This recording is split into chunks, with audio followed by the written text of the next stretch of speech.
my honourable friend when I received a phone call from the Chief Whip on the train home. And like my honourable friend and other members, I'm sure, across the House, the first thing I thought was, what have I done wrong?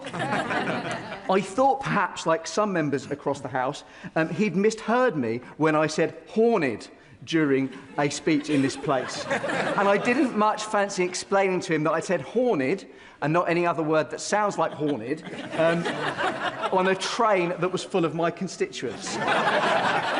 Thankfully, that was not the case. The Chief Whip told me there were certain traditions around the King's speech, that the speech should be humorous and was an opportunity to mention the member's constituency as often as possible. This did sound like a good gig to me, to be fair. Now, I can't necessarily promise humour, although I'll give it a good go. But I can certainly promise that I will mention Harlow as often as possible. And for those listening at home, you may wish to count the number of times I do so. I believe the current count is 7. 8. Is it 8? 8. What did I do for a living? Harlow, Mr. Speaker, is never a dull place to represent. And members across the House will know Harlow once again bucked the national trend when it came to last week's local election results. We are getting quite good at that, even if it might not have been quite the way I would have liked. However, what it does show is the ambition for the people of Harlow to see their town improve and grow, something that can only happen with this government's continued investment. Hint, hint. The Chief Whip also told me that it was tradition to have an established MP propose the King's speech and for a bright young thing to second it. I have to say, Mr. Speaker, I'm not particularly bright. I'm not particularly young. But I'm definitely a thing. So, I can absolutely claim 1/3 of that description. I actually think the Chief Whip asked me to give this speech because he was aware that on the last day of term, I failed to achieve my 400th contribution to Hansard. So, look, I want to thank everybody for being here so I can now do so. And I look forward, in this parliamentary term, making a further 400 contributions with multiple references about Harlow, my mother's sterling career in HMRC, and the fact I may have previously been a maths teacher. There is more, don't I think we would all recognise, as His Majesty does, this King's speech comes at an increasingly dangerous and volatile time, which, like honourable friends and honourable members, I've spent a great deal of time thinking about. It's during this turmoil that I've taken the time to reflect on what it means to be British, those British values, what our country is about, what is the real Britain. We say Britishness more and more, but it can mean any number of things to any number of people. When I think about what it means to be British, I think about my recent experience running the London Marathon. And, just to be clear, I am not referring to when the Honourable Member for Badenoch Billericay with his Union flag shorts on overtook me on mile 17 just as I hit the metaphorical wall. I have looked it up, he's 2 years younger than me, so I've got an excuse. During the marathon run, Mr. Speaker, or perhaps in my case I should say marathon limp along the streets of London, I saw neither hate nor division. I saw unity. Yeah. I saw people coming together to cheer on perfect strangers in their shared endeavour. Yeah. I saw Gordon Ramsay randomly heckle me to carry on. And, Mr. Speaker, I even got supported by a Man United supporter. I saw everyone, Mr. Speaker, man or woman, black or white, gay or straight, all laying the 26.2-mile course. And, by the way, that 0.2 miles at the end is only made possible by those supporters. Yeah. Mr. Speaker, that is the Britain I know. That is the Britain that I love. Yeah. And that sense of supporting one another, of coming together as a community in hardship and celebration, is alive and well in Harlow. In fact, it is baked into the very foundation of Harlow when it first conceived as part of the Newtown Revolution under the first majority Labour government in 1945. Yeah. Harlow remains a strong community today, and when I think of Britishness, I think of Rainbow Services, which supports projects across Harlow by getting young people to build infrastructure for their community. I think of Streets to Homes, the homeless charity I worked at, which supports the most vulnerable in our society. And I think about the Michael Roberts Charity Foundation, which runs the local food bank. As I mentioned, Harlow itself is a post-war new town, designed by Sir Frederick Gibbard to be a place of neighbourhoods and communities. It was built as a solution to the problem of overcrowding in London. Harlow sought to alleviate this pressure while keeping communities tightly knit together. You can still see remnants of that today. People from Walthamstow move into the Stow in Harlow, giving people a fresh start in life with all the comforts of their community. To this day, Harlow is one community built by lots of smaller and close communities, communities like Potter Street, Bush Fair, Church Langley and Little Parndon. As Harlow grew into its new town, so too did its pioneering spirit. And just 2 weeks ago, I was lucky enough to recognise one of those pioneers by unveiling a blue plaque in memory of Harlow-raised scientist Dr. George Hockham, one of the key brains behind the invention of the fibre optic cable. Fibre optic cable, created in Harlow, revolutionised modern communication, not just in Britain, but across the world. For me, George Hockham and many others like him from Harlow can be an inspiration for Harlow's next generation, a generation that deserves a government on their side. I think of inspirations like Professor Hannah Fry and Paralympian Anne Strike. These inspirations are a reminder of what it means to be British, to achieve so much and to have such a proud community behind you. Harlow has a history to be proud of and a future to be excited about too. As a former teacher, I don't know if I've mentioned that, I am filled with pride when I visit schools across Harlow and see the incredible young people learning there. That is why I'm proud that education is at the heart of this government's offer in the King's Speech, building on the work done by the previous parliamentary session. Looking to the future session, the government will tackle the broken SEND system, giving every young person with SEND the support they need and supporting parents, not leaving them to battle a broken system. This cuts across this House, as I'm sure every honourable member can recall a constituent coming to them broken with nowhere to turn, at their wits' end with an SEND system that benefits no one. I know I certainly can. I also welcome the government's commitment to review the national curriculum to make it broader, as well as recognising the importance of citizenship, of financial education and the dangers of online harm. What our younger generation learns is so important. If I could achieve one thing when I look back on my time serving Harlow, I want to achieve for the young people in Harlow the aspiration they deserve. Every young person now, sitting in a classroom in Harlow, primary or secondary, should have the opportunity to aspire to achieve whatever they want to do. That is what I want for Harlow. Some might say that I'm standing here giving this maiden speech means anyone can achieve anything if they are resilient enough. Because let me tell you, I can roll with the punches, and believe me, in my journey to these green benches, it hasn't been without being knocked down along the way. What I say now directly to you, the young people of Harlow, is do not give up on your dreams. Do not let someone tell you you can't do it. I say to you, if you really want something and you are willing to work hard for it, you can achieve it. I'm proof of that. And I know in this government, you have a Prime Minister dedicated to give that opportunity to others, because he is even more proof of it than I am. I would be remiss, Mr. Speaker, if I didn't take an opportunity to mention a personal focus of mine in this place, and that is supporting young carers and young adult carers. And I take this opportunity to once again call on the government to ensure support for these particularly incredible young people is a golden thread which runs through everything that they do. But of course, Mr. Speaker, Harlow is about more than just its young people, and my community has not been immune to the pressures from the cost of living crisis. I welcome the work already done, the freezing of the rail fares and prescription charges, the lifting of the two-child benefit cap and the raising of the minimum wage. But I am pleased most of all that this government recognises in this King's Speech there is more to do to support families in Harlow. When we talk about living pressures, it is easy to get lost in the numbers. And as a mathematician at heart, this is even easier for me.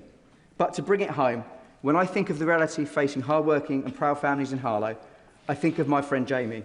He works 6 days a week to pay the bills, to put food on the table for his 2-year-old son, to provide for his family. And at the end of the month, he has very little, if anything. He cannot enjoy himself. He cannot treat his family. So this parliamentary session, Mr. Speaker, must be defined by being the one where we see living standards improve, for everyone in our society and not just the privileged few. That is what will be in the mind's eye when I cast my votes in this place.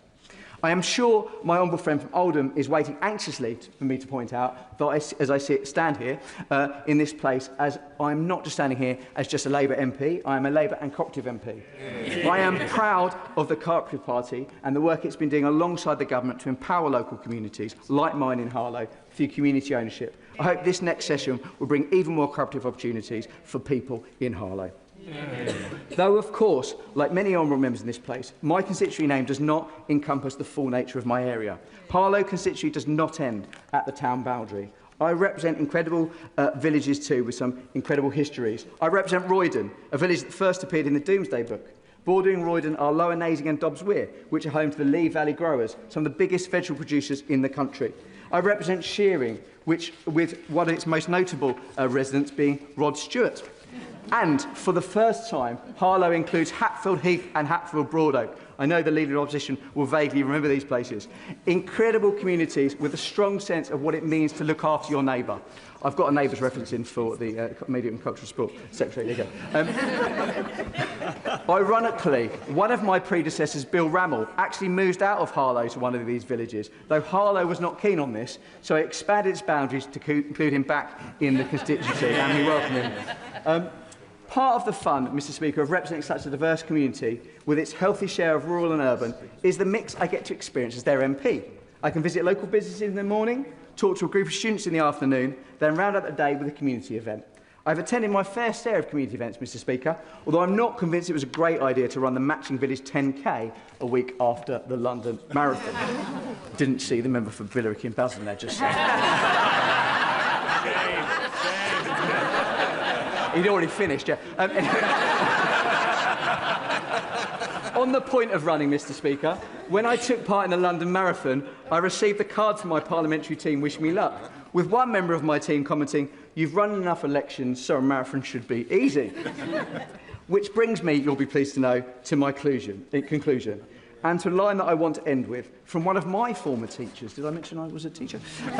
Mr Feely used to teach me science, although I'm never really sure we did learn a lot of science in his lessons, to be fair. However, I think, Mr Speaker, this line, I think, perfectly sums up this government, and that is, we should always remember, it's a marathon and not a sprint. And I would respectfully remind members of that. Thank you, Mr Speaker. The question is that the humble address be presented to His Majesty as follows. Most gracious Sovereign, we, Your Majesty's most dutiful and loyal subjects, the Commons of the United Kingdom of Great Britain and Northern Ireland, in Parliament assembled, beg leave to offer our humble thanks to Your Majesty for the gracious speech which Your Majesty has addressed to both Houses of Parliament. I now call the Leader of the Opposition, Right Honourable Kemi Ben. Thank you, Mr Speaker. This King's speech is taking place against the most extraordinary backdrop. We knew the carriages were booked, the horses were ready, the King was coming, but would we have a Prime Minister? So, Mr Speaker, it is such an honour to be the Leader of the Opposition who gets to respond today. May I start by congratulating the proposer and seconder of the Loyal Address on their excellent speeches. And can I also congratulate the whips for finding two backbenchers prepared to support the Prime Minister at this time. The Honourable Member for Bradford West gave a moving and funny speech. I especially appreciated her comments about black and brown faces on TV, or as my children say, "Oh look, it's mummy again." She only touched lightly on the fact that she is someone who has faced one of the most challenging childhoods imaginable, and yet through the strength of her character has made it to this place. She is made of tough stuff, and that is something we need more of in this House. Anyone who can boast of chewing up and spitting out George Galloway in an election is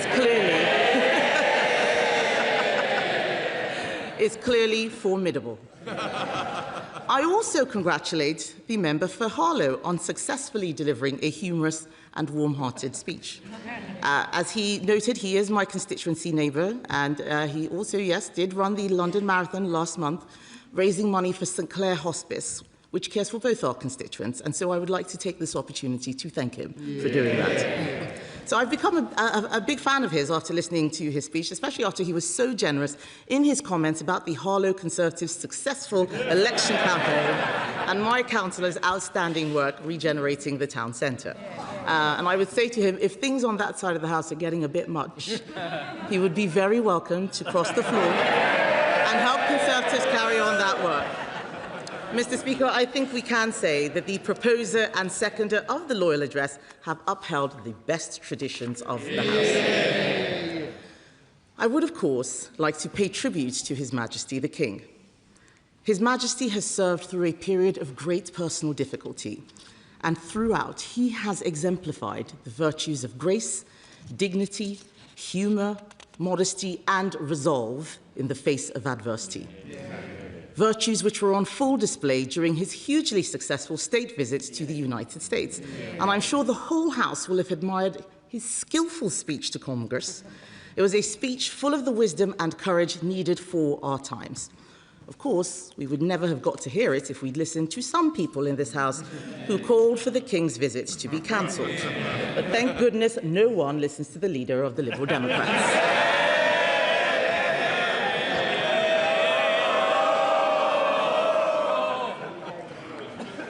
As for the Prime Minister, when he was young, he called for the end of the monarchy. So I'm glad that the right honourable and learned gentleman has seen the error of his ways, because previous King Charleses took a much dimmer view of that kind of thing. I'm only sorry that this newfound appreciation of the monarchy and our country's traditions have come too late, because this is the first parliamentary session ever without the hereditary peers. And their departure will be keenly felt, and our Parliament will be poorer for it. Especially, Mr. Speaker, when you consider some of the people that Labour have been replacing them with. People who've already had the whip removed before they've even taken their seats. Mr. Speaker, I know the convention is for this to be a light-hearted debate. But as I've already said, this is a highly unusual moment. The Prime Minister is in office, but not in power. Everyone is trying to pretend it's all right. It's not all right. In the past 48 hours, nearly 100 Labour MPs have called for the Prime Minister to resign. 4 ministers have quit.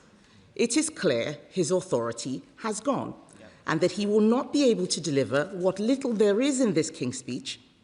This is a government less than 2 years in office, which has already run out of ideas and run out of road. So how did we get here? There is a great line in the musical Hamilton, Mr. Speaker. Winning is easy, governing is harder. Everything that has gone wrong in Labour's first 2 years comes back to one problem. They came into office with no plan. They did not understand the difference between winning an election and governing a country.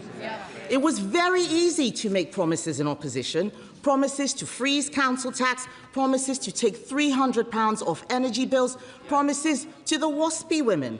Hundreds of Labour MPs took photos with them to post on their Facebook pages and their websites and their election leaflets, but at no point did they bother to think how would they deliver any of it. They didn't spend their time in opposition thinking deeply about the country's problems. They assumed that governing in the 2020s would be like governing in the 1990s, but it isn't. Britain is facing new structural problems. We have an ageing...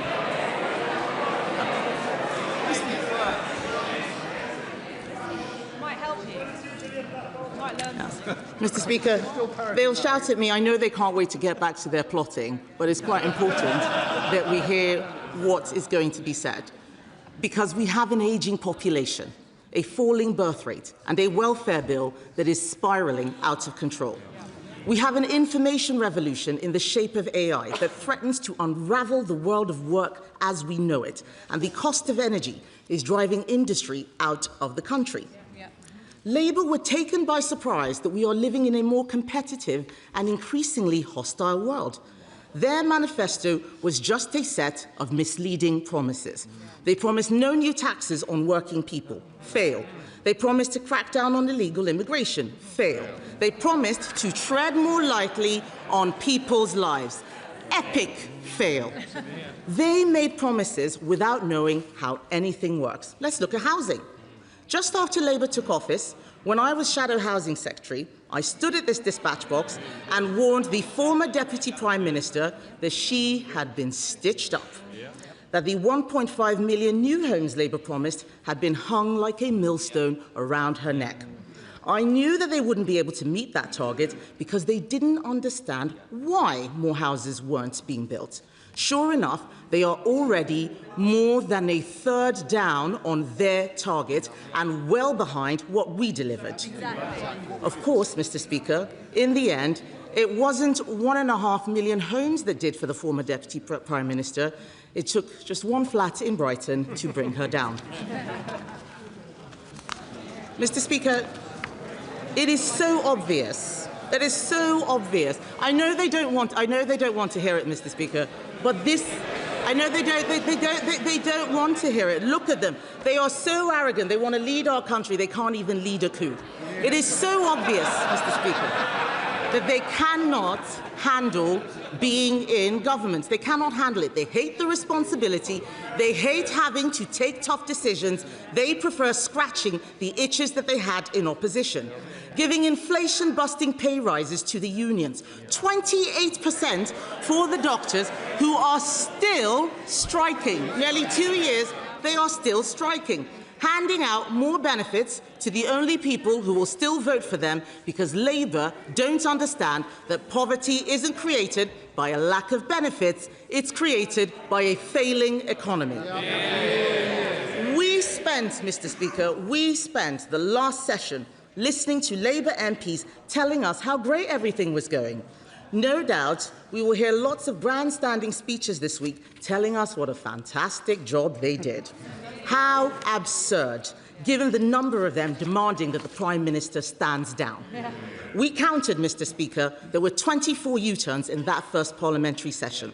Winter fuel, family farms, grooming gangs, welfare reforms, social media for under-16s, day one workers' rights, the list goes on. And every single one of these U-turns had at its core a single issue: the Prime Minister's total lack of judgment. This is a man who, faced with a crisis of vision, charisma and electoral success, sent for Gordon Brown. Leadership, Mr. Speaker, is about having a vision for this country. It's about having the courage to take difficult decisions, persuading your party that those difficult decisions will pay off in time, and taking responsibility for your mistakes. He has failed on every count. We've had pillars, promises, 4-point plans, 5-point plans, missions, none of it achieving anything. Reset after reset after reset. Even if the Prime Minister does last long enough in office to deliver this gracious speech, the bills announced today do not remotely come close to what the country needs. I know that they're chuntering, Mr. Speaker. Not a single one of them actually dares to intervene on me in this speech.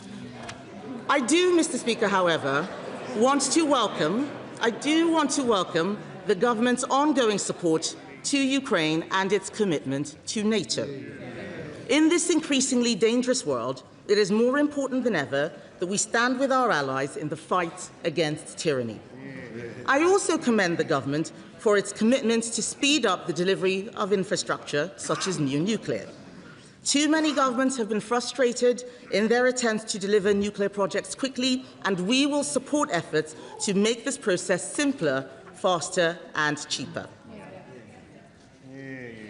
I also want to be generous to the Home Secretary, because I can see that she is trying to do something about illegal immigration.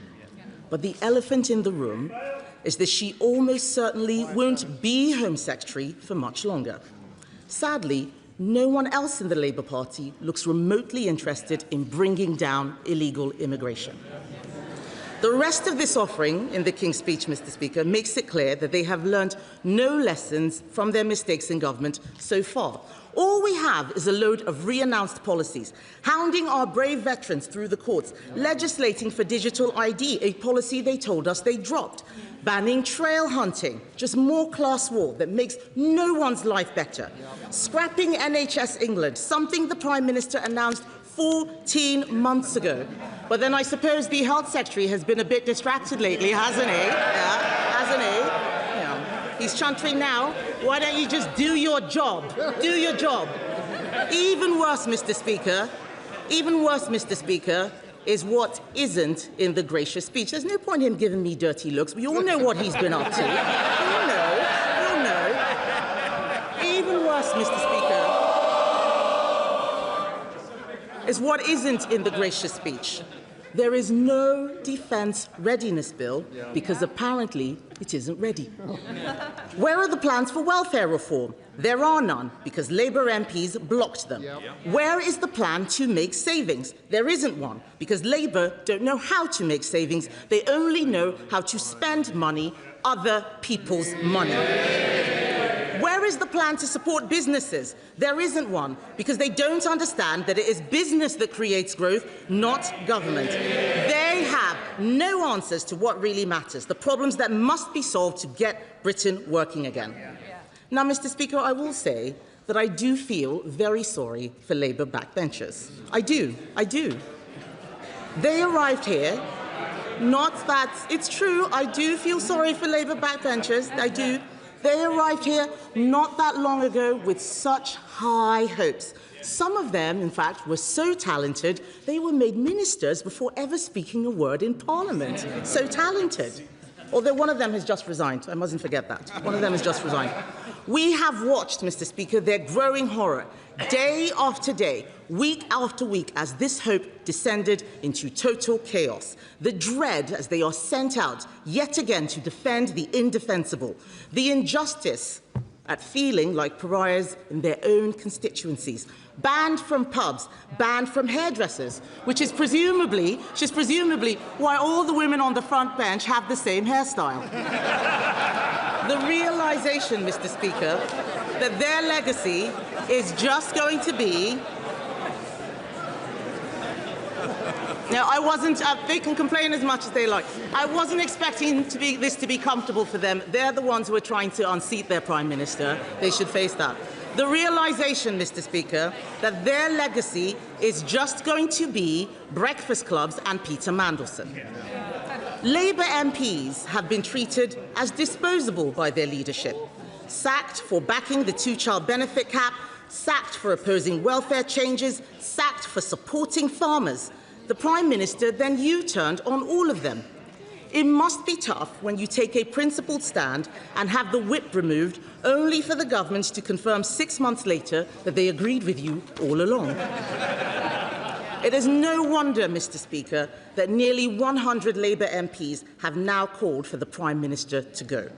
I know that there's another 100 who claim to be supporting him, although some of them didn't even know that their names were on that list. When you can only get a quarter of your MPs to publicly back you, the game is up. And so the starting gun for the Labour leadership contest has been fired. So let's have a look at the runners and riders.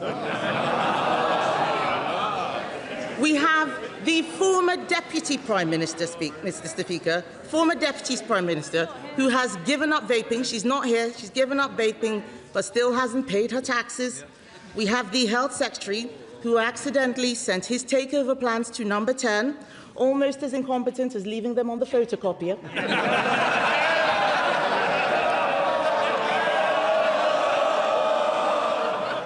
And we have, Mr. Speaker, the Mayor of Manchester. The Mayor of Manchester, Mr. Speaker, a self-proclaimed winner who has twice failed to win the Labour leadership, including against the member for Islington North.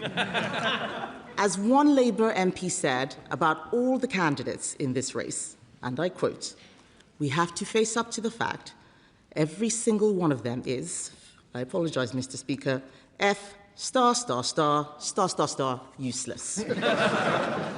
I do feel sorry for the poor Labour MPs who will now be subjected to months of peacocking by leadership candidates while the country is not being governed. I have some advice for whichever of them eventually takes over. Getting to number 10 is not an award for being in a game show. This is not Strictly Come Dancing, and despite appearances, it's not traitors either.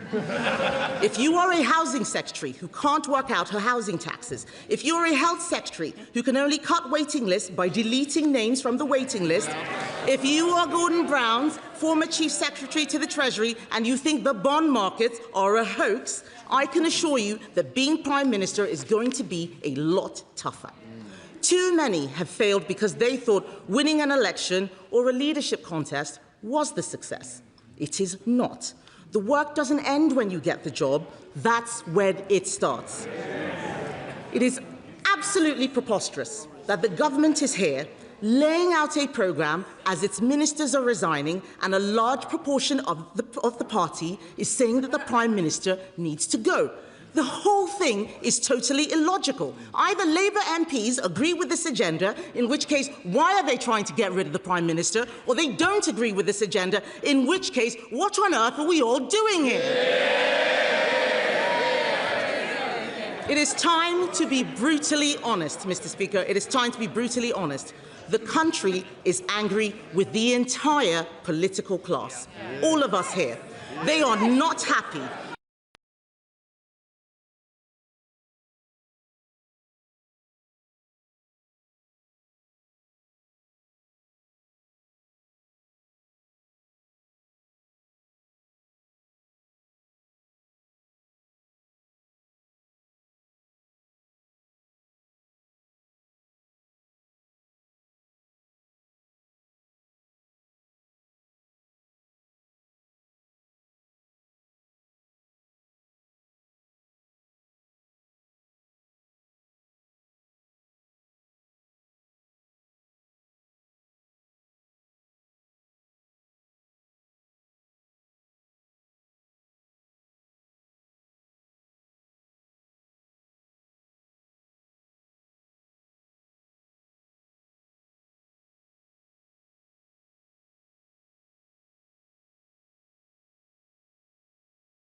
A symptom of the problems, but would she agree that what she and he both have in common is that she very loosely agreed that we should race into war with America in Iran,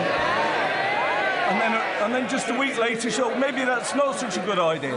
And doesn't that prove why she and he are totally unsuitable on this side of the House? That was a nice try. It's not going to work. So, you cannot solve these problems, Mr. Speaker. You cannot solve the problems of the country unless you have a plan to fix the civil service, the regulators, the legislative straitjackets, powers transferred from Parliament to the courts. Unless you fix structures of government, everyone will continue to fail. Britain is not ungovernable, and it is not broken.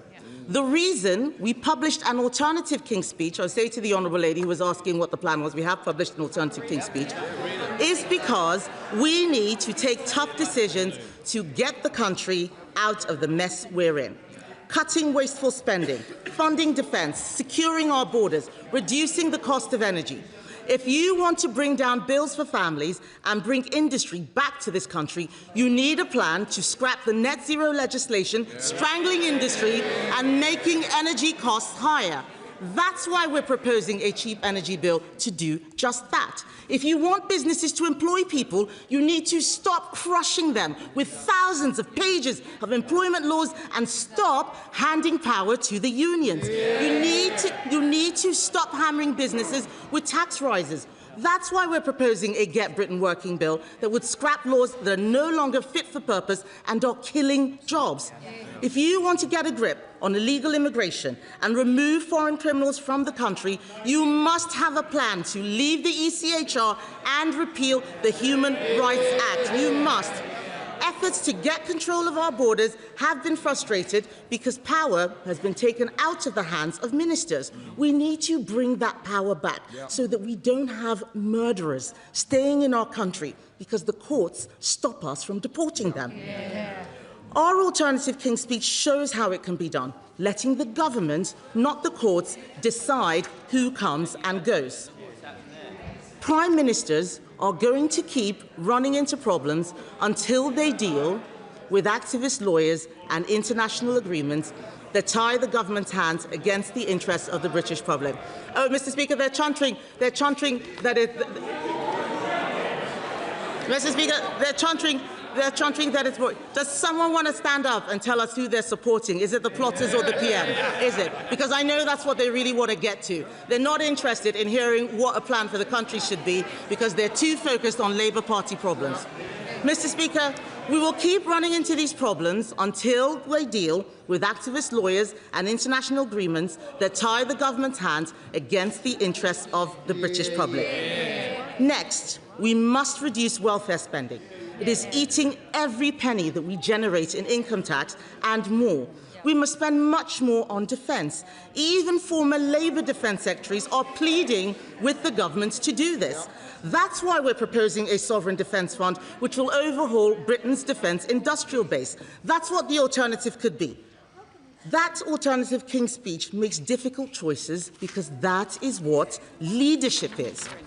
We have laid out these plans now because we are more than happy for Labour to take them. They might be our political opponents, Mr. Speaker, but we are all citizens of this country. We recognise the enormous challenges facing Britain. We want to see these problems solved, and so do the Prime Minister's support to pass difficult legislation.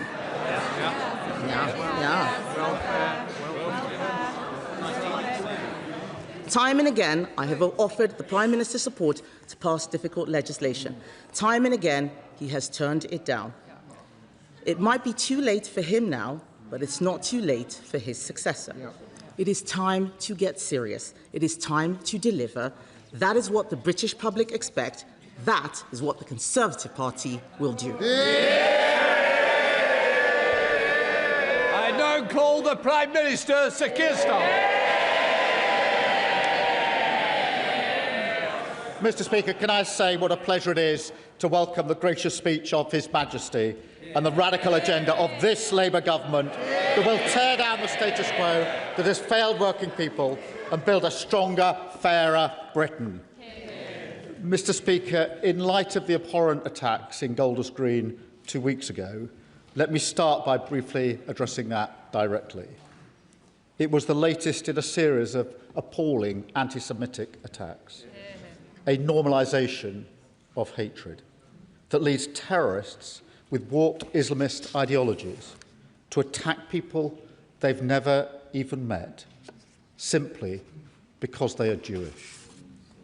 A hatred that leads some to march calling for the murder of British Jews, and not to think there might be something wrong about that. Mr. Speaker, I've fought this hatred in my own political party. And I've sat with others as they describe what it means for them. The fear, the sense that maybe they shouldn't wear something or do something that might reveal their Jewish identity, just in case. Mr. Speaker, it is time for the silent majority in this country to speak up, to stand with British Jews and defeat this hatred once and for all. Just as we will take on any form of hatred, from left or right, that seeks to divide us. Mr. Speaker, in the words of the gracious speech, we will defend the British values of decency, tolerance and respect for difference under our common flag. Mr. Speaker, that is also why, when far-right agitators try to come here this Saturday to spread their poison of hatred, this Labour government will block them this time and every time. Mr. Speaker, the gracious speech was brilliantly proposed by my honourable friend, the member for Bradford West. Members across the House will have read her remarkable new book. Her list of endorsements is truly impressive, reaching well over 100 members. At last, Mr. Speaker, a list that we can all get behind. And, Mr. Speaker, it's not the first time that has shown her ability to bring people together. She united her city and many in this House when she sent George Galloway packing. And, Mr. Speaker, the House will know that she is passionate about the measures this government is taking to lift 500,000 children out of poverty. As we all are on this side of the House, it is the pride of these benches. But the House might not know about her remarkable effort to get Marcus Rashford to champion free school meals and speak to pupils in her constituency. Now, most of us would have attempted this, Mr. Speaker, via the complex world of agents and managers. But my honourable friend had a different idea. She spoke to, as you do, the sister of Cristiano Ronaldo. Now, I can imagine the Ronaldo household is used to fielding some pretty big offers. Multi-million-pound transfers, billions in brand sponsorships, Piers Morgan calling for the 8th time that day. But I cannot imagine the confusion in the Ronaldo family when they heard my honourable friend say, not is Cristiano Ronaldo available, but can you give me the number of Marcus Rashford? I want to invite him to a primary school in Allerton and have some porridge in our free breakfast club.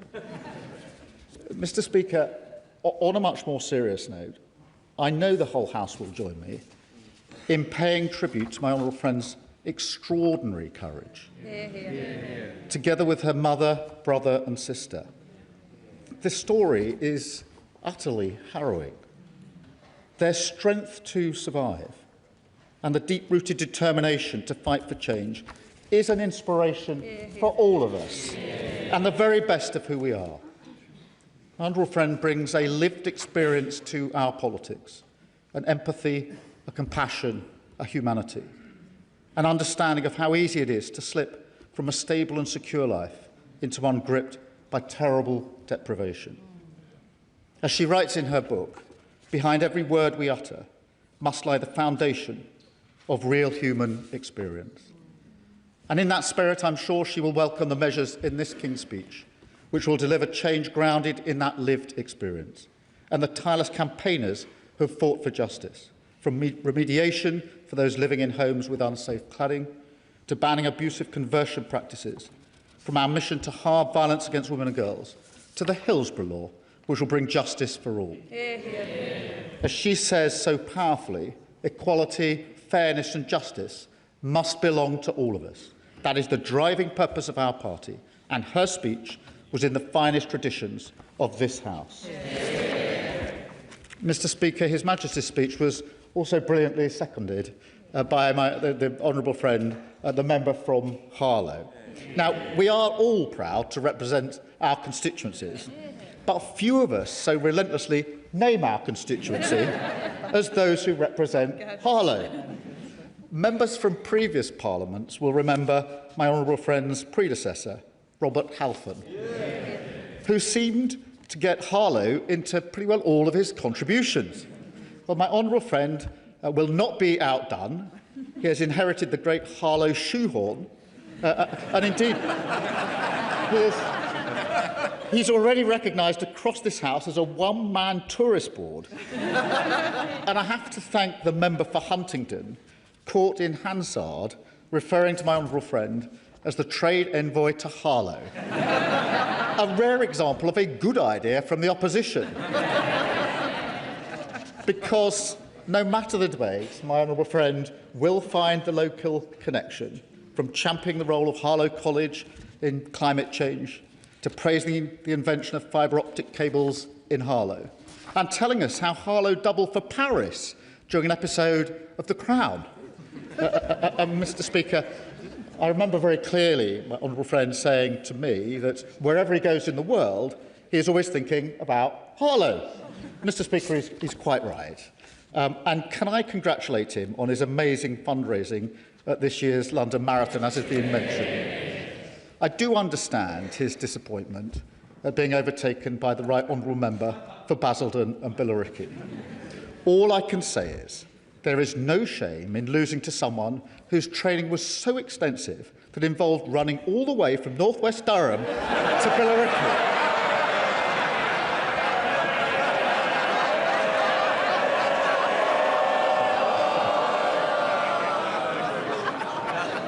Mr. Speaker, as a secondary school maths teacher for 15 years, it is perhaps no surprise that my honourable friend brings an eye for detail, boundless energy and ability to handle these occasionally unruly benches. But he also brings a real passion for young people, a deep and personal understanding of the invaluable role that young carers play, and a total conviction in the power of education to change our country. So I know he will welcome the education bill in the gracious speech. And when the next series of Educating Essex is made, my honourable friend will rightly be the star. And I thank him for yet another fantastic speech today. Mr. Speaker, let me also thank the Leader of the Opposition for the usual warm and generous nature of her contribution.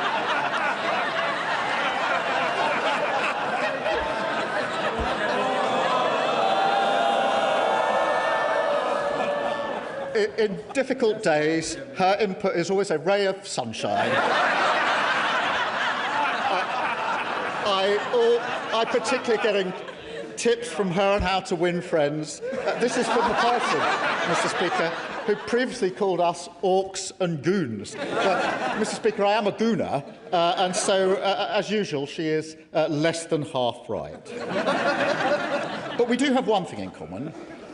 Our parties both had tough results in the local elections last week. The difference is she hasn't noticed. And Mr.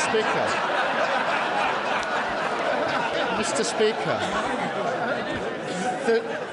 there's another difference, Mr. Speaker. We are in government and they are no longer even the opposition.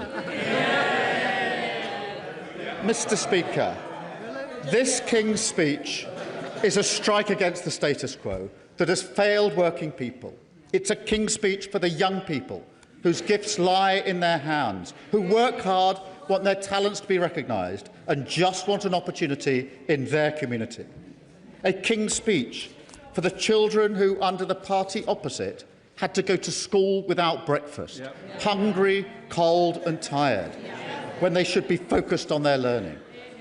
And, Mr. Speaker, it's a King's speech for the backbone of this country, for working people who worry about the cost of living, want their town centres to thrive, their public services to work, their government to be on their side. And, Mr. Speaker, we are, because the heart of this programme is a plan to make Britain stronger and Britain fairer. Yeah. Mr. Speaker, right now across the country, people turn on their television and they see bombs falling. They go to the petrol station and see prices rising, and they're worried sick about the consequences. We cannot stand here in this House and pretend that this is new. Britain has been buffeted by crises for decades now. The 2008 financial crash and the war that still rages in Ukraine. And the response, their response, is always the same: a desperate attempt to get back to a status quo that failed working people, decimated their public services and made them pay the price. Our response this time must and will be different, a complete break. We will not simply slump back to the old ways, because this King's speech gives us the strength we need, the economic security, energy security and national security to control our future in a chaotic world. It is an agenda of radical reform across our major public services, an urgent activist Labour government that tilts power back to workers, renters and the less fortunate, gives voice to the working class and to all those that the status quo has repeatedly ignored and dismissed, in favour of a Britain where everyone, whatever their background, can go as far as their talent and effort takes them, where people have a pride in where they live and hope in what lies ahead. That is the change of a Labour government, and this King's speech delivers it. Mr. Speaker, we will deliver on economic security. And let me be clear, as the conflict in Iran unfolds, we are in a better position because of the action that my right honourable friend, the Chancellor, took last year, getting inflation down, borrowing down, and mortgage costs down. And that's why we've been able to cap energy bills, raise the living wage, strengthen workers' rights, and end the shameful two-child benefit limit, lifting 500,000 children out of poverty. And, Mr. Speaker, faced with challenges, we don't retreat from our Labour values. We use them as our compass. Strength through fairness. So we will keep supporting those who need it most, including by creating a new national programme to redistribute surplus food, so that no one in this country needs to go hungry because of the conflict overseas. We also need to strengthen our sovereign capabilities, because the days when this country turns its back on our critical industries, they are over. And we've seen that, Mr. Speaker, with British Steel, and we will see it with new legislation to clean up our waterways, a failure in the water industry that has been going on for decades. It is a disgrace, and this Labour government will tackle it. And, Mr. Speaker, we will take that moral urgency to every part of our nation, with bills to increase the pace of change in our NHS, in law enforcement, in controlling our borders and more. Because whilst immigration is down, we need to do more. Whilst violent crime is down, it needs to be lower. Whilst NHS waiting lists are down, we must go further. A rewiring of the state so that the working people of this country feel that it serves their interests. And, Mr. Speaker, we will also build in this country sovereign power in the industries of the future that will give us greater control in a world being reshaped by artificial intelligence. We will tear down the barriers to growth on planning, on faster infrastructure development, on business regulation, helping our great businesses, large and small. And, Mr. Speaker, we will, as a defining act of this government, rebuild our relationship with Europe. Britain back at the heart of a stronger Europe. That is good for growth. It will reduce the cost of living and strengthen our security. There is no good reason to oppose it. So for our economic security, for our Labour values, this government will act. Yes. Okay. Prime Minister, in my part of the United Kingdom, Northern Ireland, we have been subjected now for some years to the humiliation of being governed by laws we don't make and can't change.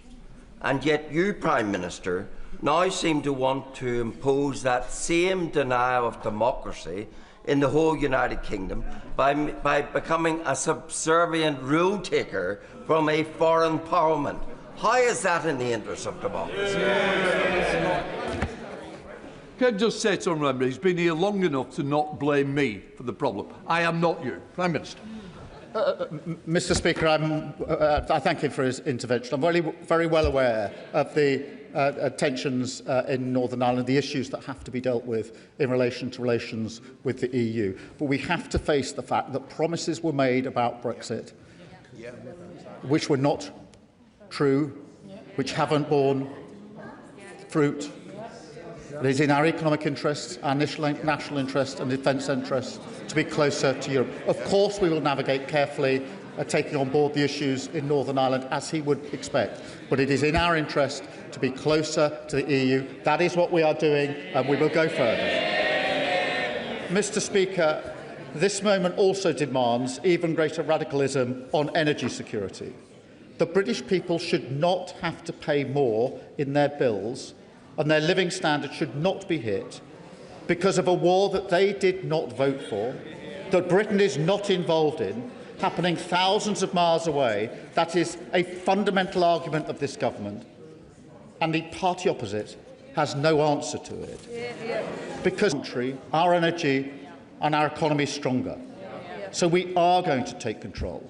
We are going to declare Britain's energy independence. That does not mean, and it will not mean, that we turn off the taps in the North Sea. Oil and gas will be part of the mix for decades. But we have to move so much faster on clean energy, a whole society effort, everyone playing their part, as we take control of our energy security. And, Mr. Speaker, I will. I'm very grateful to the Prime Minister for giving way. He talks about energy security, and he should know that Scotland currently exists in a state of energy surplus. We generate more electricity than we use, and he should know that under conditions of surplus, prices go down.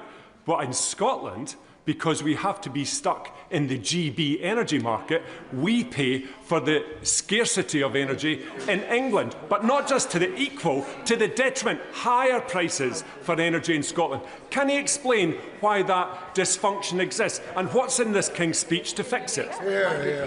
Well, what's in this King's speech to fix it is moving faster to our energy independence. That is the way that we get off the international markets. That is the way that we take control and reduce bills for people across the country. Mr. Speaker, we will, of course, also strengthen our country's defence security. That starts with the fundamentals and a recognition that it is not in the interests of this country to rush into a war without any thought of the consequences. That is my position. That has always been my position, regardless of the pressure. A test of judgment which some in this House have failed.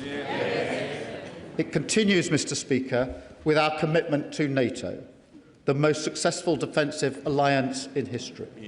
A proud achievement of this party that others would throw away. Today, faced with even greater threats, we need to strengthen NATO, we need to invest in our defence capabilities, and we need to strengthen the European element of NATO, because this nation is stronger when it stands with others, not just in word, but in deed. We are prepared to lead from the front, to bring nations together in this moment of danger, to support Ukraine, including through the coalition of the willing, and to act with our allies to reassure shipping in the Strait of Hormuz. Because, Mr. Speaker, we're not merely content to manage the fallout of the Iran crisis. Instead, we're building an international effort to solve it and end the economic harm. And of course, Mr. Speaker, standing up for the defence and security of the United Kingdom depends on one thing above all else: ending 14 years of Tory defence austerity, with the biggest sustained investment since the Cold War. And we will go further with the measures outlined in the King's speech, with our upcoming defence investment plan. And, Mr. Speaker, we will develop the capabilities our nation needs. We will also deepen our partnerships to fire up our industries and make sure that British skill, British pride and British resolve are converted into British jobs in a stronger, fairer Britain. Yes, I will. To the Prime Minister for giving way. He's used a lot of words about the Defence Investment Plan, which was, I think, due in the autumn of last year. So when's he going to sign it? I'll take no lectures from the party opposite.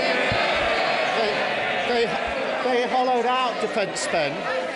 Defence spend was 2.5% when they came into power, 2.3% when they left power.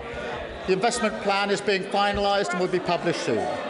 But, Mr. Speaker, the strength is the foundation. That's the way we maintain our control, even in the storms of blood. I will give way. I mean, the Prime Minister quite rightly prioritised the defence of the country. We have depended for decades on the courage, honour and loyalty of our soldiers.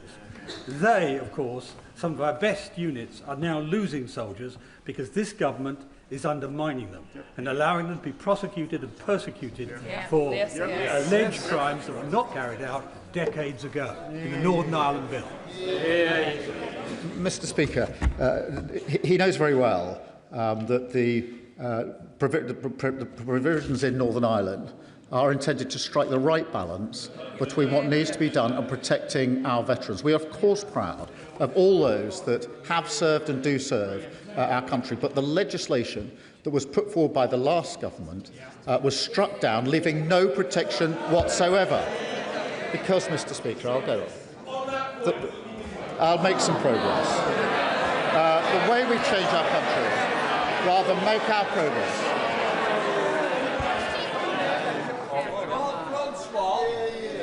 He will know that in the recent Supreme Court Dillon judgment, the court ruled that our Legacy Act overwhelmingly was not incompatible with the Human Rights Act. He knows that. But he referenced the awful events in Golders Green, rightfully. And he defended the police officers against attacks on the leader of the Green Party, rightfully, and said they had to take split-second decisions. So if Northern Ireland veterans had to take split-second decisions to uphold the rule of law in Northern Ireland, what's the difference? I have been in control rooms in Northern Ireland, watching decisions being taken on the use of fatal force. I'm well aware of the nature of the decisions that have to be taken, the circumstances in which they're taken and how difficult those decisions are. That is not the same as the issues in this bill, and he knows it. Mr. Speaker, strength is the foundation. It is the way we maintain our control, even in the storms of this world, the way we change our country rather than just manage the crisis. And more than anything, change means a Britain where every child can go as far as their talent or effort allows. It is a beautiful idea, one that I know is shared across the House. But we need, as representatives of this country, to see the country as a whole, to make sure we see every child, including the children who are growing up in poverty, the children who have special educational needs, and the young people who can't get a job, and the people who are ignored, excluded from our highest aspirations because they don't want to go to university. This is a King's speech to change that, Mr. Speaker, once and for all. Mr. Speaker, my late brother had difficulties learning, and he had to fight every day just to be seen. And there are millions of people like him, people who are ignored by a system, a status quo that has no expectations for them. This King's speech will make sure no child is left behind, because everyone has something to contribute to the success of this nation. And every child must succeed if we're to build a stronger, fairer Britain. That is how we tear down the status quo preserved by the party opposite, a status quo that failed working people, a status quo that left Britain's economy exposed, a status quo that made our country weak. There are some in this country, some even in this House, who would feed the frustration with that status quo into a politics of grievance and division. This King's speech sets a different course, a more hopeful course, a course that sees the conflict in Iran, a war on two fronts, not as something to wring our hands about, but as an opportunity we must take to shape our country's future, to end the status quo that has failed working people, to build a stronger, fairer Britain. That is what this King's speech delivers, and I commend it to the House. The Leader of the Liberal Democrats, Sir Ed Davey. Thank you, Mr. Speaker. And may I start by giving my sincere thanks to His Majesty King Charles for His Grace's speech on behalf of all Liberal Democrats.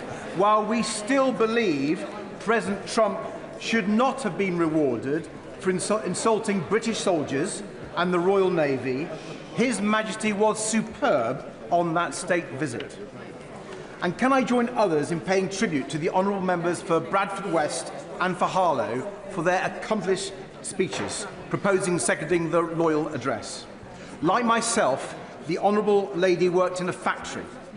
For her, it was crisps. For me, it was pork pies. If we throw in the honourable member for the Isle of Wight West, who worked in the soft drinks industry, together we are a meal deal. But may I say, she is the real McCoy.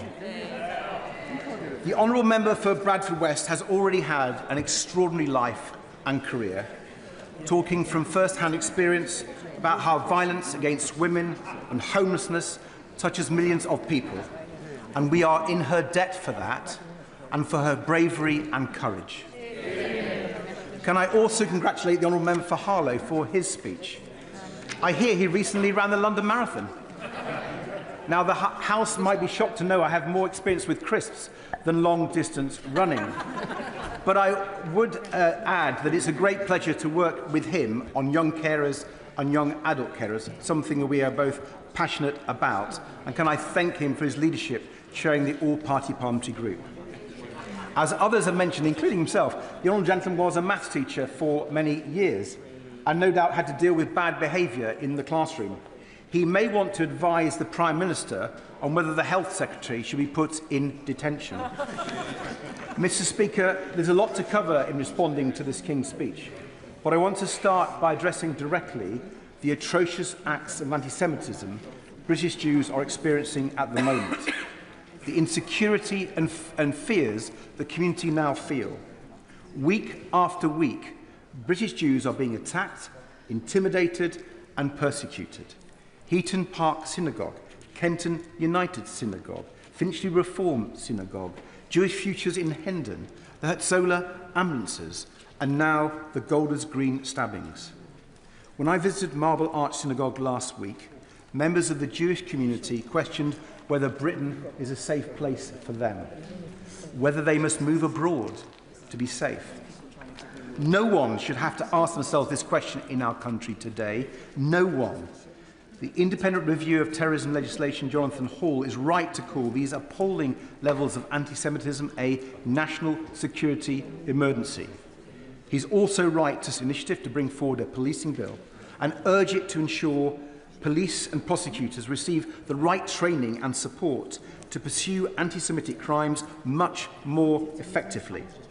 And it's why we on these benches have long called for the IRGC to be prescribed as a terrorist organisation to tackle the threat that these Iranian terrorists pose to British Jews. The legislation finally confirmed today, I believe, to prescribe the IRGC must be a top and urgent priority for legislation. Mr. Yes, I have to give way. Thank you, Mr. Speaker.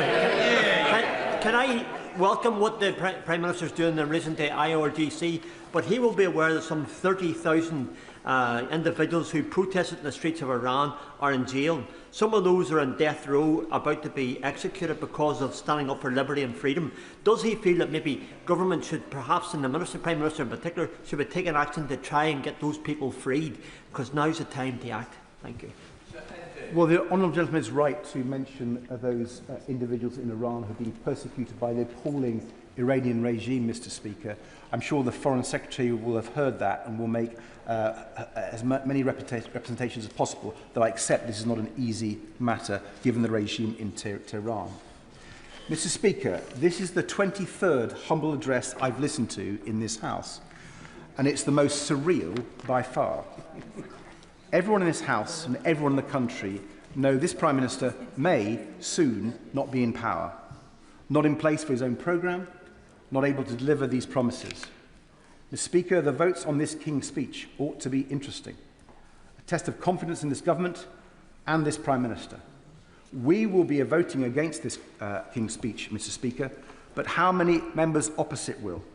By my reckoning, if every Labour MP who's called for the Prime Minister to go voted that way, this government's huge majority would be at risk. Let's see if they have the courage of their convictions.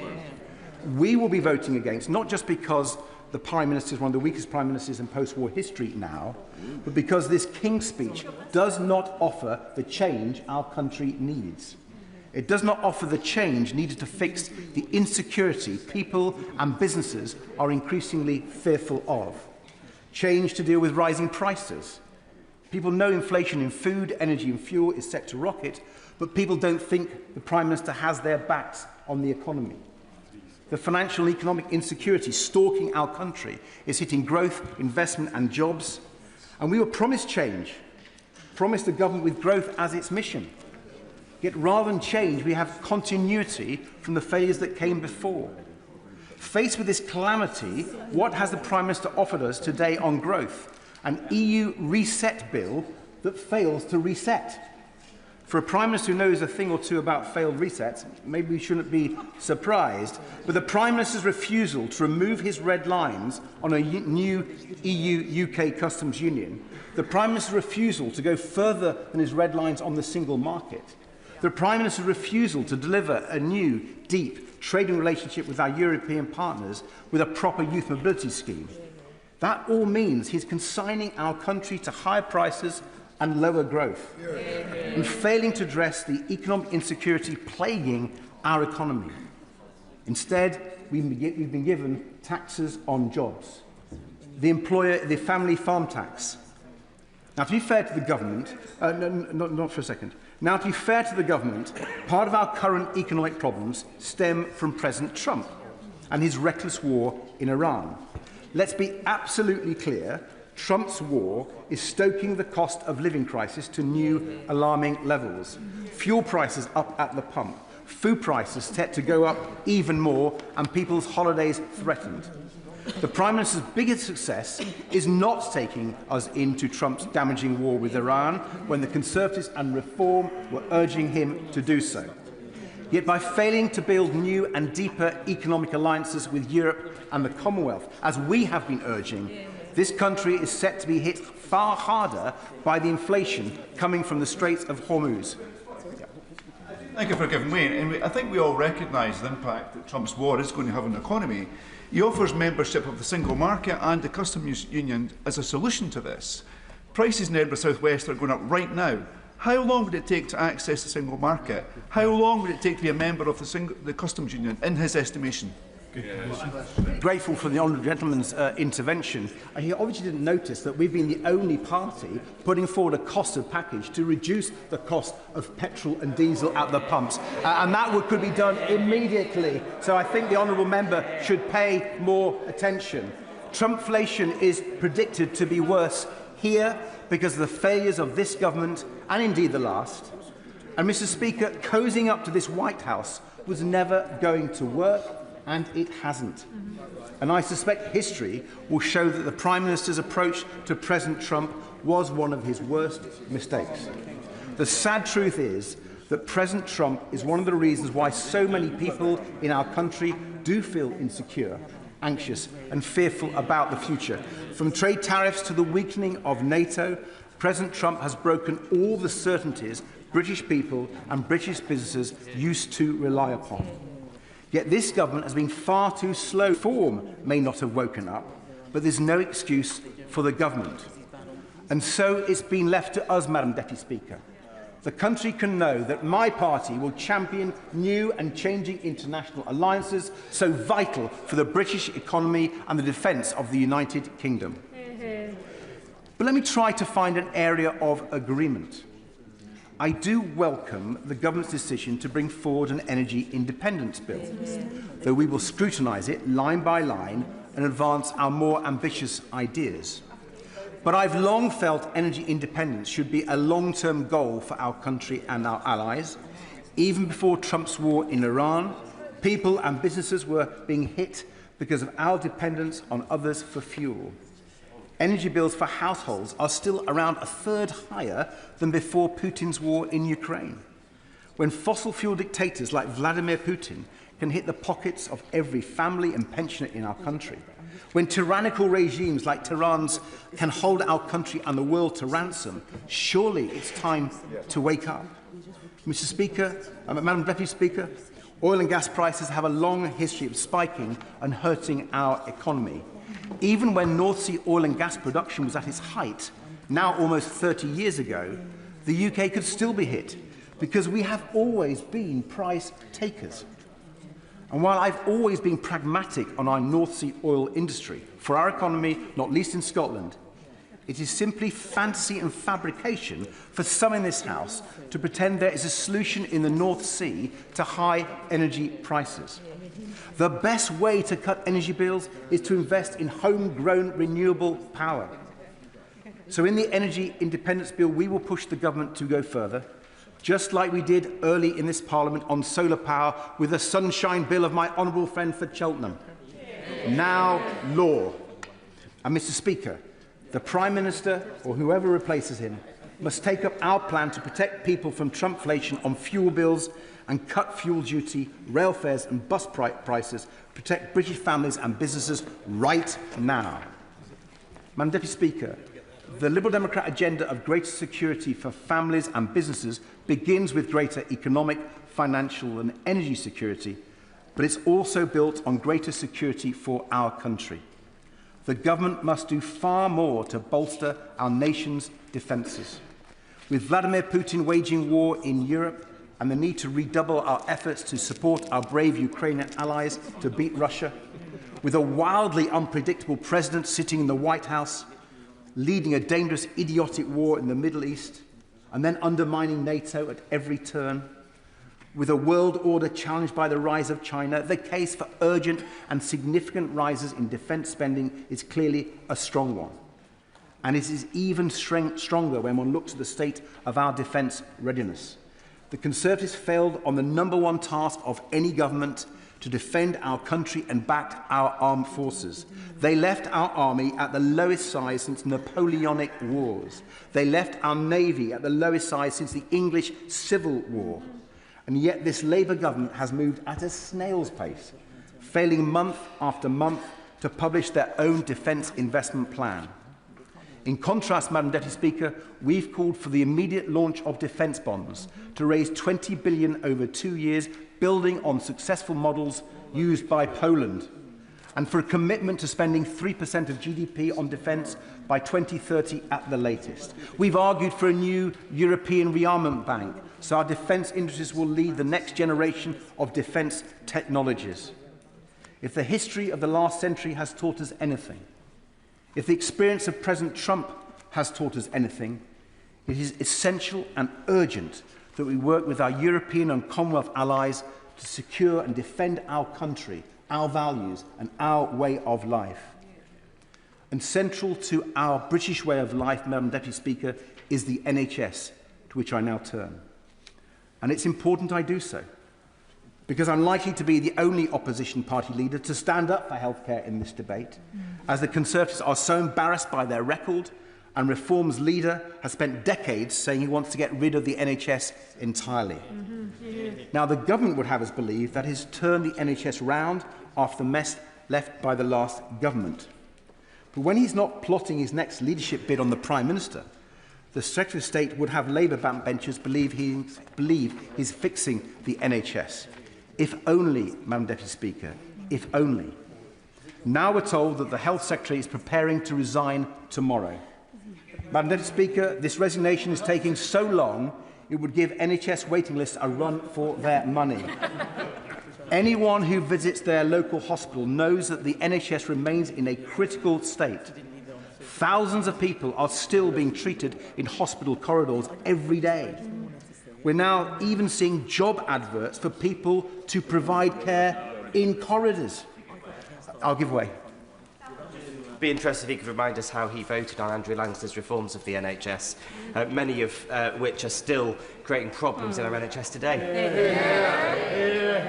Many of those, and he ought to know that there's not only been a long time when this party was messing up our NHS, but they've had 2 years and they've absolutely failed, Madam Deputy Speaker. And let's turn to more NHS dentists, more community pharmacists. Well, some areas of the country have been going backwards since this government came to power.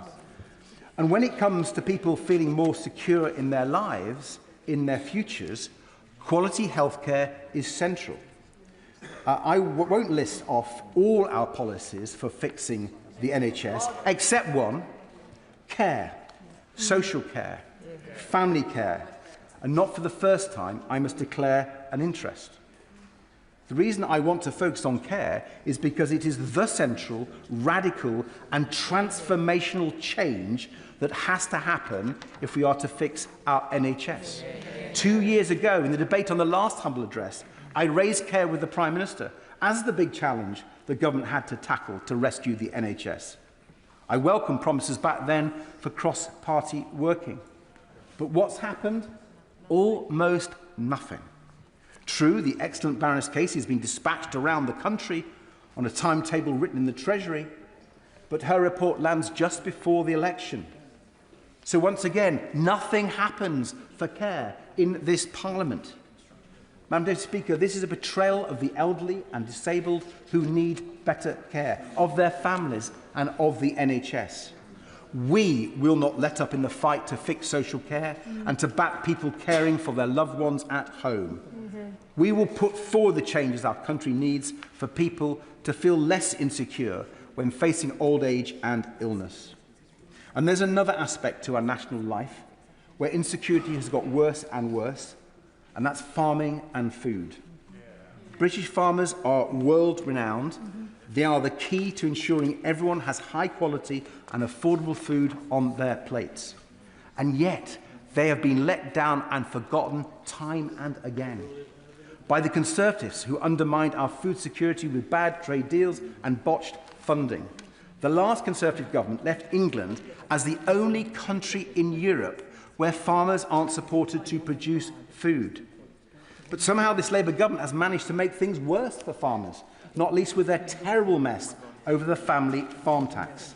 That is why we've been calling for a good food bill in this King's Speech to prioritise food security and back British farmers to produce British food. With Trump's idiotic war in Iran hitting farmers with everything from higher fertiliser costs to higher prices for red diesel, the need for our good food bill couldn't be more urgent. Coupled with our plans for a much closer trading relationship with Europe, there is a pathway to greater food security and lower food prices, and the government must seize it. Mr. Speaker, there are many ways in which our party believes the government should tackle the insecurity people across our country feel right now.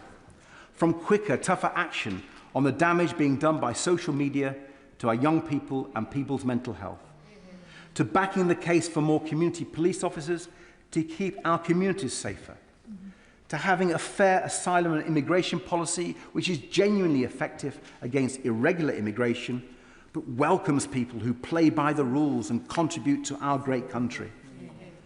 From tackling the continuing scandals in our water industry to building the affordable and social housing so many families and young people desperately need, and ensuring children and families are at the heart of reform to special education needs. My honourable and right honourable colleagues will set out our approach on all these issues over the course of this debate. But I want to end by addressing the threat to our country from another source, from populist politicians and extremist parties, who sow division, who play the blame game, who make wild promises, and who are a threat to our very democracy.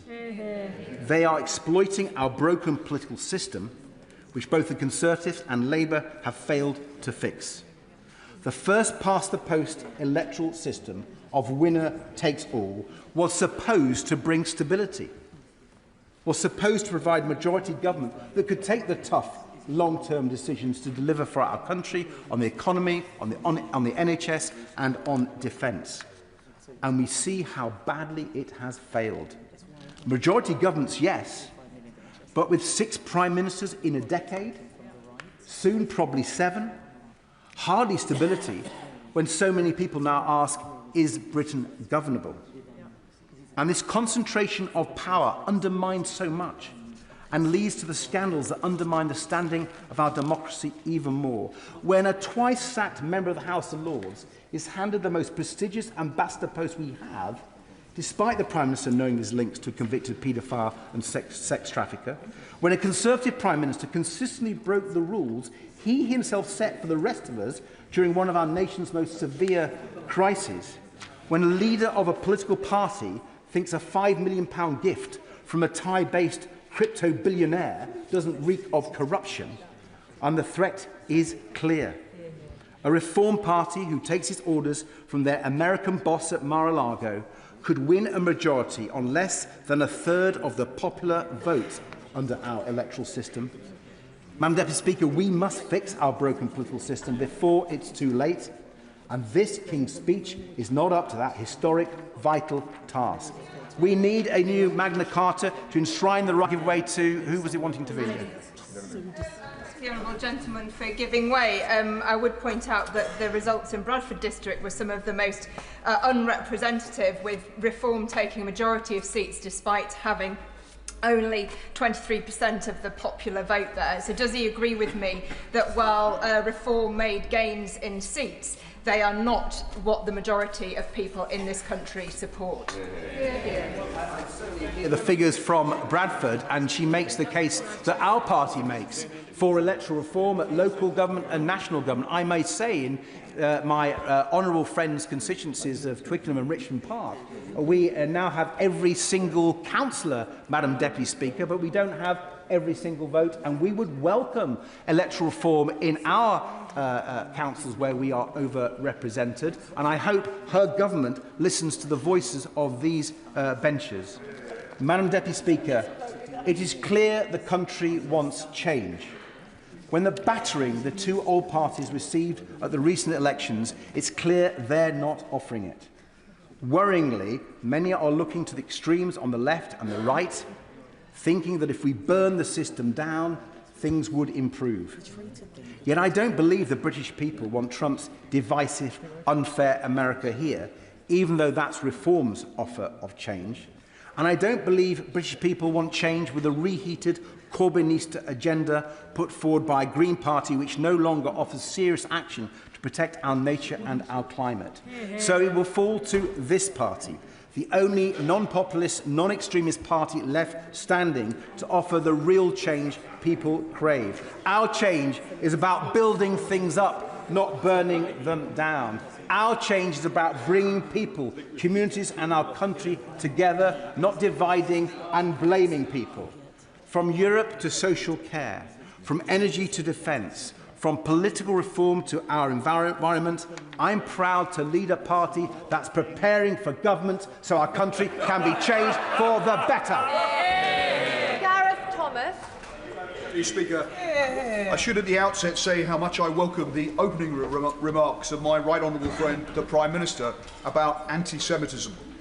Kenton Synagogue and Golders Green sit very close to my constituency. The attacks were shocking and appalling, and so I welcome the government's determination to crack down on online hatred and anti-Semitism, and I take this opportunity to commend the courage and skill of the police officers who responded. One of the many important points that my honourable friend for Bradford West made in her excellent and humorous speech was about the need for those of faith, of all faiths, and indeed of no faith, to stand together against hatred. And that will resonate particularly in a constituency like mine. I say to my honourable friend, she gave a brilliant speech. She is an inspiration, and I suspect I am not the only member to feel that it is an honour to be in the same party as her. My honourable friend for Harlow, who is without doubt a rising star in our ranks, made me jealous about his marathon running skills. If he'll forgive me, I won't dwell on his love letter to Harlow, but I will dwell a little bit, if I may, on the shared commitment to cooperation that we both have, and hope that together and with other members of the Co-op Parliamentary Party, we will see progress on delivering solutions to the need for capital for more cooperatives to expand in our country over the time of this King's speech. Madam Deputy Speaker, the biggest challenge our country faces remains how to put more money in people's pockets, to drive up living standards, and to do so at a time of ever-increasing global tensions. It's worth remembering what the Leader of the Opposition is clearly trying to forget. that after 14 years of austerity, after the Conservatives and their friends in Reform led us out of the world's biggest market, doing huge economic damage, our public services too are still in need of sustained investment. In that regard, I share my constituents' impatience for change.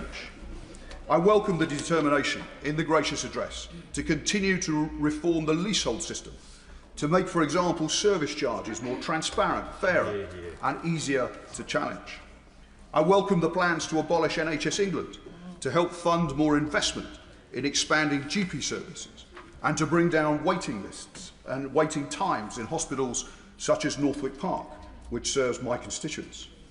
And I welcome too the overdue crackdown on late payments by big firms to small businesses.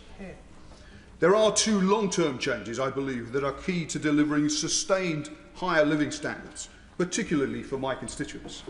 Firstly, to secure far better access to Europe's single market, and secondly, far better access to finance for small businesses and the financially vulnerable. On Europe, I particularly welcome the European Partnership Bill in this gracious address as the next step towards a closer relationship with Europe. With the US increasingly unreliable as an ally, and with the economic damage from Brexit ever clearer, Britain needs to prioritise negotiating a dramatically better trade, defence and security deal with the EU. The imminent deal lowering barriers to trade in food will reduce red tape and lower business costs. The decision to rejoin Erasmus and the coming deal on youth mobility are positive too. A referendum in my lifetime on whether to rejoin the EU feels inevitable. And if it does, I will be very tempted to campaign to rejoin. We are, though, a long way from such a moment. The priority with the next UK-EU summit coming up should be to reach agreement for a full renegotiation of the TCA, to secure greater access to the single market, far more beneficial than mere customs union membership. The recently concluded EU-Swiss trade deal offers a helpful pointer, with much more integration into the single market for more sectors of their, similarly, service-based economy. Further security and defence cooperation, increased business mobility, mutual recognition agreements to remove duplicate product testing and certification to make it easier for businesses to sell British goods in European markets would make a significant difference for businesses here, for our economy and ultimately for living standards. Yes, good morning. He's very kind, and I'm listening intently to his anticipation of a brighter future with a closer relationship with the EU. He even goes as far to say that he looks forward to another referendum on whether to rejoin the European Union. Does he agree with me that when you're sold an outcome on a false prospectus on a referendum, it's probably no big deal to have a rerun of that referendum so you can make an informed decision about your constitutional future? The one thing I will agree with the honourable gentleman on is that we do need a closer relationship, and it is this government that has sought to rebuild relations with Europe and is doing so increasingly effectively. On the point about the need to open up opportunities for more cooperation with Europe, I recognise that we will have to pay to access the single market more easily. But given the damage to our economy, given the higher costs, the extra bureaucracy the poorly negotiated Brexit deal brought in its wake, we should be willing to negotiate that hard bargain. The second long-term issue that I think we should focus on as necessary to deliver sustained higher living standards is around banking. Millions of people and thousands of small businesses are locked out of affordable credit. Forced into high-cost or illegal lending, money is being taken from the pockets of the poorest and economic growth is being stifled. This is an entrenched but fixable market failure, which I hope the coming Financial Services Bill may help to begin to address. Research by the National Institute for Economic and Social Research, funded by the Treasury and the Department for Business and Trade, that was published in January, made the striking conclusion that if Britain had a network of mutual banks that had stronger direct relationships with their small business owners, that growth would be higher by between 1% and more than 2% over its first 5 years, rising to between 1.7% and 3.5% over the long term. It noted too how investment would be almost 2 to 3.5% higher in the first 5 years, rising to between 2 to almost 4.5% higher in the long run. The research, and it is academic research, which looks at the impact of mutual banks in France, state-run German regional banks, and community development finance institutions in the US, considers how much more lending would happen if we had a somewhat less centralised banking model than we have currently here in the UK. There are many suggestions for how to deliver growth currently doing the rounds, but the scale of the impact of more investment in mutual or community banks, as this serious research suggests, does beg the obvious question of what more we could achieve in this Parliament in this area, to expand the reach and scale of mutual banks, building more direct and personal relationships with more small and medium-sized businesses, offering more affordable credit options for personal customers, and a greater willingness to back hard-headed community ownership initiatives that help to restore pride in the places we live. Fair banking legislation, similar to what exists in the US, would help. Proactive efforts to help credit unions expand by employers, particularly in the public sector, through payroll deduction options, would help too. The biggest banks should actively help support the expansion of community banks. One or two do. But they need sustained private capital investment. Barclays, Santander and HSBC invest in CDFIs or community banks in the US, but they don't here in the UK. That should change. Let me now turn to the international situation. I welcome the government's continuing support for Ukraine, the decision to stay out of the illegal conflict with Iran, and the strong support for NATO. The situation in Gaza remains profoundly disturbing. Every child under 5 in Gaza is considered undernourished by UNICEF and other aid agencies. Almost every school has been destroyed or severely damaged, and 96% of households lack adequate access to water. Over 1 million children are facing a catastrophic humanitarian crisis, which I would suggest demands fresh and sustained UK engagement. I strongly supported the government's decision last year to recognise the state of Palestine, to protect the viability of a two-state solution and create a path towards a lasting peace for the Israeli and Palestinian people. Distant as that prospect may seem, it remains, in my view, the only path to a sustainable peace for the Palestinians and Israelis alike.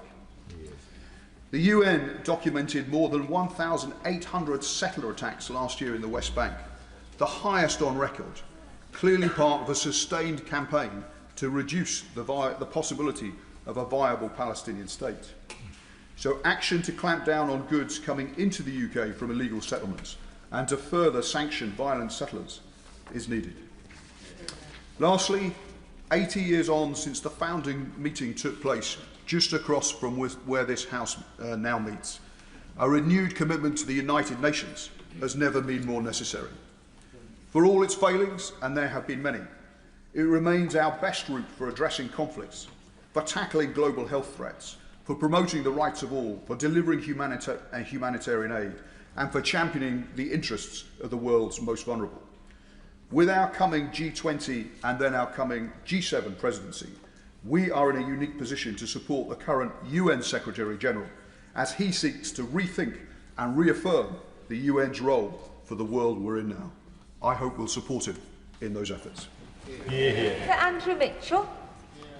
Thank you, Madam Deputy Speaker, for giving me a chance to contribute to this King's Speech debate today at such an early point in it. It's a pleasure to follow the Honourable Gentleman for Harrow West, and I want to express strong support for what he said about the government's determination, the whole of Parliament's determination to crack down on anti-Semitism. And I hope that he will have carried everyone in this House in the words that he used.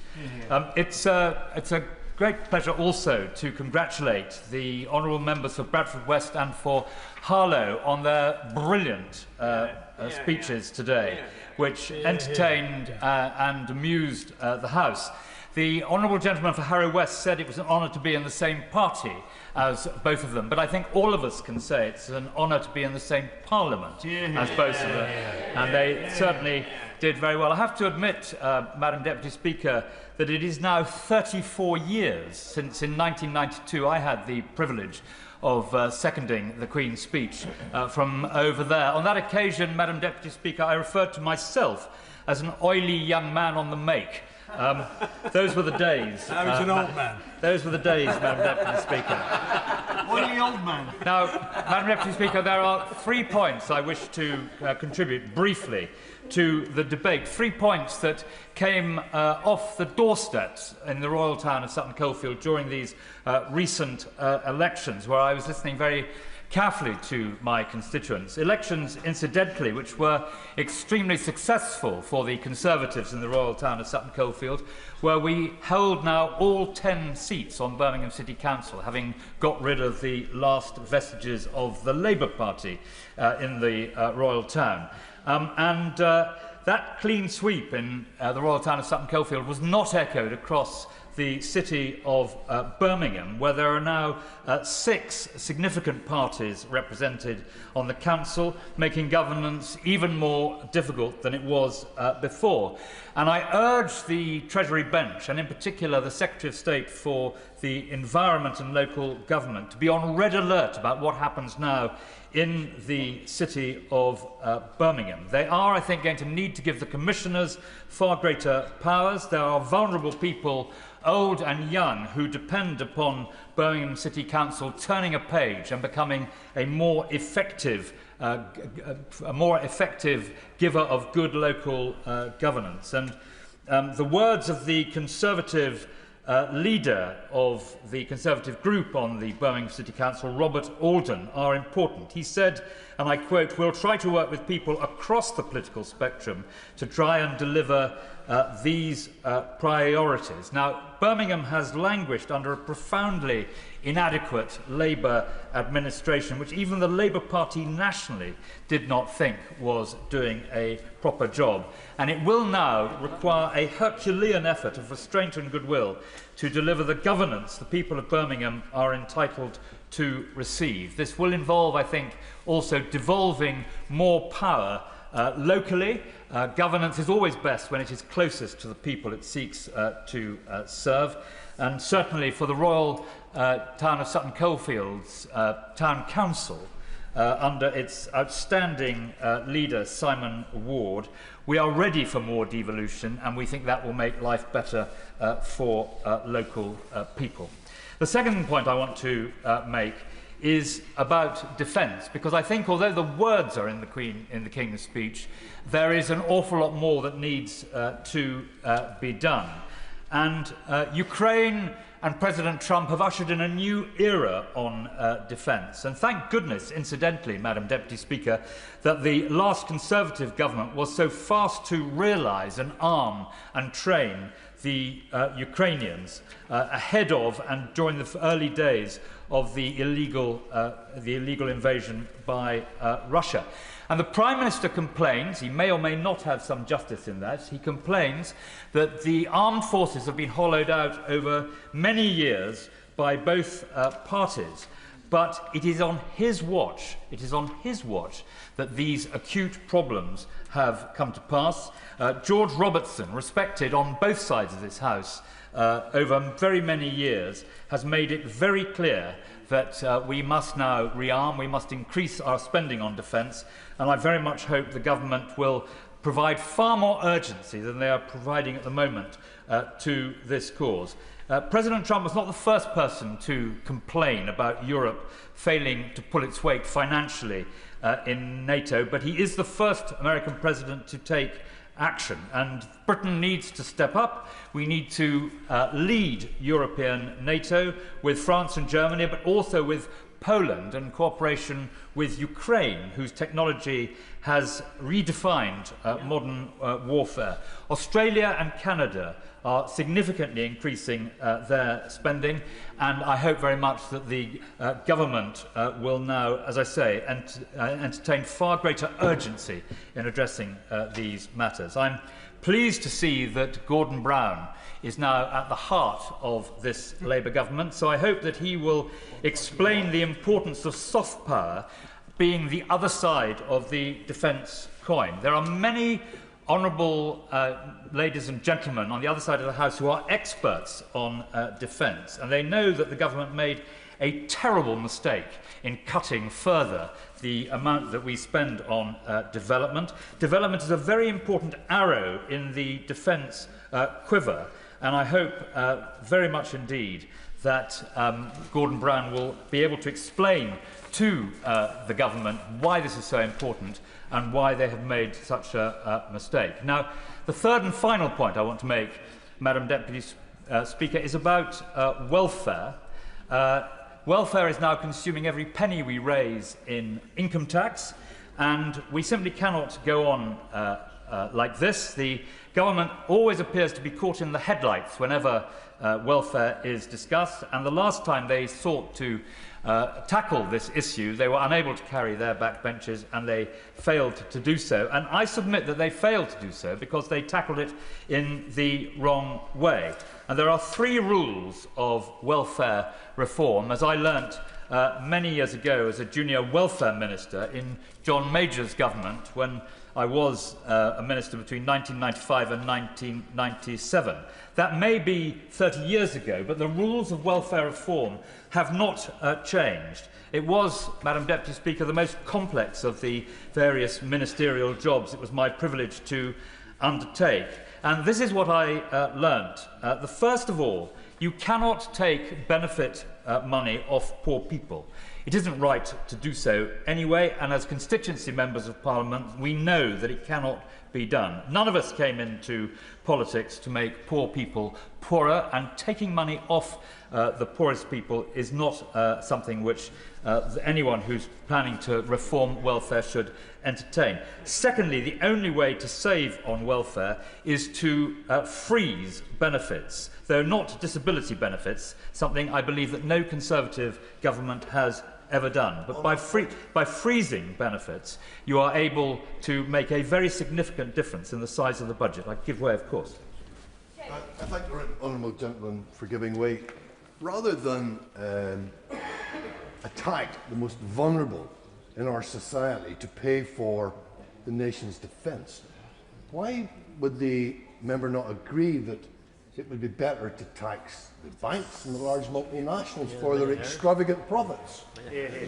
Well, I'm very worried that the honourable gentleman, who is also my friend, was not listening to what I said, because I said the first rule of benefit reform was not to take money, to take cash off very poor people. And I explained why it cannot be done, and that's what Labour found when they outlined their policies for welfare reform and then had to back off. But the third way is to narrow the gateways into a benefit. And we've seen through PIP particularly, but in other ways as well, that narrowing the gateways is an important aspect of any reform.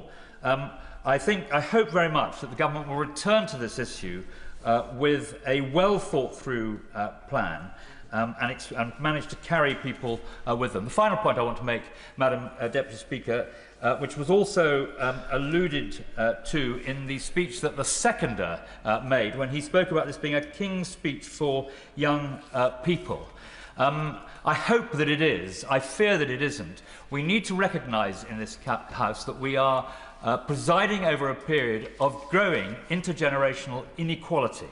And it's something this House must address, and I hope very much that the point which the seconder of the King's speech made will also inform the decisions that are made now by the government. Mr. Webb. Thank you, Madam Deputy Speaker. And can I start by congratulating my honourable friends, the members for Bradford West and Harlow, on two terrific speeches. I have to say I am quite surprised to see my friend Harlow here without his London Marathon medal around his neck. But I'll gently say, come back when you've done two of them, and then you can start talking. Yeah, I'm not doing another. The lives of my constituents in Blackpool South may feel far removed from this place, but the legislation announced today in the King's Speech will impact them. For 14 years, Blackpool was the poster child for government failure. My constituents have lived through the consequences of decisions made in this place. They have felt sharply the pressures of insecure work, poor housing, rising living costs, and overstretched public services, and they have felt forgotten. But if Blackpool became an example of how badly politics can fail people, it can also be an example of what happens when this place gets it right.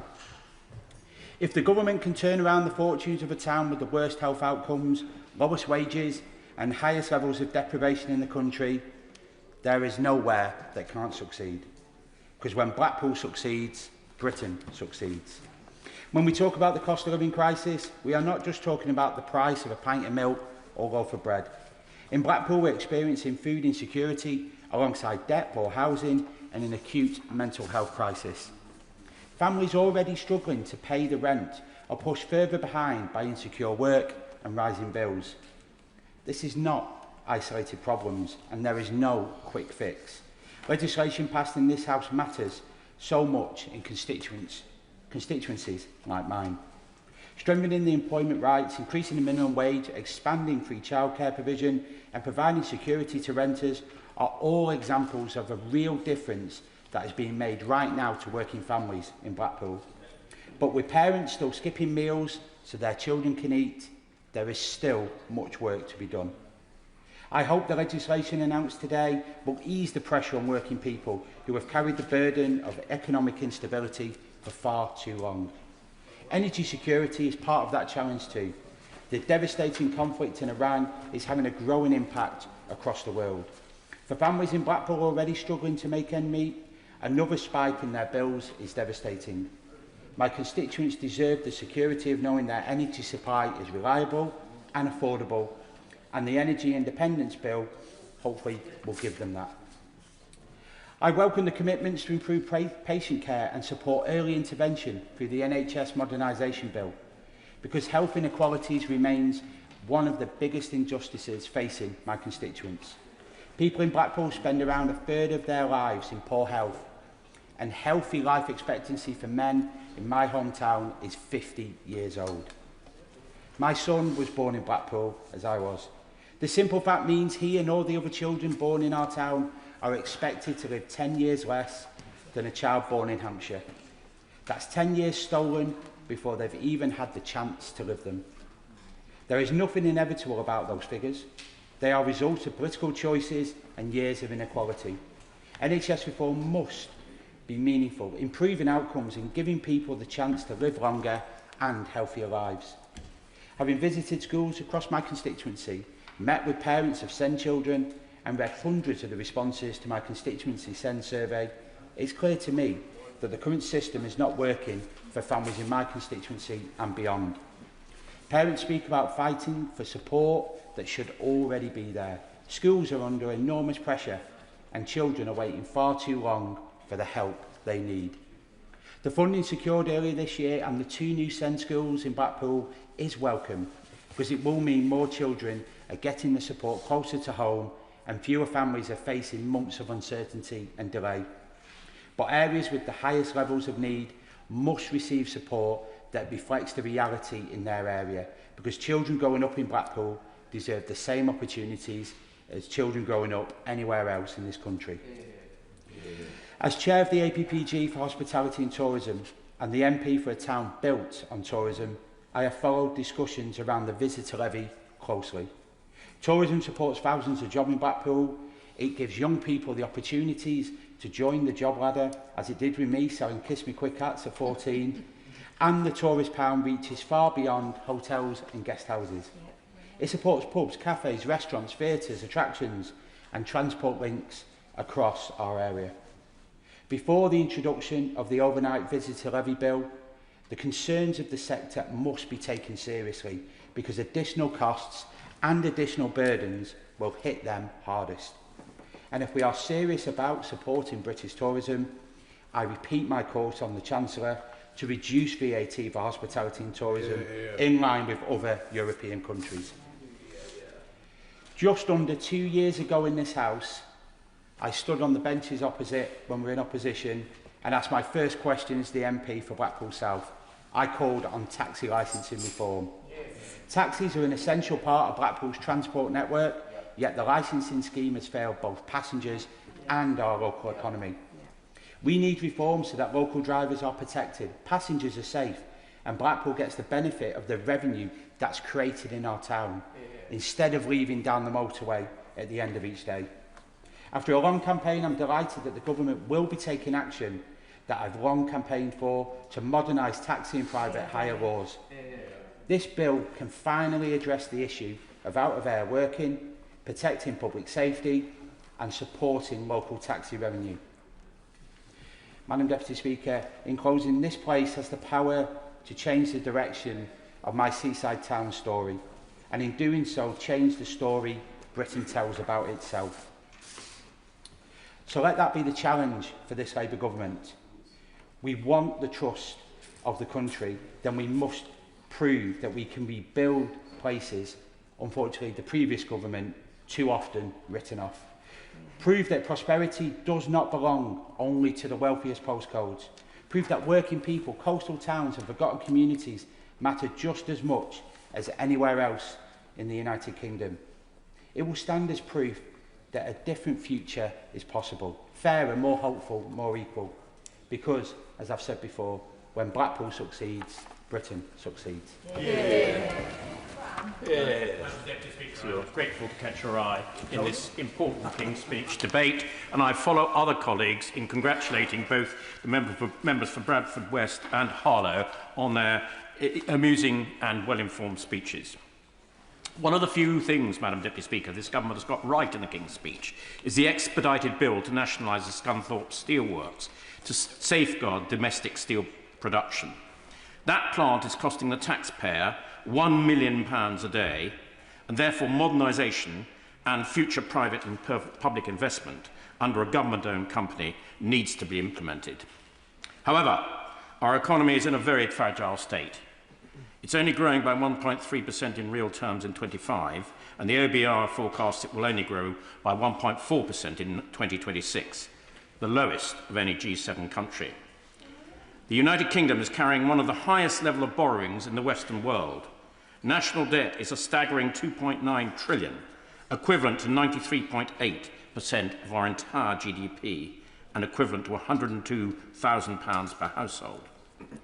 Even more concerning, we are expected to spend, wait for it, £111 billion on debt interest alone in servicing that debt. If this was a government department, it would be the third largest. We are heavily reliant on international markets, and our national balance sheet is highly leveraged. That leaves our economy dangerously exposed to external shocks, such as the war in Iran and the Ukraine conflict. As a result, our borrowing premium on that debt is one of the highest in the OECD. We're paying more in debt interest than Greece is today. A 1% rise in those interest rates adds £1.3 billion in costs in the first year and £12 billion by the end of the forecast period, as new expensive debt replaces older, cheaper debt. Indeed, 30-year gilts yesterday hit a 28-year high at 5.81%. That gives a clue as to what the international markets think of our economic standing. On that note, I note that one of the Labour leadership candidates does not have a clue how the bond market functioning our enormous debt actually works. With inflation expected to rise again, with some forecasters expecting it to reach 6.7% next year, we face the very real risk of sliding into recession or a bond strike. And if these very serious consequences were to occur, this country would be forced to take much more fundamental measures to cut our expenditure. A competent government should already be doing this to avoid any chance of this happening and our reputation in the international markets. I note the government has included a bill on to reform the welfare system. 1 million people who could work but are not is causing unacceptable tax increases on the rest of the hard-working population's earnings. On top of this, higher interest rates are leading to higher food prices, mortgage payments and higher business costs. No one in this country, especially poorer working people, will be protected. Some of the issues we are seeing today are avoidable. Current political instability is a major factor. It's not my job as an opposition MP to tell the Labour how to sort out their leadership problems. But whatever they do, it is important to convince the international community and the people of this country that there is a stable, well-thought-out economic policy to give the markets confidence to reduce that current borrowing premium. It is not the job of the government to subsidise every business, but it is the duty of the government to create conditions in which growth, prosperity, enterprise and investment can thrive.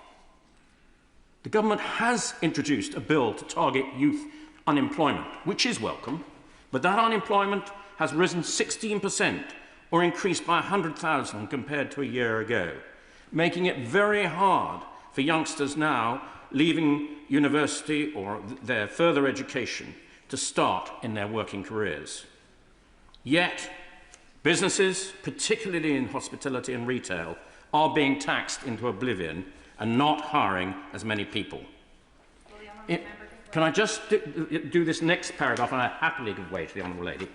In my North Cotswolds constituency, we employ 3,700 people in hospitality, and it provides 220 million to the local economy.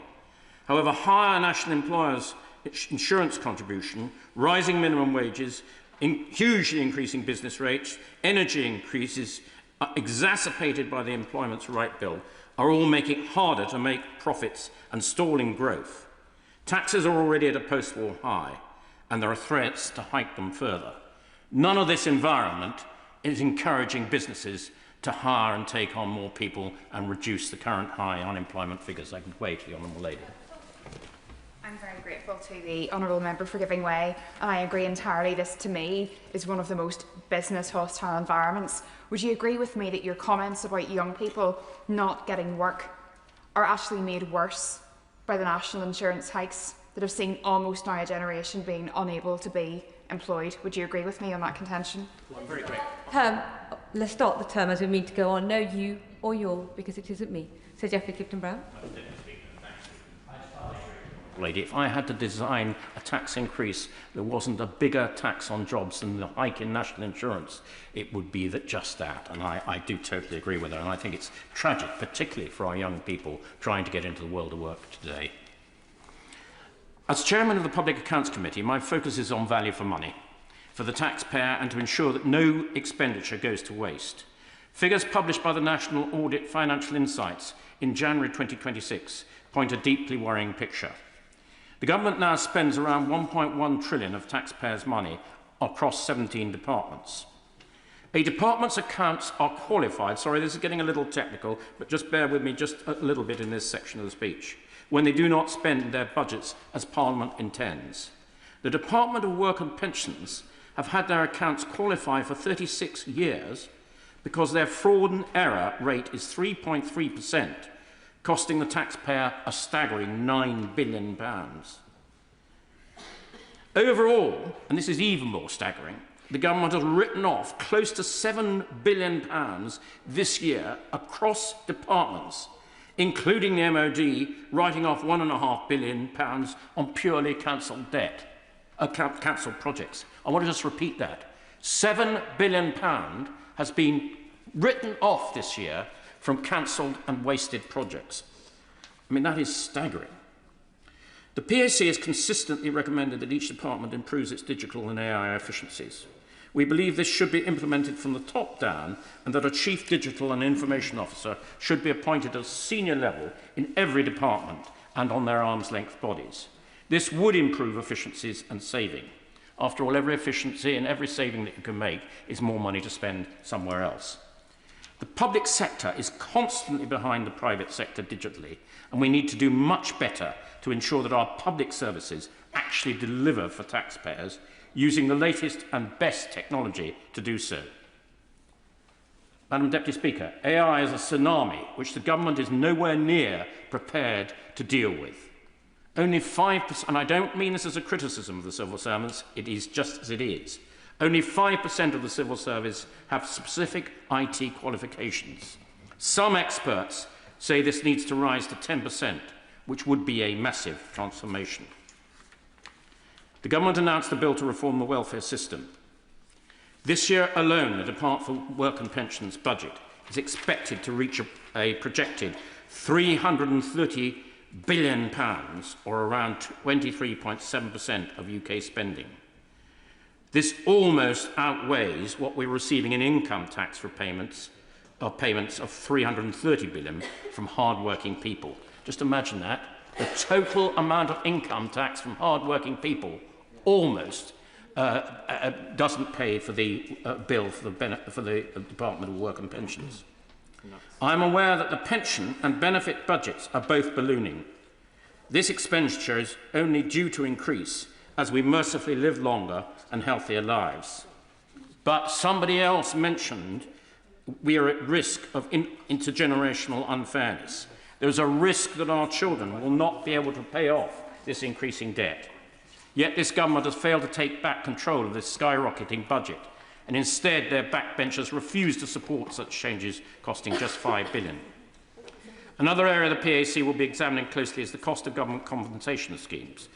Over their lifetime, they're expected to exceed £102 billion. This is just under what we're paying in debt interest in any one year. The government, of course, has a moral obligation to compensate citizens where the state makes serious mistakes, but we must do so in a fair, proportionate and non-litigious way. Finally, and most importantly, Madam Deputy Speaker, I want to turn to defence. The first absolute duty of any government is to ensure that our nation is properly defended. The King's speech committed to NATO and a sustained increase in defence spending. Yet the Defence Investment Plan, promised from that dispatch box in June 2025 and every month since, alongside the Strategic Defence Review, has still not been published.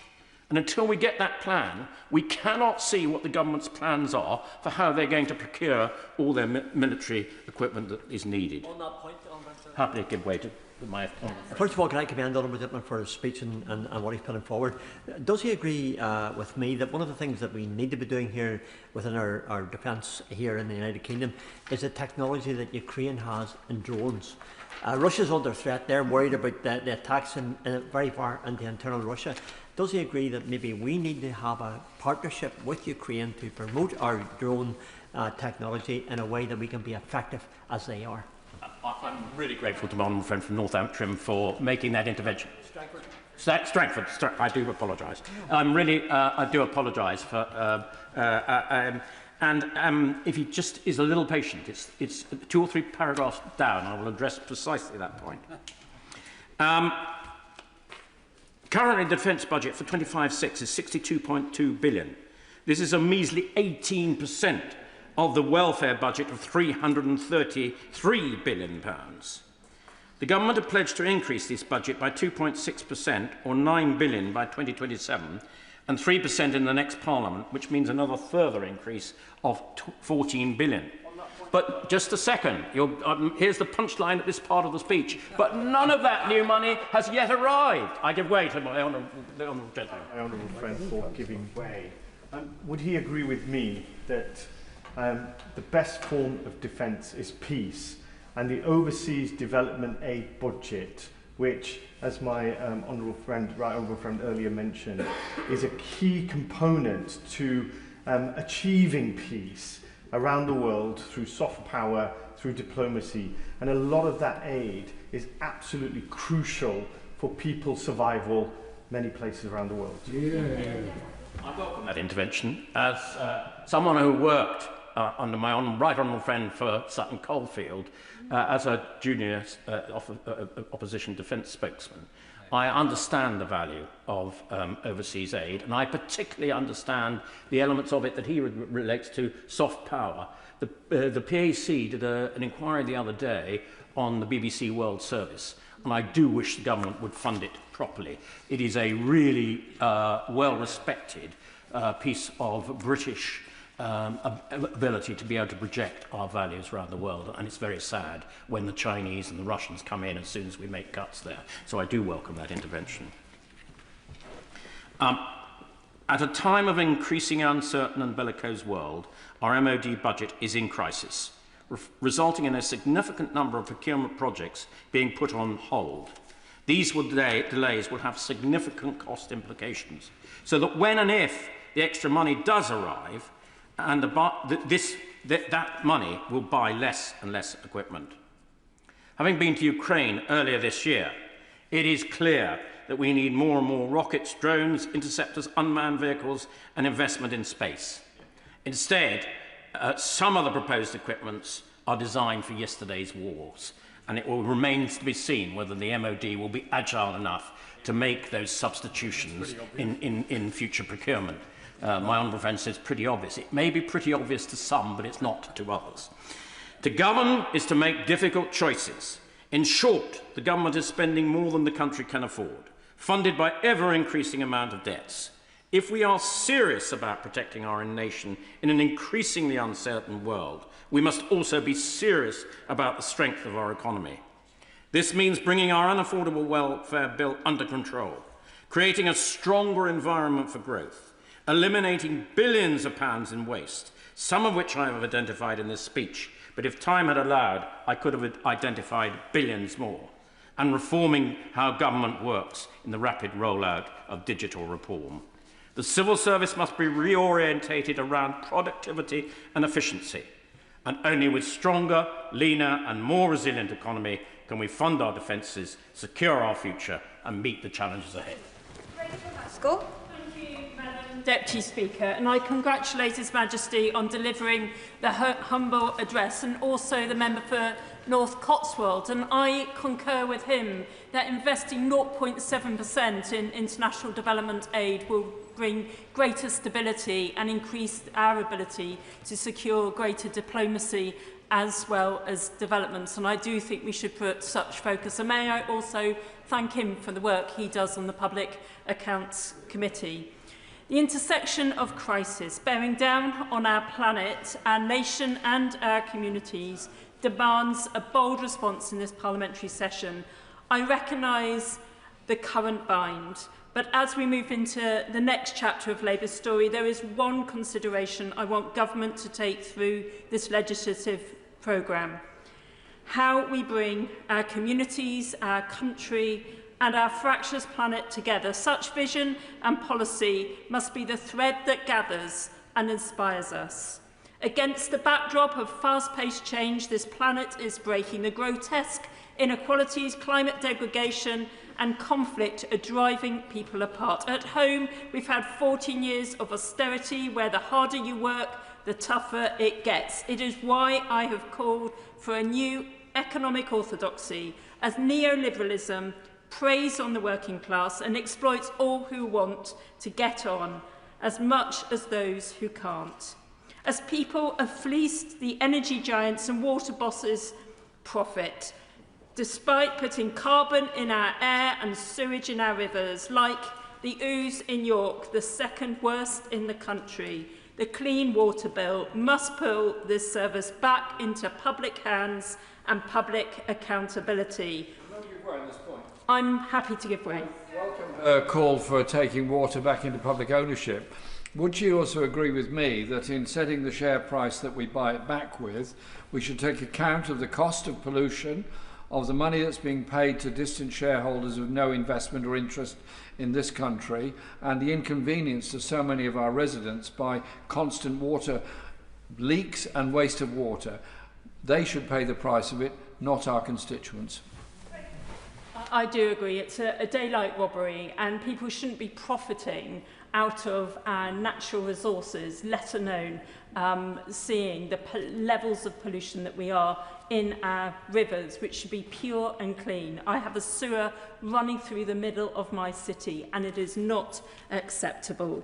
So it is right to legislate, but also to ensure that we are not adding to the carbon cost of our natural environment too. And therefore I caution, with airport and road expansion, that we also ensure that we bring down the sense of carbon. And I fear with airport expansion that may not be the case. The leaseholder and commonhold bill and freezing ground rent is welcome, but as developers extract all they can, people paying extortionate rents and management costs, we need to see good quality housing as a right and rethink the model. Cooperative housing, as I've witnessed in my own constituency, is a powerful antidote and one worth investing in, alongside a new generation of council-built housing for the common good. The system is rigged against ordinary people, as it was 126 years ago when trade unions came together to form the Labour Party. It is our duty in this Parliament to once again set the ambition to drive the transformation for our communities, address the grotesque inequalities that drive people apart, and rewire the system to bring us together. It is our purpose, as the unions fought for common terms and better pay, Labour passed Reimagined, where everyone can get on, a welfare state for those in need, and an NHS where Bevan encapsulated the Duke and the Dustman as equals.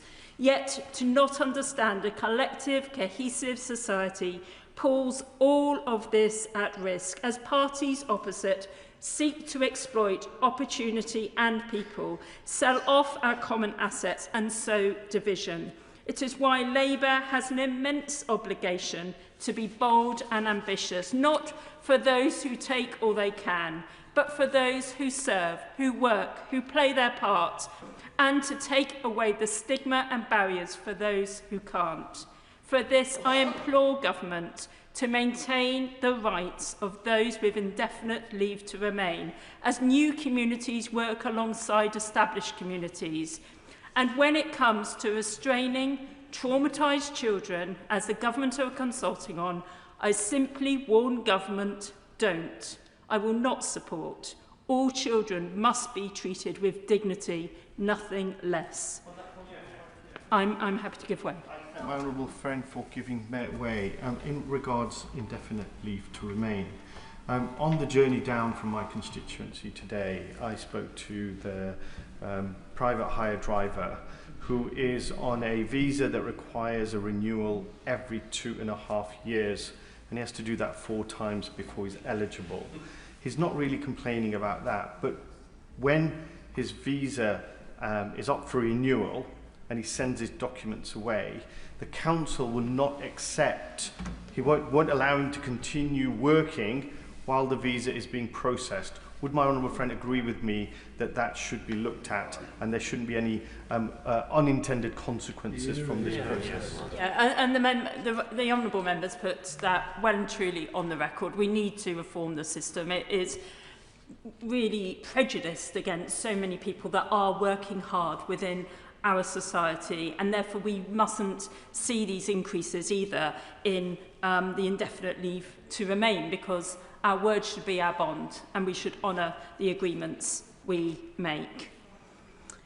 So this brings me to the ambition that these benches have for reforming the SEND system.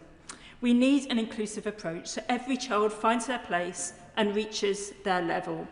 More inclusion means rewiring the culture to be therapeutic and trauma-informed, new pedagogies to map out the learning styles onto the learning of the children, and to end the harsh discipline and single channel of exam-based assessments.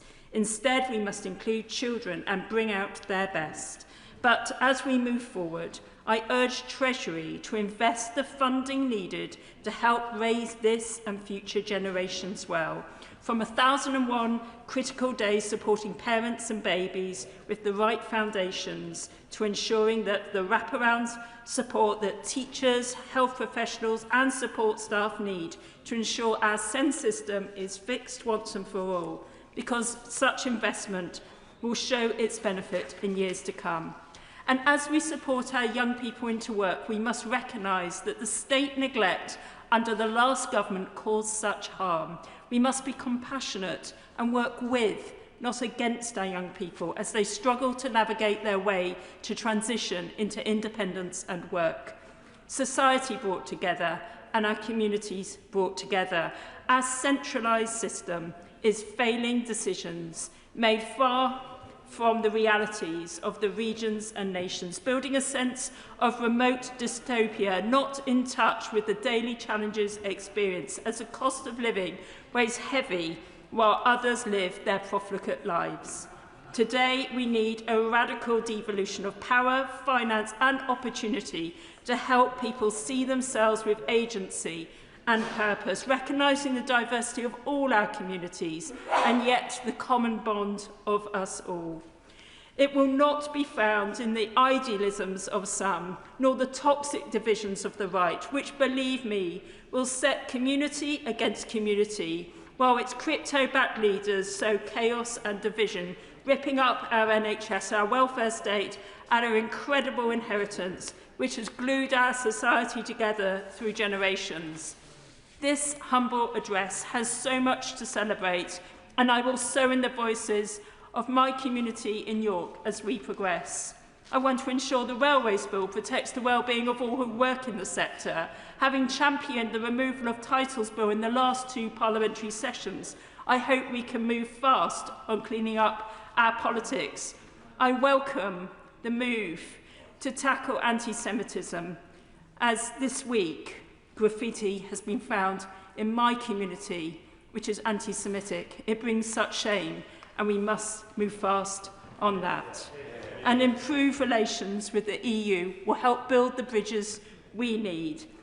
And with regards to being a visitor and tourism hotspot, I will work carefully with government on looking at the overnight visitors levy and trust that businesses won't pay a penalty, but our city would still get the reward.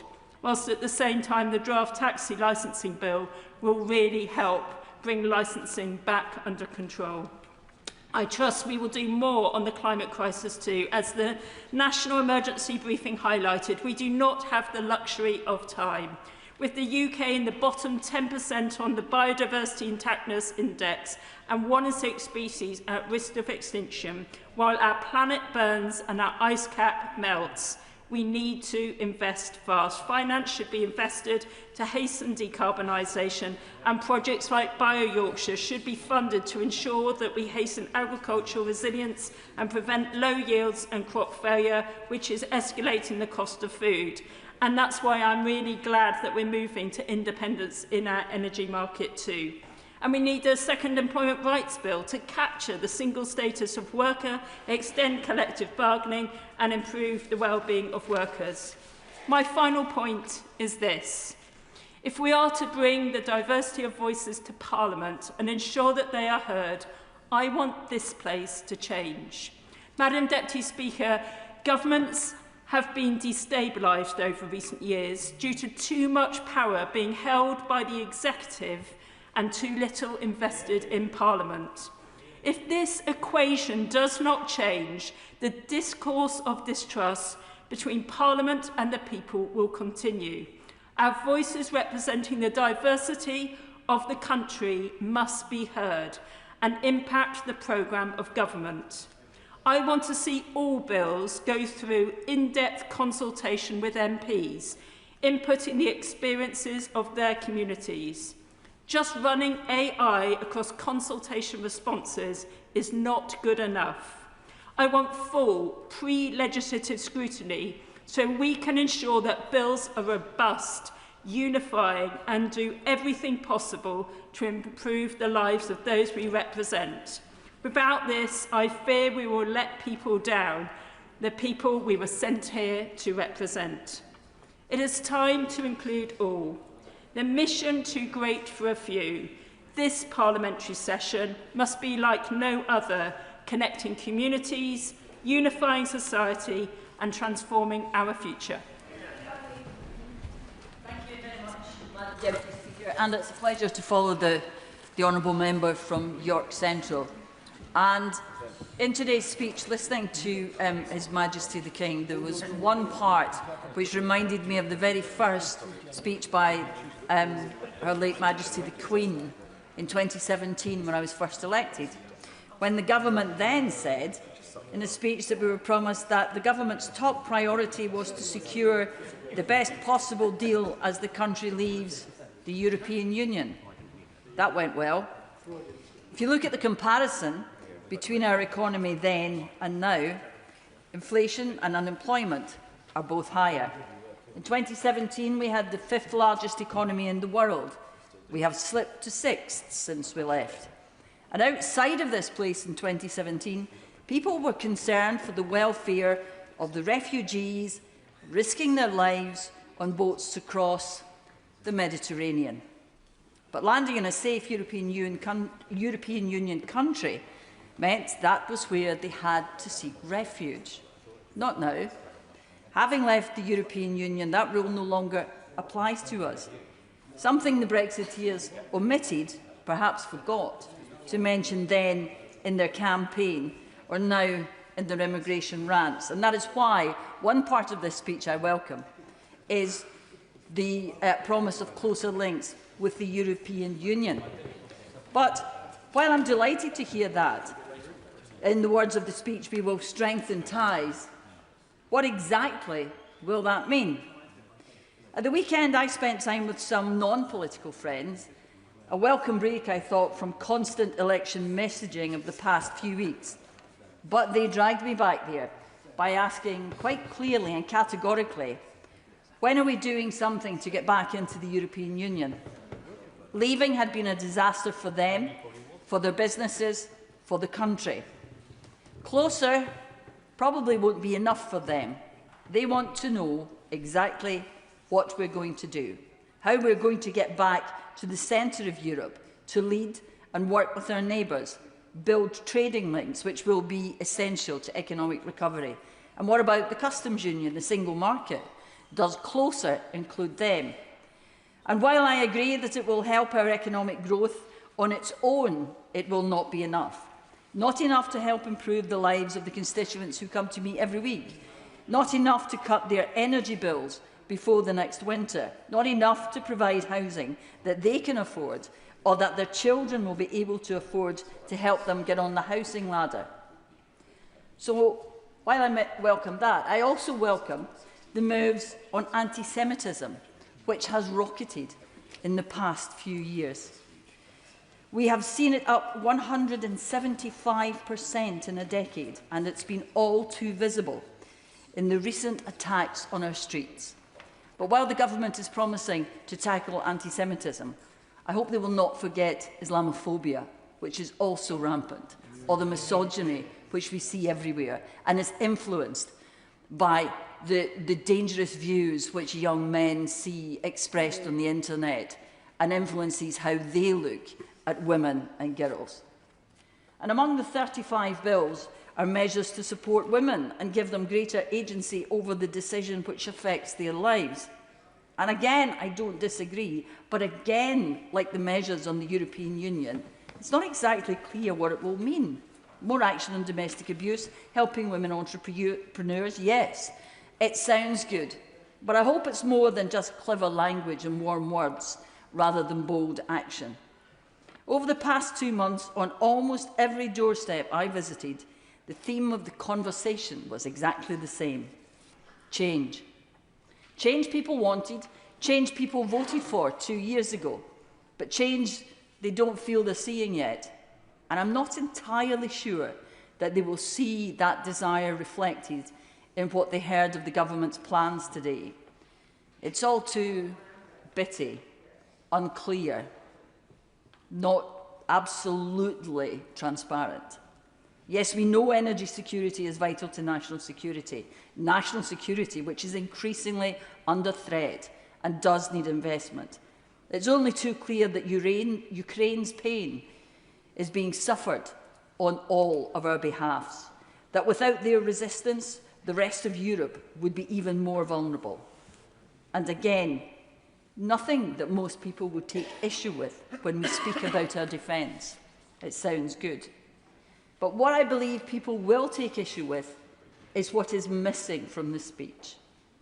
Where is the bold new direction for this country? Where is the thing which will give people in this country hope? Hope that their government understands what it's like to lie awake at night worrying how to pay your bills. Hope that the government understands your fear that the job you just lost because your employer has struggled with national insurance increases will not be your last employment. Or that the same employer's growing realisation that they may not be able to hold on to the company they have spent their life building becomes a reality.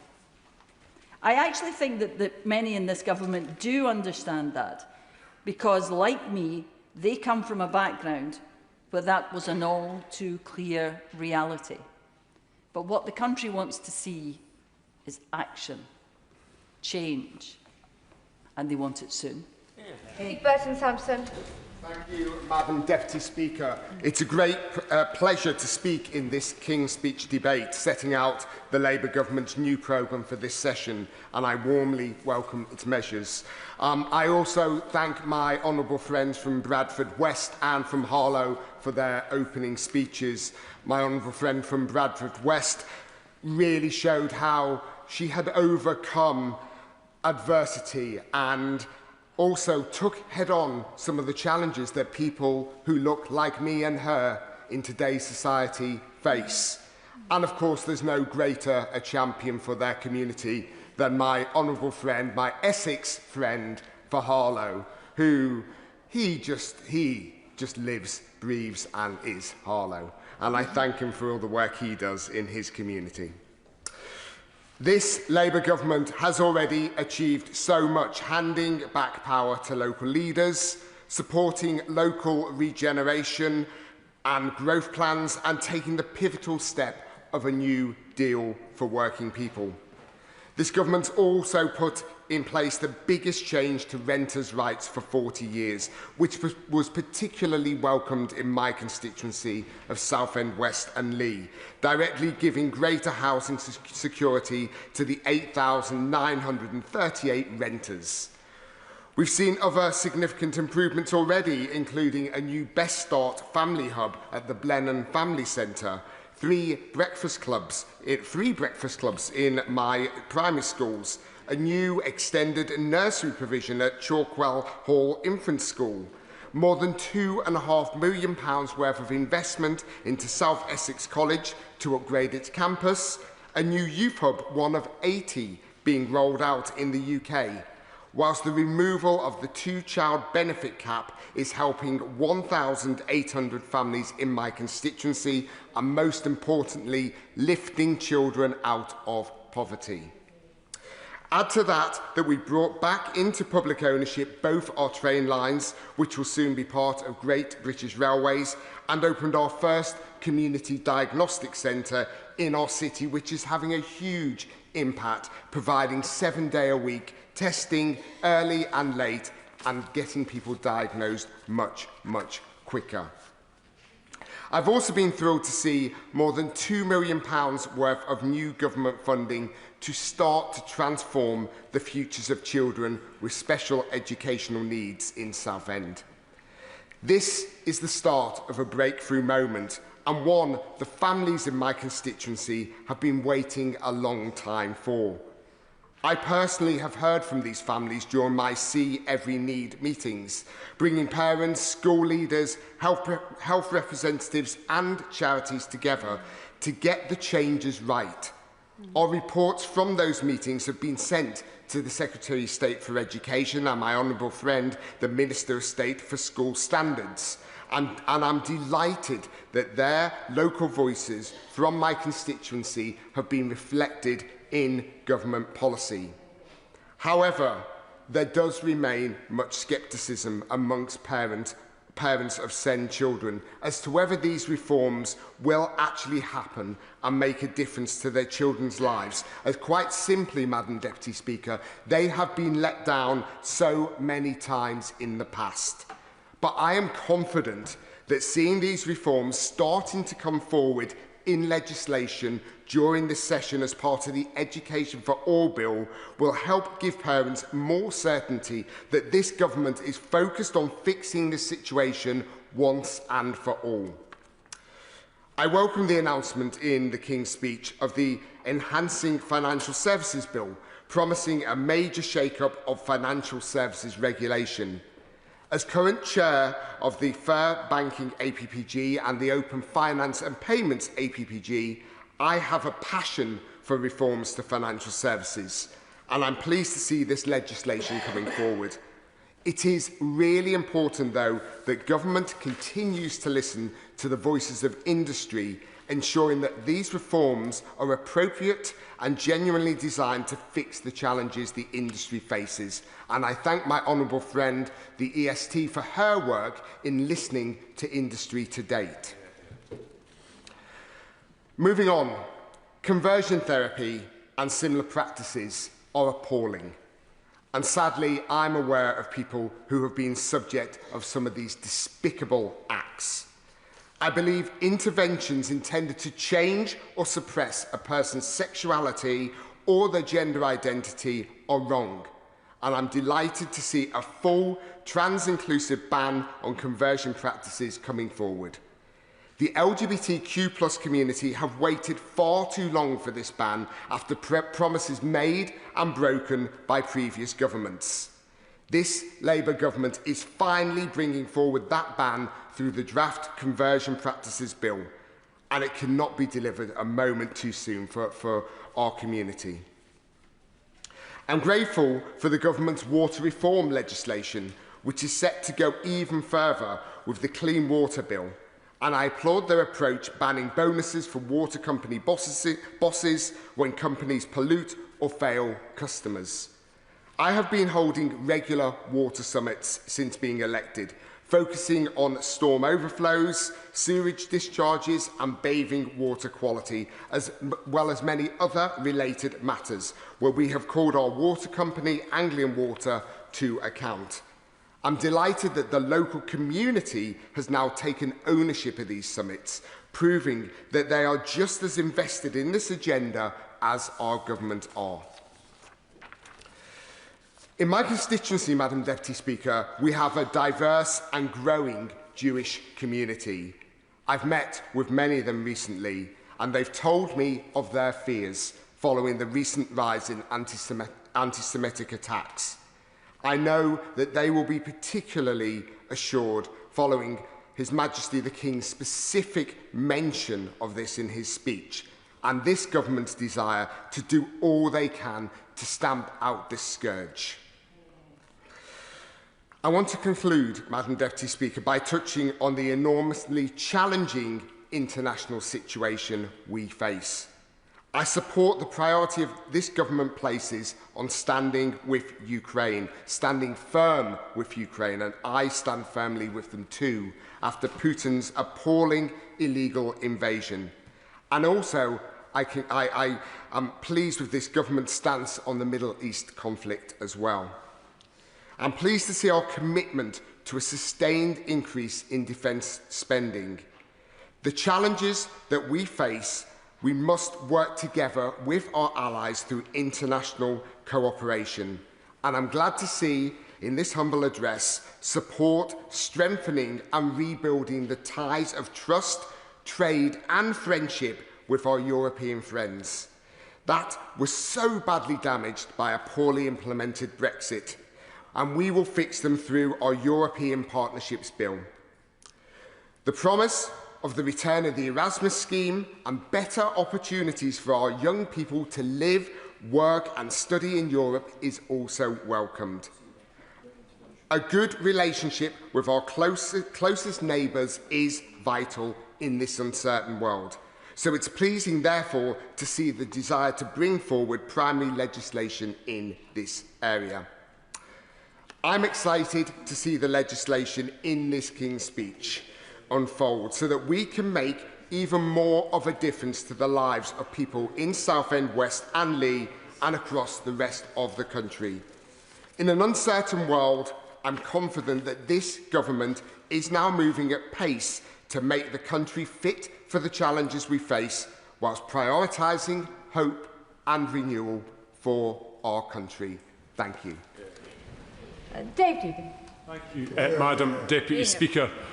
If I wasn't cheered by the landslide victory of the SNP in Scotland last week, before this King's speech, well then I'm very much happy about it now, because it's just as well the people of Scotland have John Swinney as First Minister and the SNP as the Scottish Government to stand as the buttress of fairness and justice between them and the remote and unaccountable UK Government here in Westminster. Not just remote and unaccountable, but dysfunctional to an alarming degree. And that dysfunction is what has precipitated this most vapid of King's speeches. If somebody who was unaware of the UK malaise, unaware of the economic crises multiple that affect the United Kingdom just now, and they saw the government solution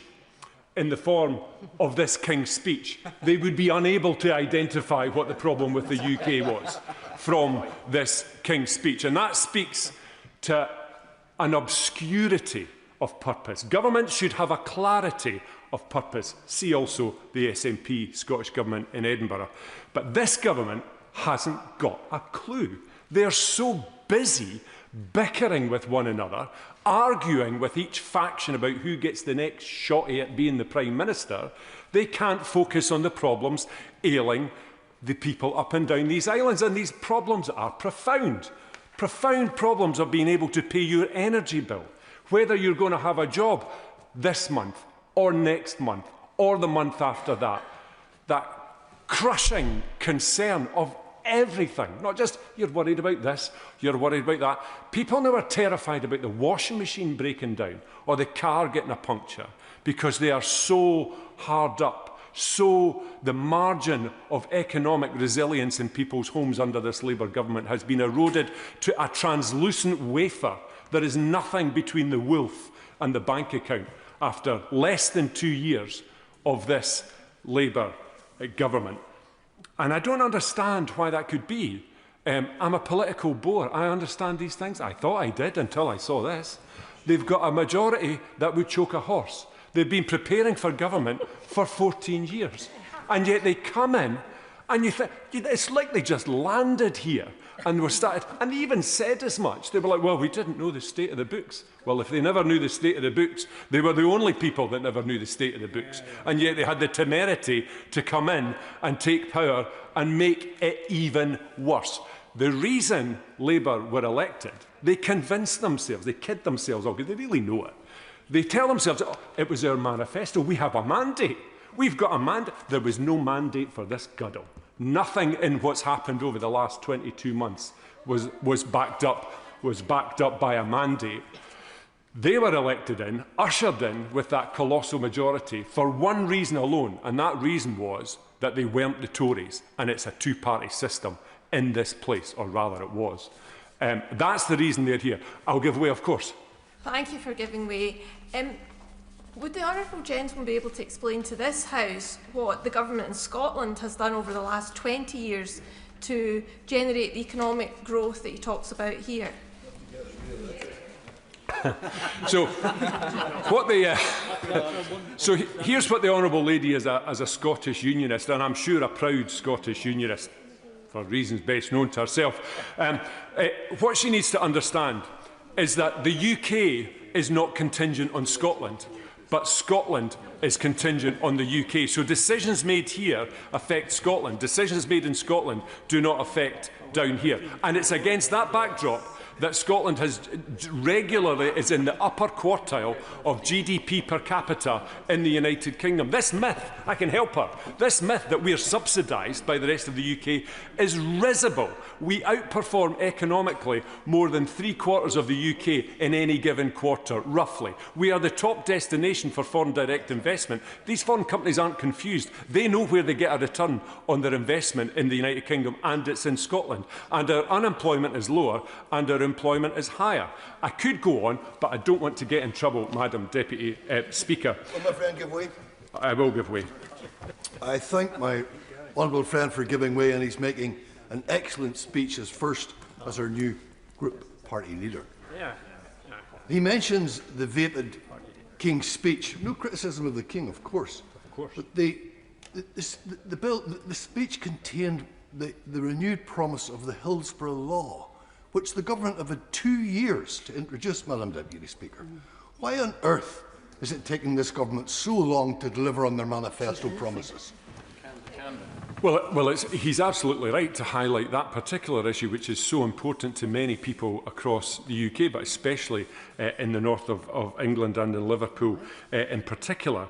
But it's not just that, it's the way they rushed during the campaign to stand shoulder to shoulder with WASPy women before absolutely abandoning them when they got in to office. It's the family farm tax that they expressly said they would not do before the election, and they got in and they did exactly that. A gross betrayal of our agricultural industry and our rural communities. And the national Employers' National Insurance, Madam Deputy Speaker, was self-evidently anti-industry. It was self-evidently inflationary, and it was self-evidently a tax on jobs. It was going to have one potential outcome. And the 25 billion that they said this would bring in was complete fantasy by the time they'd compensated for the public sector, and it was down into single figures of billions, which even that didn't take into account the drag on the economy and the lower receipts that they would get in a fiscal sense as a result of that disastrous self-defeating policy. I'll give away. Giving way. What would be his answer for filling that massive fiscal black hole that we were left with? Thank you. Well, you made it up. So what the honourable gentleman needs to understand is that you grow your way out of these issues, and growth comes from economic investment in equipment and people, raising productivity, lowering economic inactivity, all the things that have risen under Labour, because Labour don't understand economics. Never have, never will. I want to move on, Madam Deputy Speaker. But before I do, I want to focus on the real impact on real people. Unemployment is now at its highest level in 5 years. Unemployment across the UK is at 5.2%. Thankfully, through the economic efforts of our SNP Scottish Government, it's at 4.1%, still far too high for our communities. And youth unemployment in the UK is at 15%. That is a catastrophe. The way that you enter the world of work as a young person dictates your relationship with employment for the rest of your life. And that is what is catastrophically damaging for young people. Yes, I will give way for young people up and down these islands. And it's particularly acute in the hospitality, which is a gateway industry for employment, where the government is taxing hospitality out of existence. People with a pub or a hotel or a restaurant now feel like unpaid tax collectors for this Labour government. I'll give way.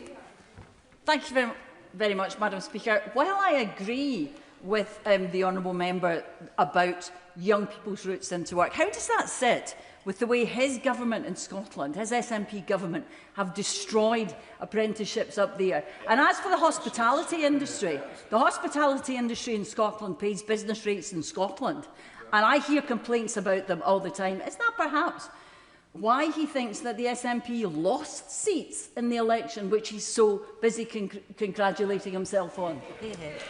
Still got over 4 times as many seats as the Lib Dems in Scotland, Madam Deputy Speaker, so I'll not be taking any lectures there. However, I look forward to working quite closely with the Liberal Democrats in the Scottish Government sense. But to her point, I'm not sure she's got that in her gift, Madam Deputy Speaker, but to her point about youth unemployment, as I said to the honourable lady over there, the Scottish Government is subject to the same economic malaise as anywhere else in the United Kingdom.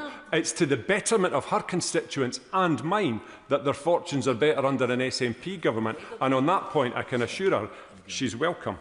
But don't just take my word for it, Madam Deputy Speaker.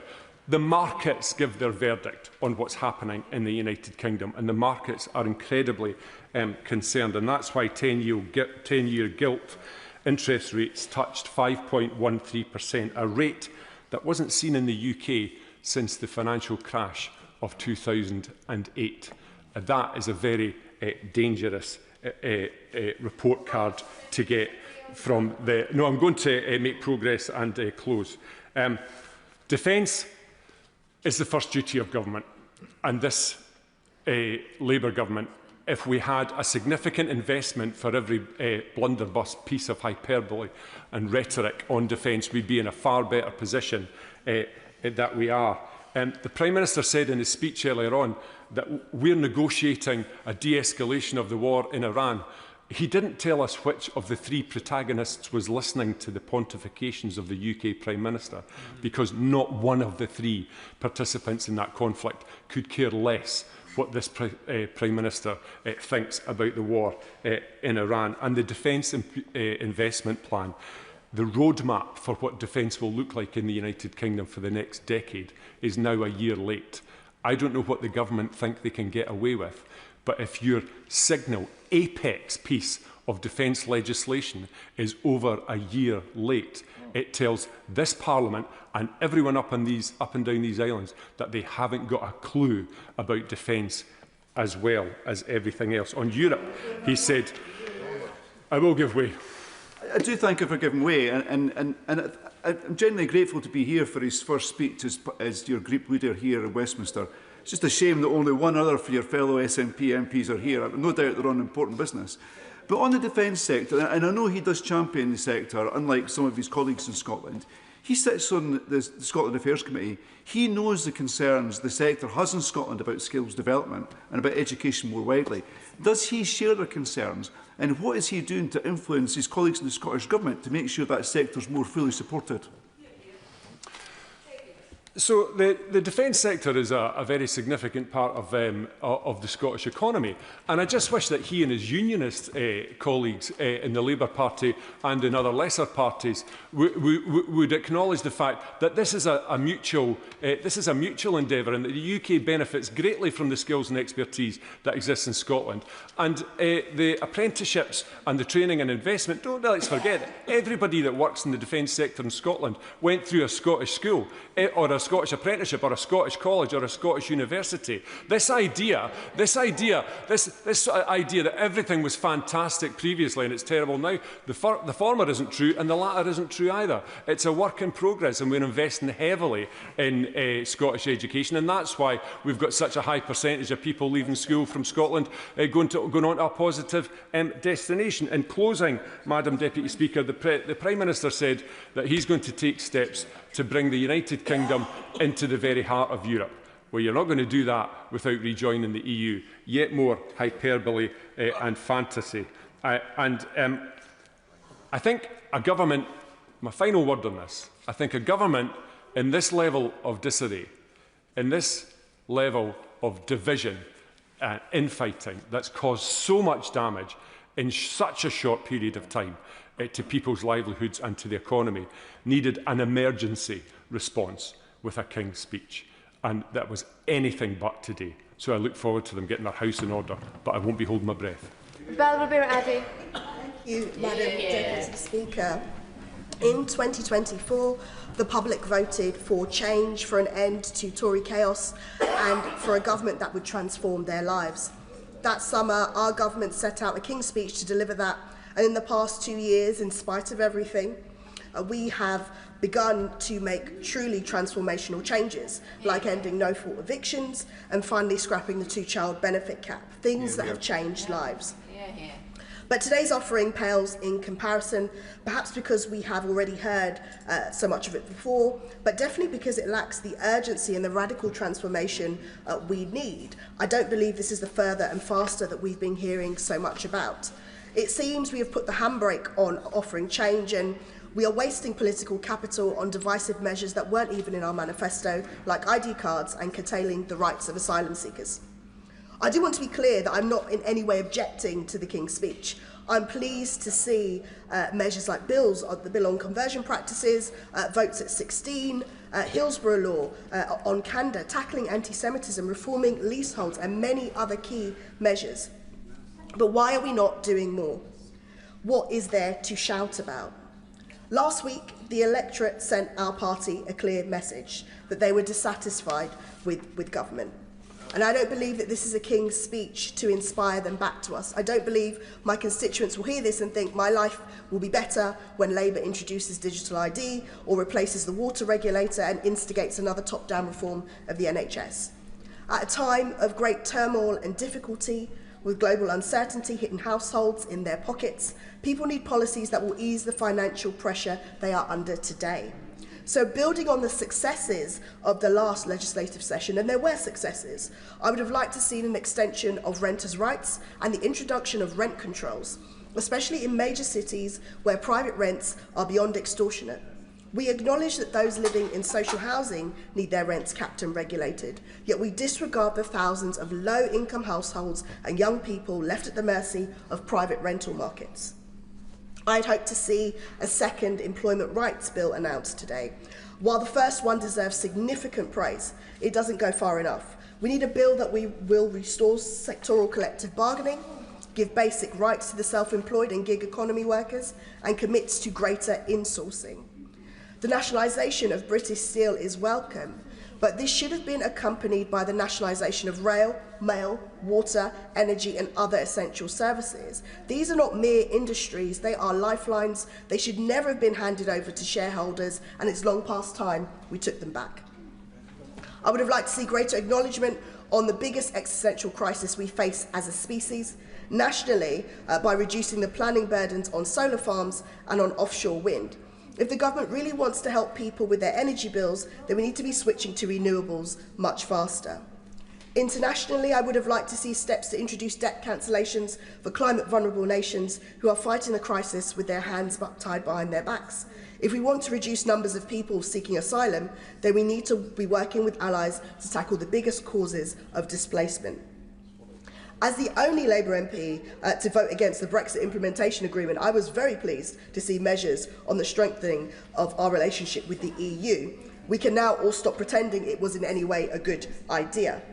And watching that disastrous impact that it's had, I feel vindicated. But I would also advise the government that with all of the Henry VIII clauses in that bill, we could do so much more faster. And we could do it in a way that would quickly benefit our nation.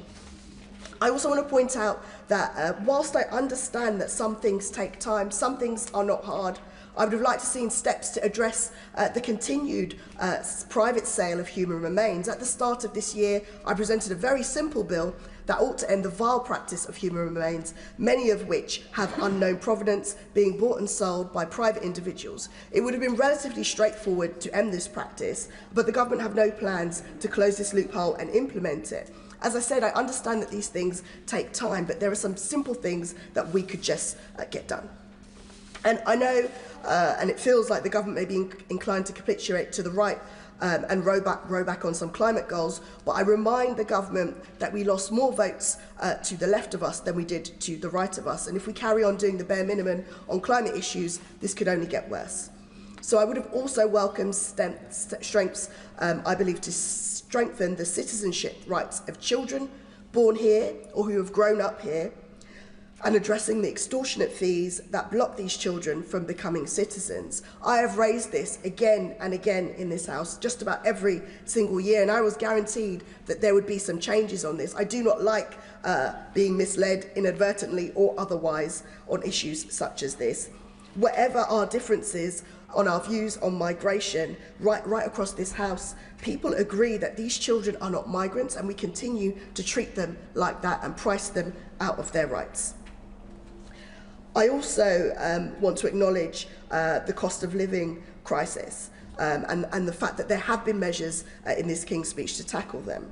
But frankly, successive governments have been skirting around this issue for years, making minor tweaks that slightly ease the pressure but don't go far enough. I think it's time to be very bold. It's time to consider the merits of a universal basic income. This is not a radical idea, it's something that I believe is a logical one, because poverty is a political choice. Even at these difficult times, we remain one of the richest countries in the world. So why do we have such a huge cost of living crisis? Why are people skipping meals, rationing heating, working themselves into the ground, doing multiple jobs just to stay afloat? This doesn't happen by accident. It happens because those in power decided it was acceptable. And for the avoidance of doubt, we are the ones in power. The question is not really affordability, it's whether we have the courage and the will to take on such a transformative policy. Because at the moment it feels like we are offering piecemeal change, minor tweaks, while they may be necessary. I don't believe they will excite anyone. They believe they will make the tangible change that we need. Now, I know we can't sell people the world, and systematic changes do need to be made to facilitate reforms. But you cannot solely offer that and then tell people that their lives have been changed, especially not after the very clear message the electorate delivered to us last week. People may call me unrealistic, but I would say that I am ambitious for what we can achieve in government right now and in this parliamentary session. Labour governments have always accompanied radical transformational change in our society. This is the change that the electorate wants. This is the change that we promised them. They made it very clear. And I don't believe this legislative agenda goes far enough to achieve that for them. The public is demanding more, and I believe that we can do more to give them that. Sir David Davis. Thank you, Madam Deputy Speaker. During the privileges debate, I told the House that I had hoped a couple of years ago that the Prime Minister would make a success of his new job at the time. Unfortunately, with this House debating against the backdrop of a Labour psychodrama, that psychodrama wouldn't have happened except for the fact the government has failed, and failed very clearly. In his now infamous speech, the Prime Minister said he was going to undertake a reset. And I don't know about the Labour Party, but the country certainly needs a reset. But what he said was, in describing his reset, is he needed to explain things better. That's not a reset, that's a re-spin of what we're doing. We need a proper reset. And I would quote the words of the Honourable Lady, the member for Hornsey and Wood Green, who said, Labour must be judged on actions, not just our words. And I think she's exactly right on that.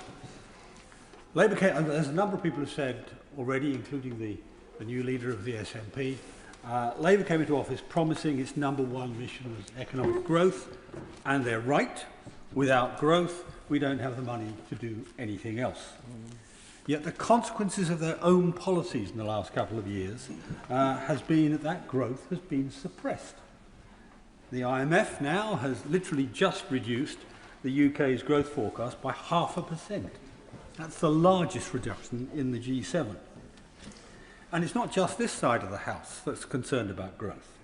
I recommend the House read the Labour Growth Group report. It's called An Honest Day, which is aimed directly at this problem. And whilst I don't agree with everything in it, there are a lot of good ideas there which the government should have already taken on.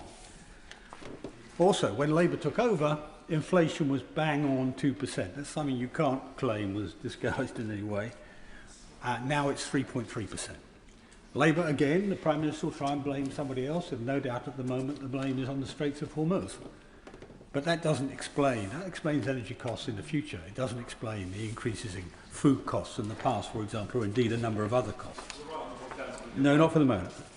Neither does it explain the increase in borrowing costs, which are higher than any other G7 country, which are virtually double Japan's. That's nobody's fault but the Chancellor's, and the consequences have been laid out already by the Public Accounts Committee chairman, a horrific consequence for our public finances. The real break is Labour's own policies. High taxes, massively burdensome regulation, high business rates, high energy costs. What on earth do we expect from our businesses when, in a moment, when we saddle the country with the most expensive energy in the developed world, or indeed the national insurance increases that the chairman, the leader of the SNP said? I give way. Thank him greatly for giving way on that point. What was the impact of his government's decision to block onshore wind generation? What was the impact of that on energy costs, might he add? Because I have to say to him, his government has claimed, and his minister, his Secretary of State on this, has claimed over time, all these green policies are reducing the cost of our energy. Not using oil and gas is reducing the cost of energy. What's the consequence? The highest energy cost in the world. If he can explain that, I'll be very interested to hear when he makes his speech. They're only cheaper with subsidies. Now, the other issue, of course, is the growth or the loss of growth has a material impact on public finances. To give the House a measure, 1% change in growth rate is 10 to 11 billion pounds in the first year, and then more money in consequential years. So when you lose that, you lose that amount of money. But let's imagine we could get that growth. Back. That still would not be enough. It's not enough to pay the bills we need to pay. So what can we do? Well, I'm afraid we have no choice because of the size of it, but to cut welfare costs. Now, I'm a great believer in our welfare system, but it should be a safety net, not a lifestyle choice. People who can work should work, and the public has little sympathy for those who choose benefits over a job. Indeed, I mean, it's true today, it's been true since I was a child on a council estate. The British working class, who Labour used to think of as their own voters, the British working class hate it when they see one of their neighbours choosing to sit at home on spending taxes that they have already earned themselves. So, low growth handicaps our ability to solve our citizens' problems. I will. I thank my right honourable friend for giving way. And I do agree, and I think most people agree, that people who are capable of working should be helped into work.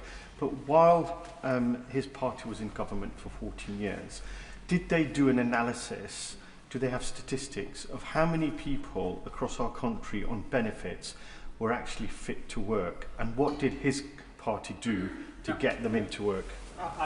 No, they didn't, I think, is the answer to the question. But he should be aware. I mean, it wasn't only 2 months ago a Labour member in this House described me as the MP who's never knowingly on message. So, which is a label I espouse. I don't mind that. No government has got this right. We need to have a welfare system that looks after the disabled, looks after people who have got no choice about what they're suffering, but doesn't make it an even choice as to whether you're going to be on the dole or in a job. I give way to the Honourable. Right on. I thank the man for giving way. Is he aware that the discussion that was held some months ago when the Secretary of State proposed big cuts in personal independence payments caused unbelievable levels of stress and despair to often isolated people who were in receipt of PIP where a carer came in to help them, and that the government is still undertaking a review, the intention of which is to lower the personal independence payments bill?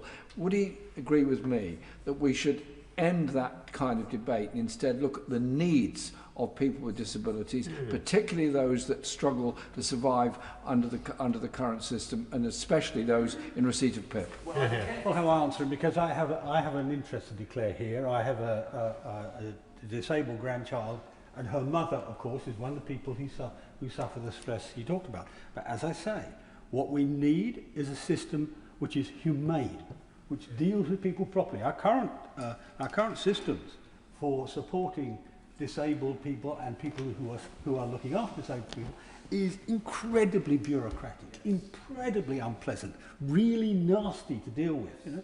The areas we need to deal with in welfare is not in that area. It's principally in the area of employment, because we want to get people back to work, because there is no better way out of poverty than employment, rather than, as it were, on the dole. Now, of course, what is it we're talking about paying for? Come back to the thrust of my argument. I mean, I'm going to pick 3 issues. I could pick any number, but 3 that matter to my constituents are healthcare, education, and defence. Those are, I guess, the 3 top issues, really. Let me start with healthcare. Our health service needs real radical reform. I know we have a bill in this King's speech, but it doesn't look to me like it's going to have a sufficiently radical impact. And for some reason, we don't actually speak enough about the fundamental aims of our health service. Healthcare, in my view, healthcare must be free at the point of delivery. That, in my view, is an absolute. But it also must do its job of saving lives. And we turn our face away from this too often. Under our system, too many Britons are dying early and avoidably under a system that swallows money without delivering the outcomes. Every year, 125,000 deaths are listed officially as avoidable. and it's got worse in recent years. It went from 129 deaths per 100,000 people to 156 in the course of a decade. That's a huge increase, and as a result, we have an avoidable death rate which is higher than nearly, well, in fact, all of our comparator nations. And I'm not just talking rich nations here like Japan. We're even worse off than countries like Portugal, which are much poorer than we are. So it is an extraordinary problem that we have to face. Of course I give way. I very much thank the right honourable gentleman for giving way. I would agree that patient safety is not enough of a priority in the NHS. There is too many incidents of patient harm. We see that reflected in the large clinical negligence bill. So does he agree with me that it is essential that patient safety remains one of the top priorities, not only for the integrated care boards, but also for all providers? Absolutely right, and my concern here is, that the reason we have so many excess deaths is not because of poor doctors, it's not because of poor nurses, it's actually because of poor management.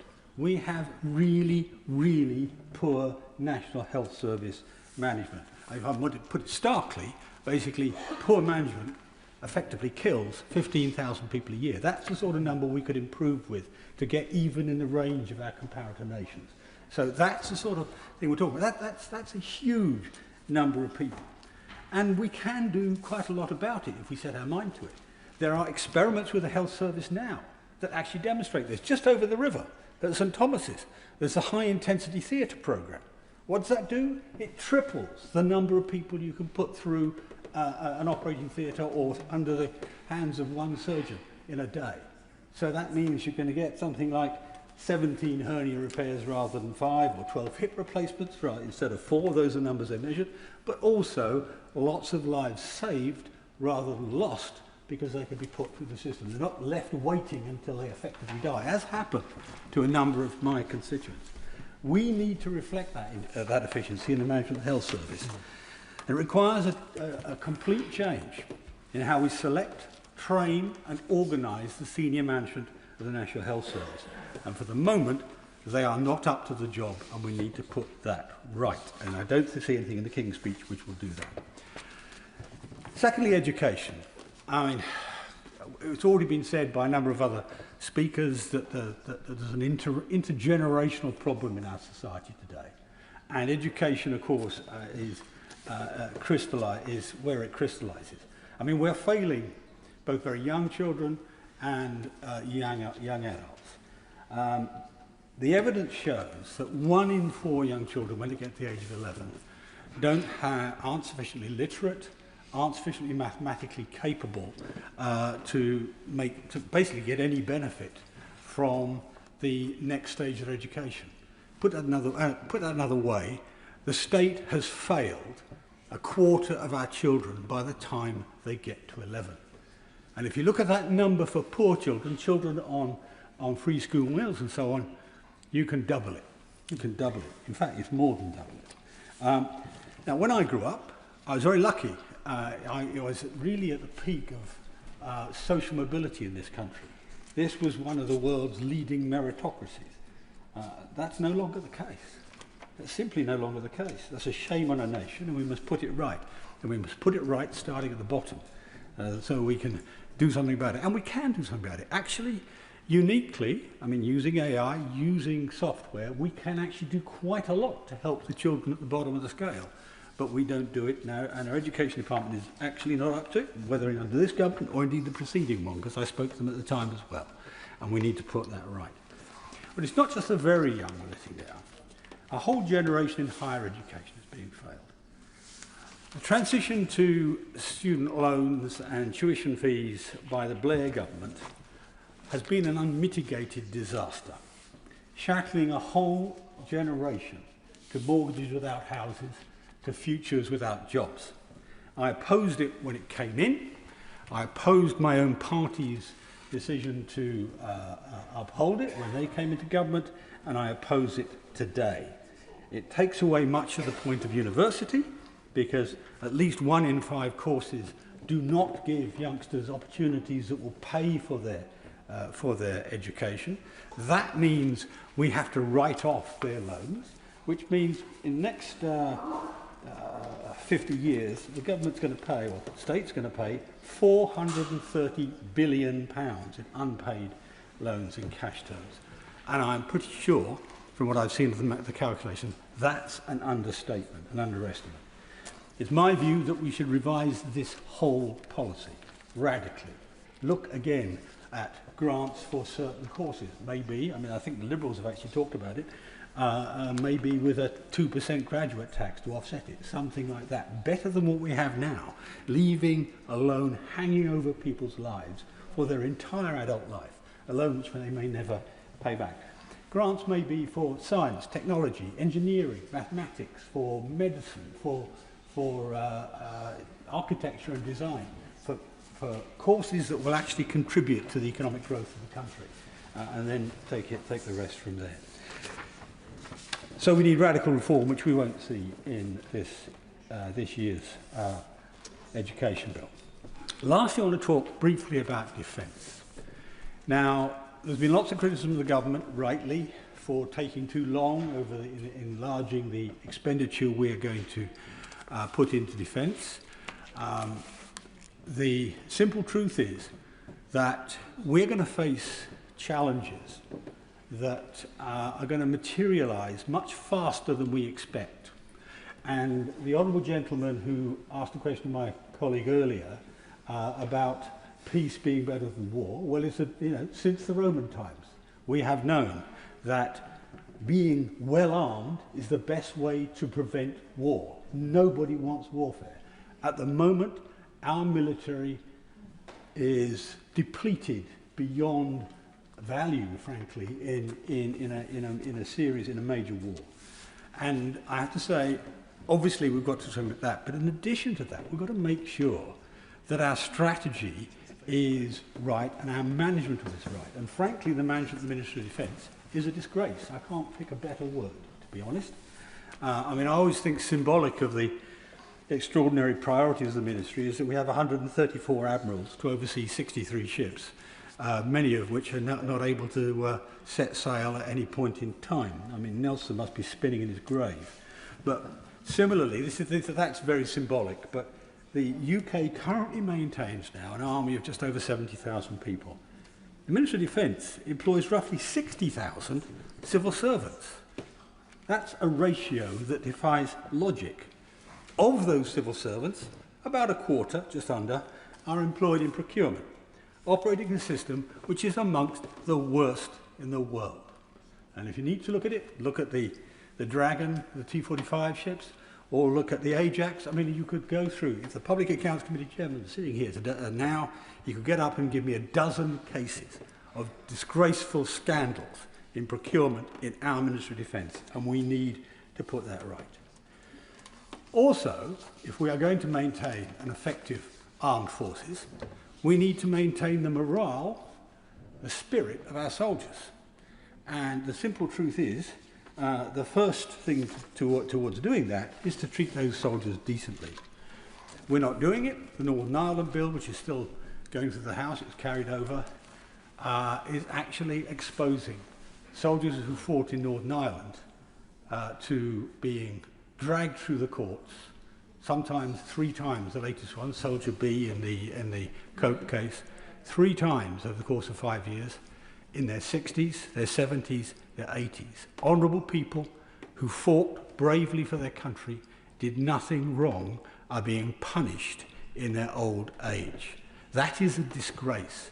Now, the excuse the government used when it started this bill was that the previous legislation was illegal. And that's what a lower court found. But last week, the Supreme Court in the Dillon case overturned that judgment. So there is now no legal basis for the government's policy.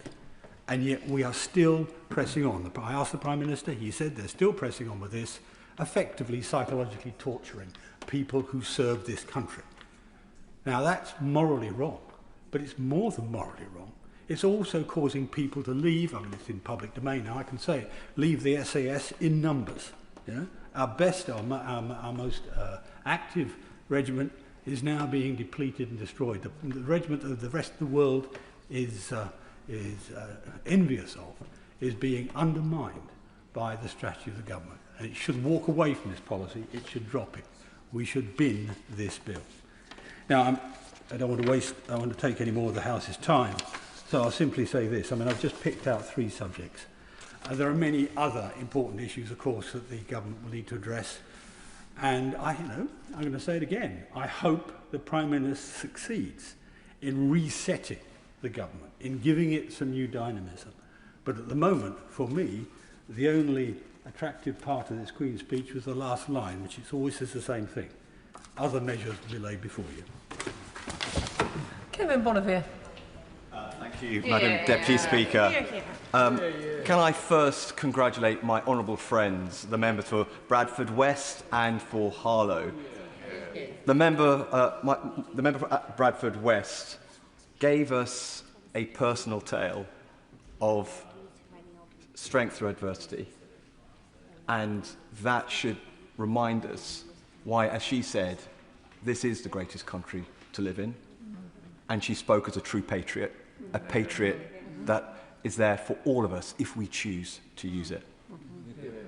And then my honourable friend, the member for Harlow, we often have a lot of rivalries in this chamber.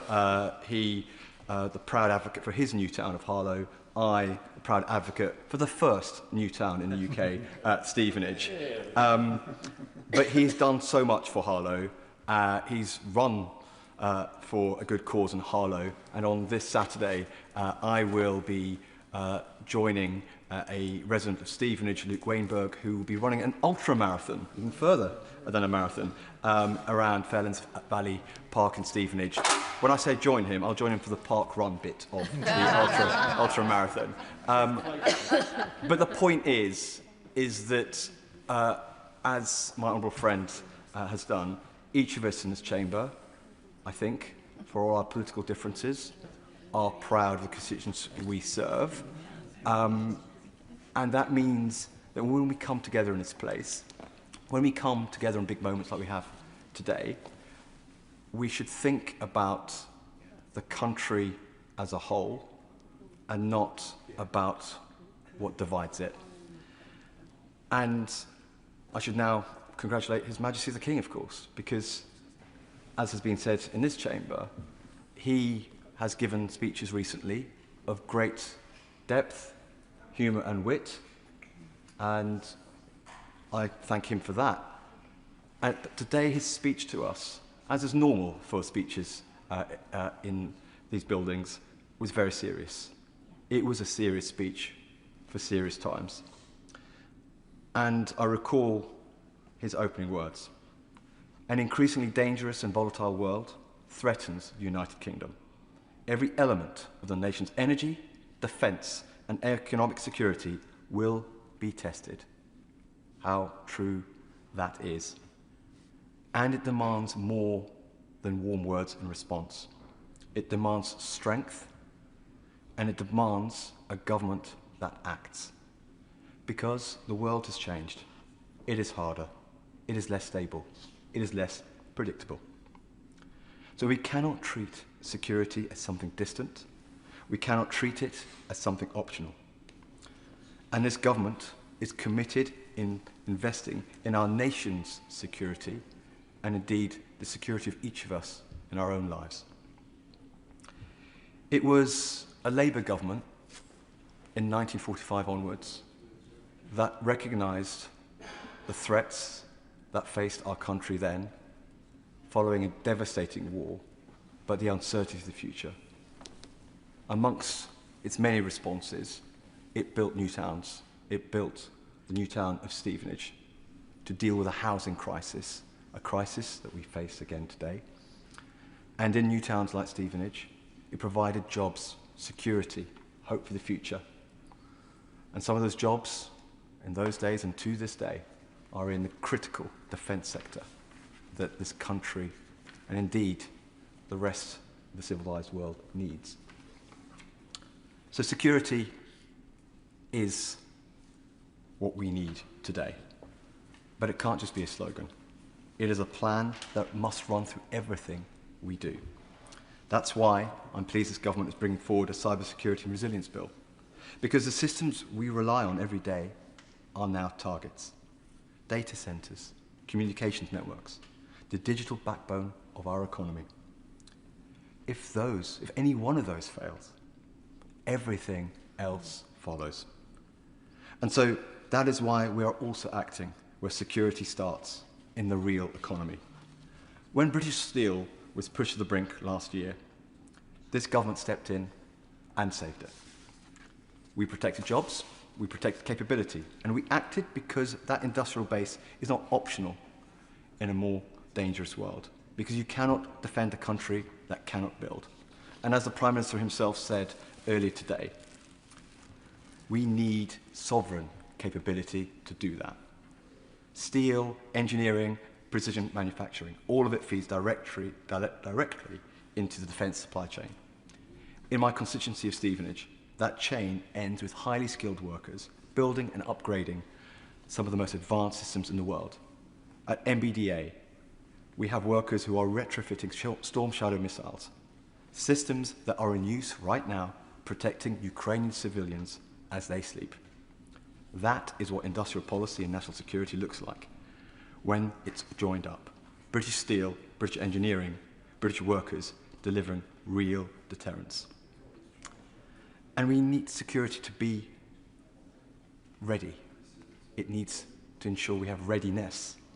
And that's why the Armed Forces Bill gives us new powers to mobilise reserves and former personnel when the country needs them. Because deterrence only works if it is credible. And credibility does not come from words alone. It comes from capability. It comes from the knowledge that this country can act, scale up, and sustain ourselves in a crisis. You see that credibility not only in what we deploy, but in what we build at home. In Stevenage, alongside those missile defence systems, we see the next generation of secure military satellite communications being developed at Airbus, connecting our forces and our allies securely in real time. But security also must start at home, in a domestic field. A national security bill will criminalise the glorification or normalisation of serious violence, because when violence is excused or made acceptable, it creates the conditions for more of it. We saw the consequences of that in Southport. We cannot allow that to take root in our society. And that's the same across all our streets, where policing must keep pace with modern threats. In Stevenage, we have seen what proactive policing looks like. Under Project Vigilant, trained officers are out in our town centre identifying predatory behaviour before it escalates, intervening early to prevent harm and protect women and girls. And when it comes to organised crime, we are acting there too. A recent operation targeting county lines gangs operating in Stevenage saw 19 arrests, with weapons seized and more than £27,000 taken off our streets. That is the reality of the threat. If people do not feel safe where they live, national security means nothing. The police reform bill builds on an approach that will give our officers the tools they need to do their job, strengthening forces and creating a national capability to go after the most serious criminals. And security also means being honest about threats we face from hostile actors. The Tackling State Threats Bill gives us the power to act directly against state-linked organisations that operate against our interests. It will mean that this government can and will prescribe the IRGC as a terrorist organisation that it is. Because when organisations use violence, intimidation and terror, whether backed by a state or not, there can be no grey areas. Prescription is not optional, it is essential. The threats we face today are not always conventional, they are covert, they are persistent, and they are designed to exploit any weakness. And that includes our digital infrastructure, which is why the Cybersecurity and Resilience Bill is so vital. But security is not only about stopping threats, it's about building strength. And in Stevenage, you see that strength in our life sciences sector.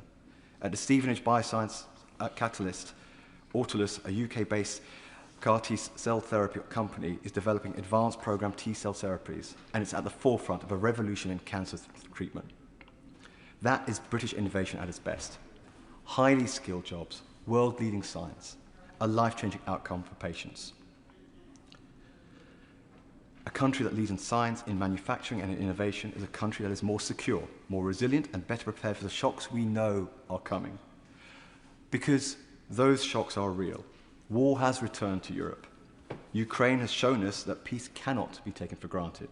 The Middle East has shown us how quickly instability spreads from conflict abroad to pressure on energy markets and prices at home. And some of those most serious threats are the ones people never see. Cables beneath our seas, networks under constant pressure, hostile states probing for weaknesses every single day. We have already seen this in action.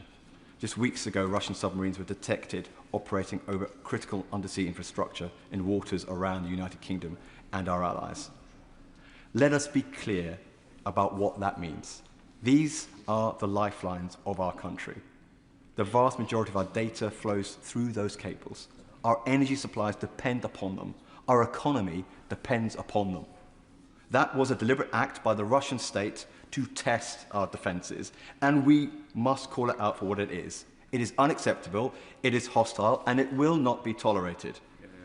Our armed forces tracked those submarines, exposed their operation, and forced them to withdraw. And the message to the tyrant Putin was clear. We know what you are doing, and any attempt to damage our infrastructure will have serious consequences. Because in the modern world, there is no warning sound. There is no clear beginning. The attack comes quietly. And if we are not ready, we will feel the consequences before we even see the cause. So let us be clear. Security is not one policy. It is not one department. It is and must be a national mission. It runs through defence, through policing, through industry, through science, and through the strength of our communities. It is about whether people feel safe in our streets, secure in their jobs, and confident in their future. That is the first duty of government. And when we take it seriously, when we act, when we build the strength we need, places like Stevenage show exactly what that looks like in practice. Madam Deputy Speaker, we will not just endure in a more dangerous world. We will lead Britain through it, both safely and securely. Thank you. Richard Tice. Thank you, Madam Deputy Speaker.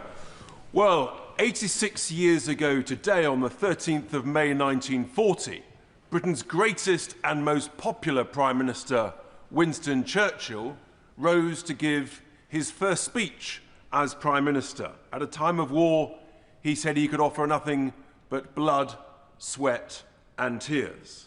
And 86 years later, we have heard from Britain's most unpopular, possibly the worst Prime Minister ever. After just 22 months, Madam Deputy Speaker, all we have had is failure, incompetence and negligence. And we have a programme of government in this King's Speech that in a sense represents everything that this Prime Minister currently that we suffer under represents. Process and regulation. Process and regulation. And the thing about that is that that just drives up costs. And there is nothing that I can see in this programme of government that will actually reduce bills, will reduce the cost of living. I'll come back to you, my good sir.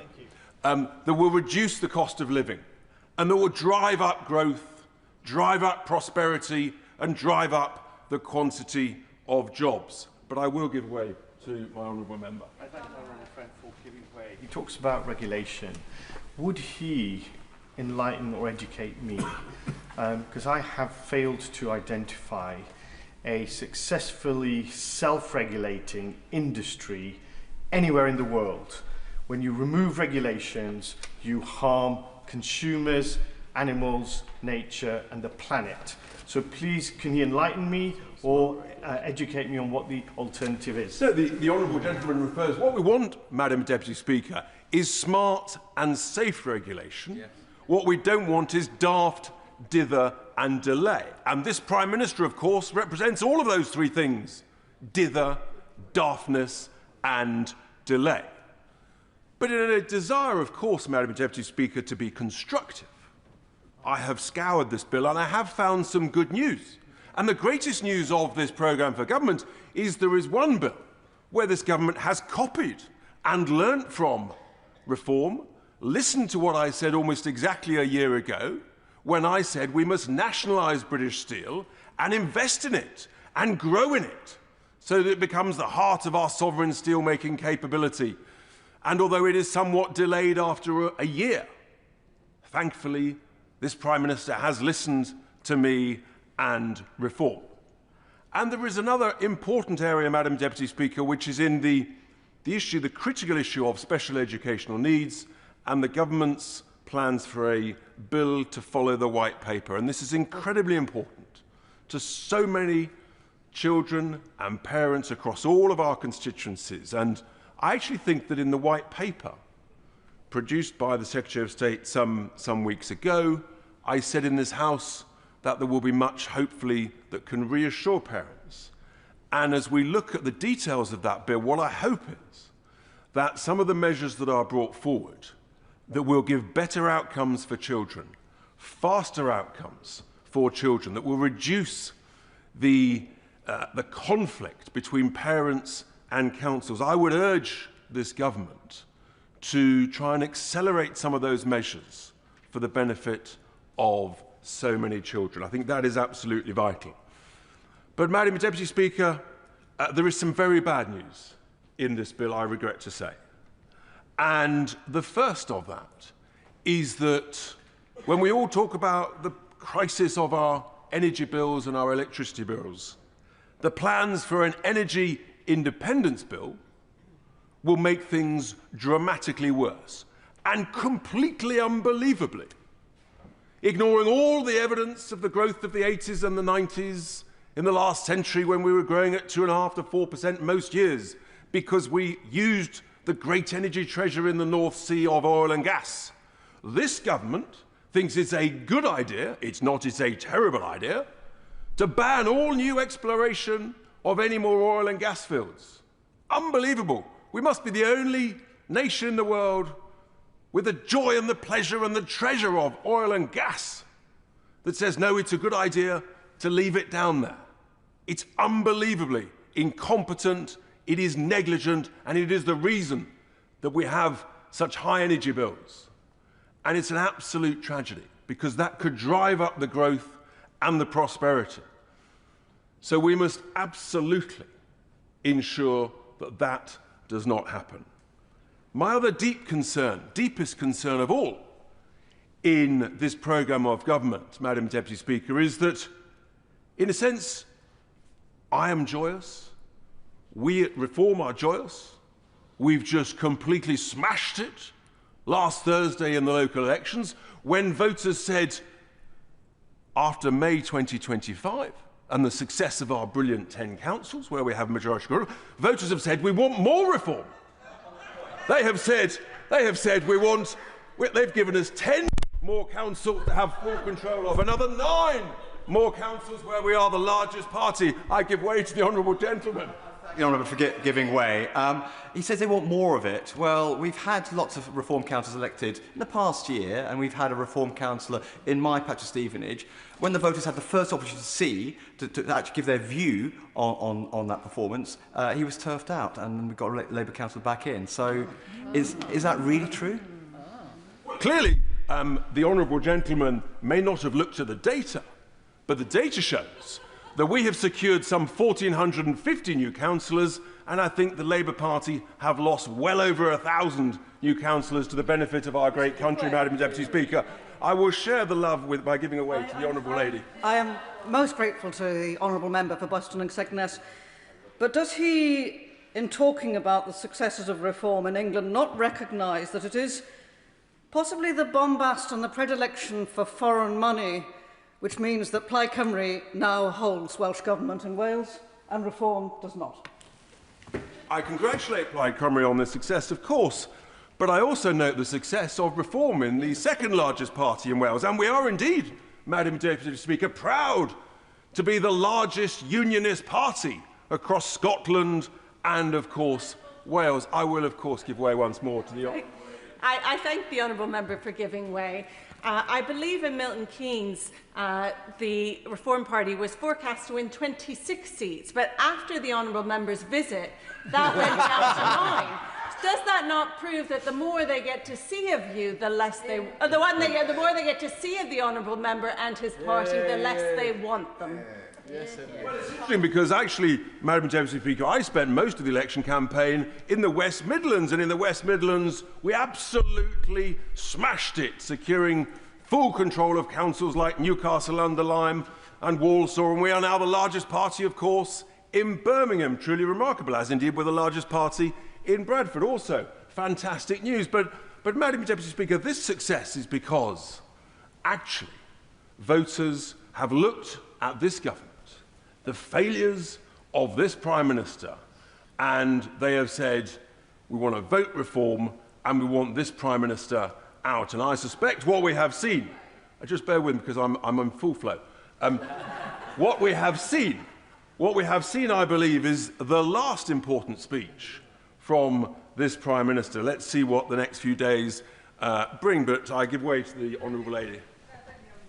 And for giving way, he mentions Bradford District and notes the fact that Reform got the largest number of seats. But will he also recognise that the vast majority, 3/4 of people across the Bradford District, voted for parties other than Reform UK? And will he recognise that whilst they got seats, they are not popular?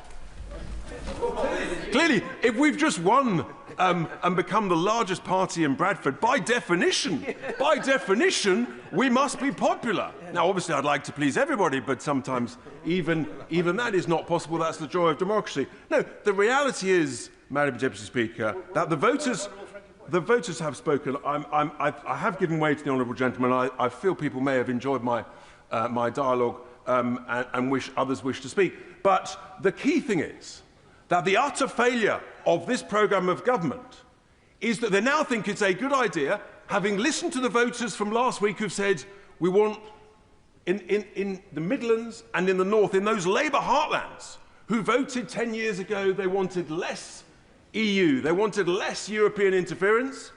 What is this government's brilliant response? How have they listened to the voters from last week? They have stuck two fingers up to the former Labour voters in the Midlands, in the Northern heartlands, and they said, we're going to ignore you. We're going to try and go back to the failing European Union. And that surely heightens the arrogance and the stubbornness of this dreadful government. And actually, I will give way to this good-looking gentleman. I'm immensely grateful to my constituency neighbour for giving way. I agree with a lot of what he said about the failure of successive governments who represent what the Leader of the Opposition described earlier as the political class I would describe as the liberal orthodoxy. There's been a liberal left orthodoxy which has prevailed in this country over successive governments, and it has been at the odds of the sentiments, the wishes, the hopes, the fears of the vast majority of ordinary people. It's not just his party, it's for my party certainly, and respectfully I might say to all political parties, to recognise that gulf between the establishment's view of the world and the people's. I thank you. Well, that's the joy of competition. At the moment, we seem to be winning the competition based on the elections last week. But I conclude, Madam Deputy Speaker, by saying, surely this government should have listened to voters last week and said, actually, we've got it wrong on energy. We need to have more oil and gas to bring the bills down like they bring them down in the United States. We need to be more sovereign independent and more distant from the failing economic model of Brussels. But no, they've done the opposite. But I bring hope, Madam Deputy Speaker, to this country, because once there is a new Labour Prime Minister, unelected, the good news is that will accelerate a general election when the country will vote reform. Yeah. Brash. Thank you, Madam Deputy Speaker. I'm acutely aware that this debate on the King's speech is in the shadow of a political moment moving at extraordinary speed, a moment on which I've already made my views clear. And while I respect the sincerely held opinions of many of my honourable friends, there are truths now that are too obvious to ignore. Last Thursday's local election results, in which many hard-working, dedicated and talented Labour councillors in Hartlepool and elsewhere lost their seats, was not a routine protest vote. It was a roar of unbridled anger. In towns like Hartlepool, that anger did not begin 22 months ago on the election of this Labour government. It has been building for more than 20 years. People have repeatedly voted for change. They voted for change promised by members of Reform when it came to Brexit, and they were failed. They voted again for change under the Tories with levelling up, and were let down once more. And now that accumulated anger lands on our door, alongside an understandable fear amongst many of my constituents that politics will once again let them down. The message last week was unmistakable. People want a government that acts with urgency, courage and purpose against the crushing pressures of everyday life. And if they do not get it, they will once again roll the dice, and even if it is on a charlatan, because desperation drives risk, and people are desperate for hope. And for however difficult it may be for many on these benches to admit, it is now clear to me that this Prime Minister can no longer provide that hope. I do not say it with pleasure, but leadership is not only about knowing when to fight on, it is also about knowing when your authority has ebbed, when trust has frayed, and when it is time to leave the stage. Some people will say this is about personality. It is not. It's about policy, and whether we are prepared to meet the moment with the scale of change it demands. This government has done so much in its first 22 months, and there is much to applaud in this King's speech. But caution will not save us now. Incrementalism will not save us now. We must be bolder. We need a programme of radical renewal that improves the lives of working people in Hartlepool and across Britain. That means abolishing the hated council tax and replacing it with a progressive system that no longer punishes poor communities for simply being poor. It means radical welfare reform that is both compassionate and demanding, support for those who need help, but a clear demand that everyone who can work must work. It means bring failed monopolies back into public ownership where markets have plainly failed, from water companies to the Royal Mail. It means cutting taxes on jobs and investment in deprived regions so that opportunity finally reaches communities left behind for decades. It means banning estate management companies altogether and requiring every council to adopt every street. It means finding the £2 billion the British Dental Association has said is needed to rescue NHS dentistry. It means lower energy bills for those communities hosting the new nuclear, hosting the new wind, the new solar that powers Britain. And while I absolutely support the Home Secretary and stand absolutely behind her reforms, if it is necessary, it means declaring a state of emergency at our borders and turning boats back. It means banning southern councils from discharging their homelessness duty by shifting the burden to communities like mine simply because our housing is cheaper. It means taking defence spending out of the fiscal rules and spending what this dangerous world requires now. It means giving councils the power to simply seize empty shops, abandoned homes, derelict sites where absentee owners refuse to act. It means finally standing up for justice for our WASPy women. And it means delivering a national care service, not eventually, not someday, but now. Madam Deputy Speaker, I do not want this country to fall prey to Trump-style populism. But the truth is, only we on these benches can prevent it. We have the parliamentary majority, we have the mandate, and we still have time. But if we do not use it to deliver visible, meaningful change, if we do not give people hope they can feel in their wages, in their streets, in their communities, then others will inevitably fill that vacuum. And if that happens, the responsibility will lie with us. Thank you. Savile Roberts. And it's really, I listened with interest to the speech for the Honourable Member for Hartlepool. Very much of what he said that I heartily agree with. But of course, we know that something momentous happened in Wales last week, although there was no mention of Wales from either of the front benches. It's as though Wales, and I would wonder many other places possibly in the UK, don't matter that much to this place. But of course, I'm a member for Plaid Cymru, so it is my job to talk about Wales. And across the campaign that ended last week, people responded strongly to our message of hope and fairness, and putting their nation, for putting Wales first, for putting their communities first. Plaid Cymru has won at least 2 representatives in every one of the Senedd's constituencies. This is unheard of. This is momentous. We came first in 11 out of the 16 constituencies in Wales, all across Wales. The message that we only reached out to certain people, that has gone. Our party is now active and representing everywhere in Wales. I am proud to say that 60% of our group in the Senedd is women. This historic result represents a decisive break from the past. It gives a Plaid Cymru-led Welsh Government a clear mandate to act on urgent priorities, including reducing child poverty, cutting NHS waiting times, and unlocking our economy's latent potential. Our Cabinet was announced at 4 o'clock this afternoon. We will now need to work to deliver the progressive and stable government that Wales craves. In doing so, our priority is to form a government that reflects the seriousness and ambition that Wales, our nation, expects and deserves. The groundbreaking result was a rejection of the stale status quo of the Labour Welsh Government and the divisive politics of reform.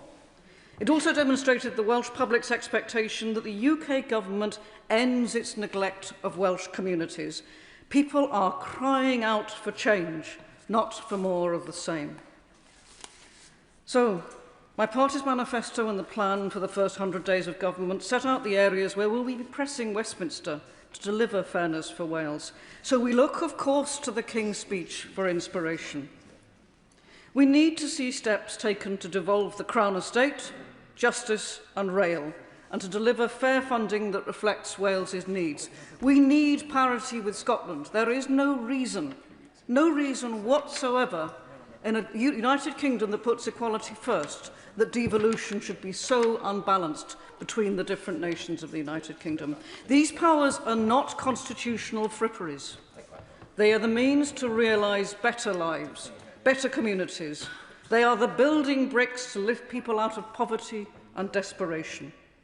Wales needs control over our natural resources so that our communities directly benefit from their wealth, ending the scandal of high energy prices in an energy-rich country like ours. Wales needs full control over our justice system, in line with Scotland. Why is this such an extraordinary thing to ask? So that Wales is no longer holding the infamous status of the highest imprisonment rate in Western Europe, and instead we will be able effectively to promote rehabilitation and the thriving communities that will follow with that more effectively.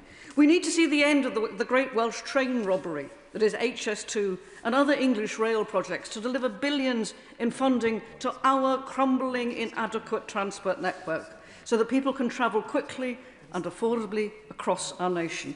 And Wales needs to see the scrapping of the Barnett formula and its replacement with one that reflects the reality of our population's needs. Despite the mountains of evidence and popular support, the UK government has stubbornly refused to engage with these issues. That has been the reality of the partnership at both ends of the M4.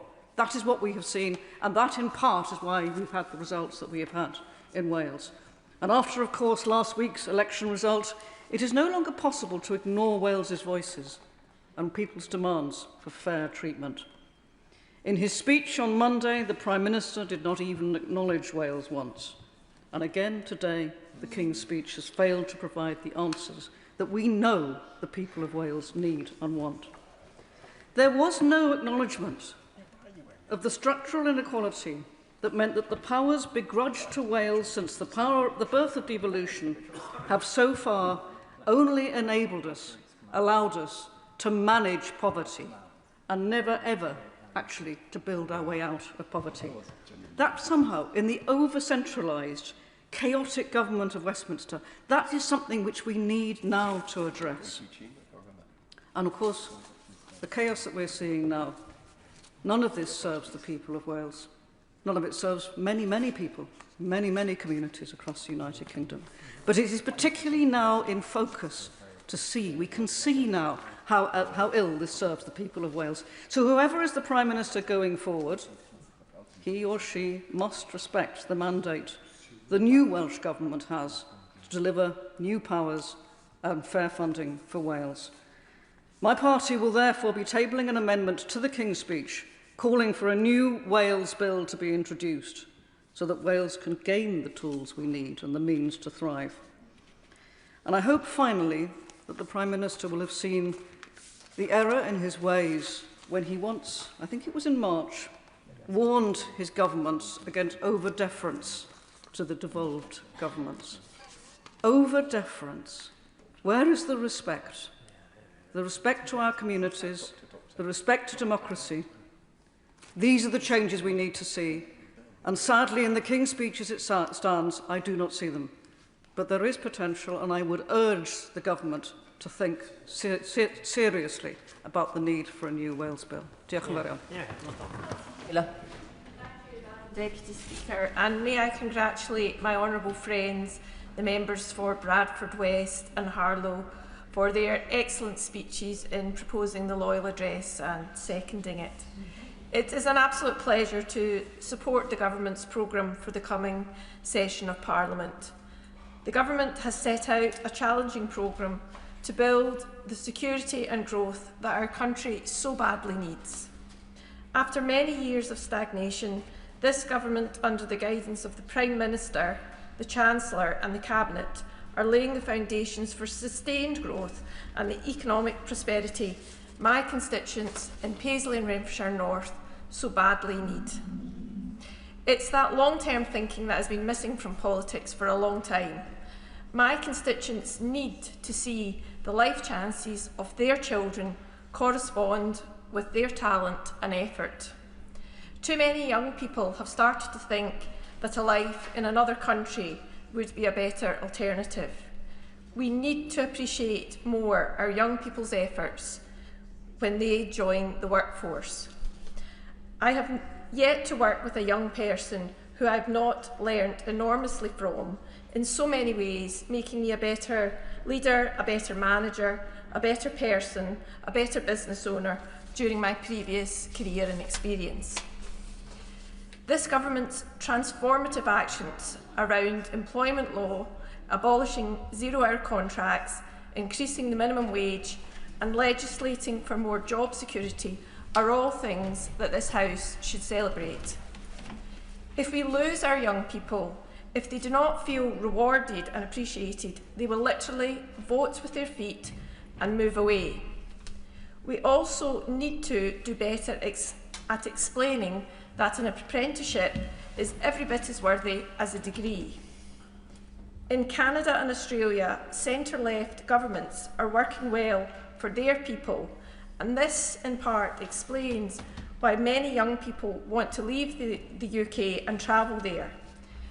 We're losing skilled young people who have been nurtured, educated and cared for from birth, and we're losing these to other countries. One industry where we need more apprenticeships created and nurtured is my former industry, the property sector, a key economic driver and delivery body for the homes and businesses of the future. No other sector has the ability to both transition our economy to a greener, less energy-hungry society, whilst providing hope and new environments that will inspire and attract our young people to stay here.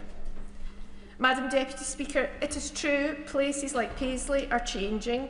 A new world, historic buildings, being brought back to life, new cafes opening, public and civic buildings being restored, and a programme of cultural events. But even in a great town like Paisley, that is not enough. Change is not quick enough and it's not slick enough. The truth is, we need real investment in our towns in Scotland, and that requires UK government money. The local authorities are doing their best, but they're undercapitalised and under pressure. They are under-resourced, and in terms of staff, particularly town planners, environmentalists and building surveyors. We need more initiatives like the City Deal, Pride in Place, UK Town of Culture, and we need this to be supercharged. To do that, my honourable friends, we need courage, hard work, political and economic stability and gritted determination from each and every one of us. And for giving way, she's making an extremely eloquent speech. Would she agree with me that people are sick and tired of living in towns that just look dirty? They're not cleaned, they're not maintained, and sports clubs don't even get their fields, grass cut. So that's the basic requirement of having pride in our towns and cities, is for a council to be funded so that it can do the basics of keeping the streets clean and cutting the grass for people to play sport. Well said, I couldn't agree with the honourable gentleman more. And in Scotland, we've had an issue where the Scottish Government has cut the budgets of local authorities for the last 20 years. But in terms of my own life, I like to go out and do litter picks, and we have some really good initiatives in Renfrewshire around that, and I would encourage everyone in the community to do that, because at least it does feel like you're making a difference. So I thank the honourable gentleman for that point. And we build on strong foundations, strong labour foundations, not like the local cowboy who builds in quicksand. The government programme will have positive effects, but it will take time. For communities up and down the country, with greater immediate support for young people to find education and training opportunities that they need to fulfil their potential. This programme will also continue to promise long-term economic growth based on strategic investment in housing and infrastructure. There is still a very great deal to be done, Madam Deputy Speaker. Great British businesses, large and small, should be able to thrive under this government. Supporting them in overcoming the obstacles and barriers they face should always be part of our strategy for growth. Madam Deputy Speaker, don't think for a minute that this simply means agreeing with whatever business asks for. It means a realistic engagement with business and an awareness of the pressures that they face. From my own experience of running a small business, I understand the choices people make in starting and building their business. I know something of the struggles they face to get money owed to them paid, and to meet a myriad of costs, not least paying staff and suppliers. I welcome the changes proposed around the late payment and procurement to assist small business owners. I empathise with entrepreneurs working hard to build something, to employ people, and being willing to take the risk to build a business.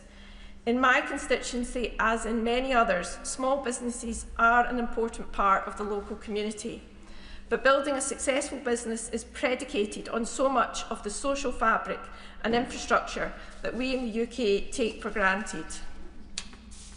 We need transport infrastructure and public transport for workers and customers.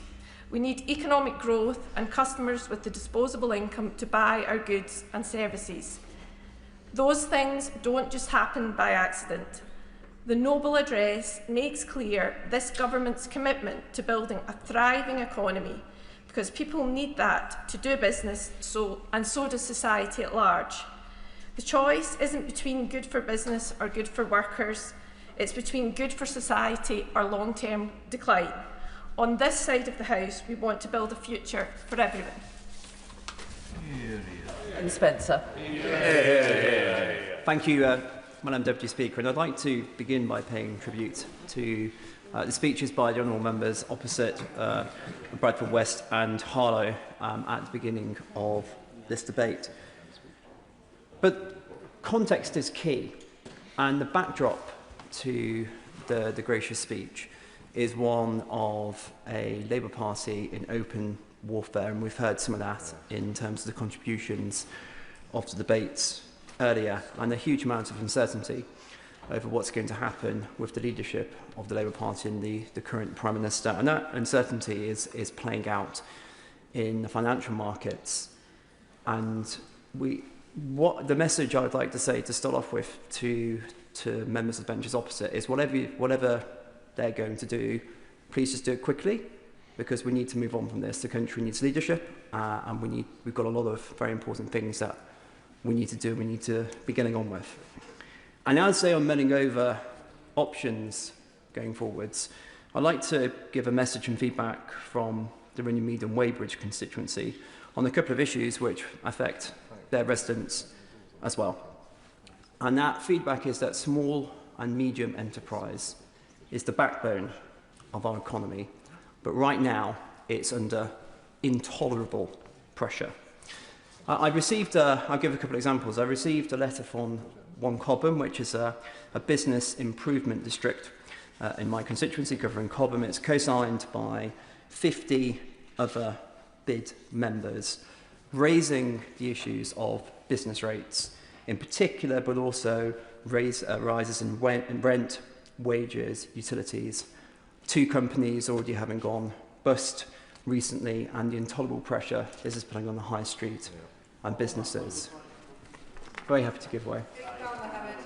Giving way on business rates, would you agree with me that there needs to be a different model for small businesses that should be linked to profitability with a maximum cap, rather than having to pay the flat rate regardless of what you're making or not making? Well, in a different world, we would have a very different King's Speech, and we'd have the one which is the alternate King's Speech delivered by the Conservative Party, by hopefully soon to be the leader of opposition as Prime Minister, which would scrap business rates of up to, please look at the detail, but certainly up to, I think it's around 110,000. But I'll go to a different company, which I visited in recent weeks in the north of my constituency, in Egham. This is a logistics company. It's a very specialist logistics company. They transport medical devices which are due to pathology and investigations. In fact, probably St Tommy's across the road has been supplied by them in their pathology department. This is a company that's been operating for 40 years. And when I met with them, they are facing the wall because of increases in business rates, taxation burdens of the company, and all the people who work for them. I hope to God they are okay, and this government changes course and they continue to be successful. But if they do go to the wall, then all these jobs and livelihoods will go with this.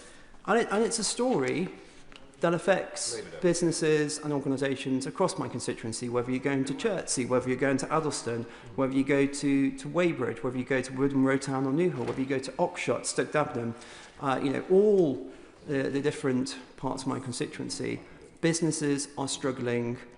Free enterprise is under pressure, and it's dying because of the taxation burden and because of the regulatory burden that's being imposed on them by this government.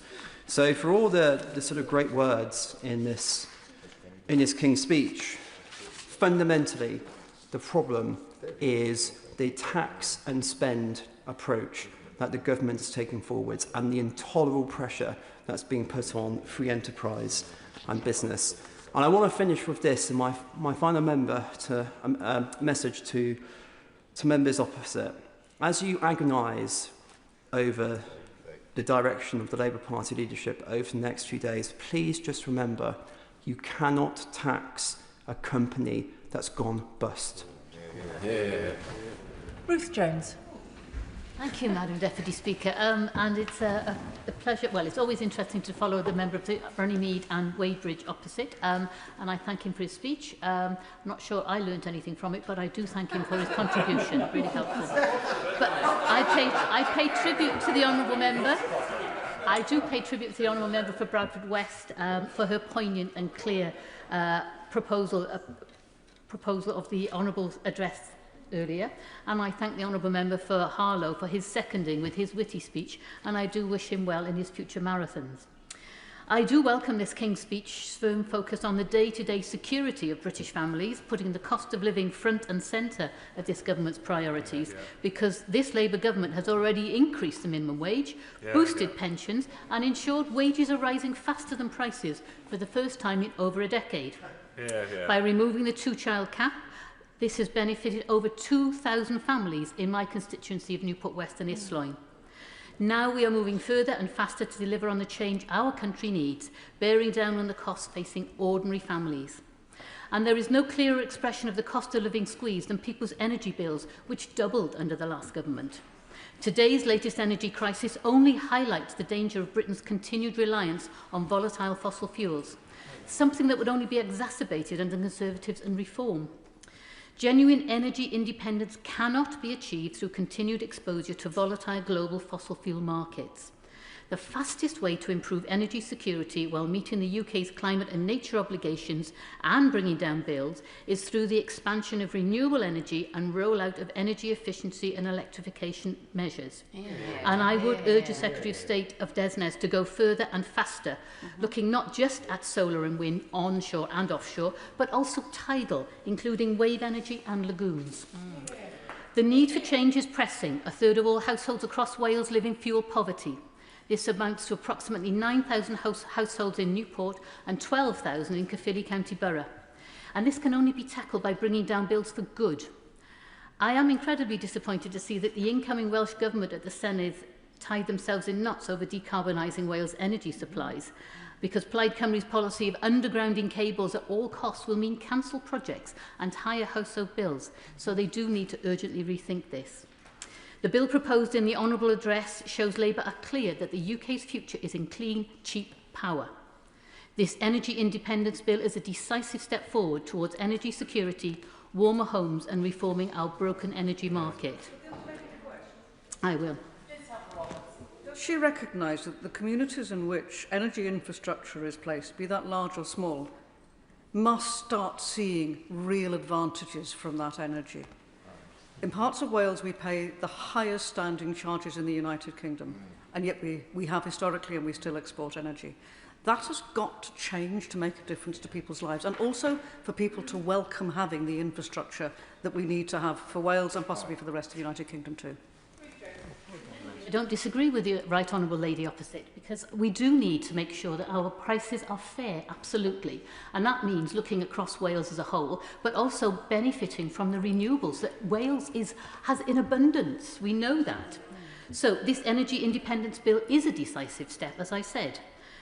Another major scourge of bill payers firmly in the sights of this government is our failing water companies, including Welsh Water.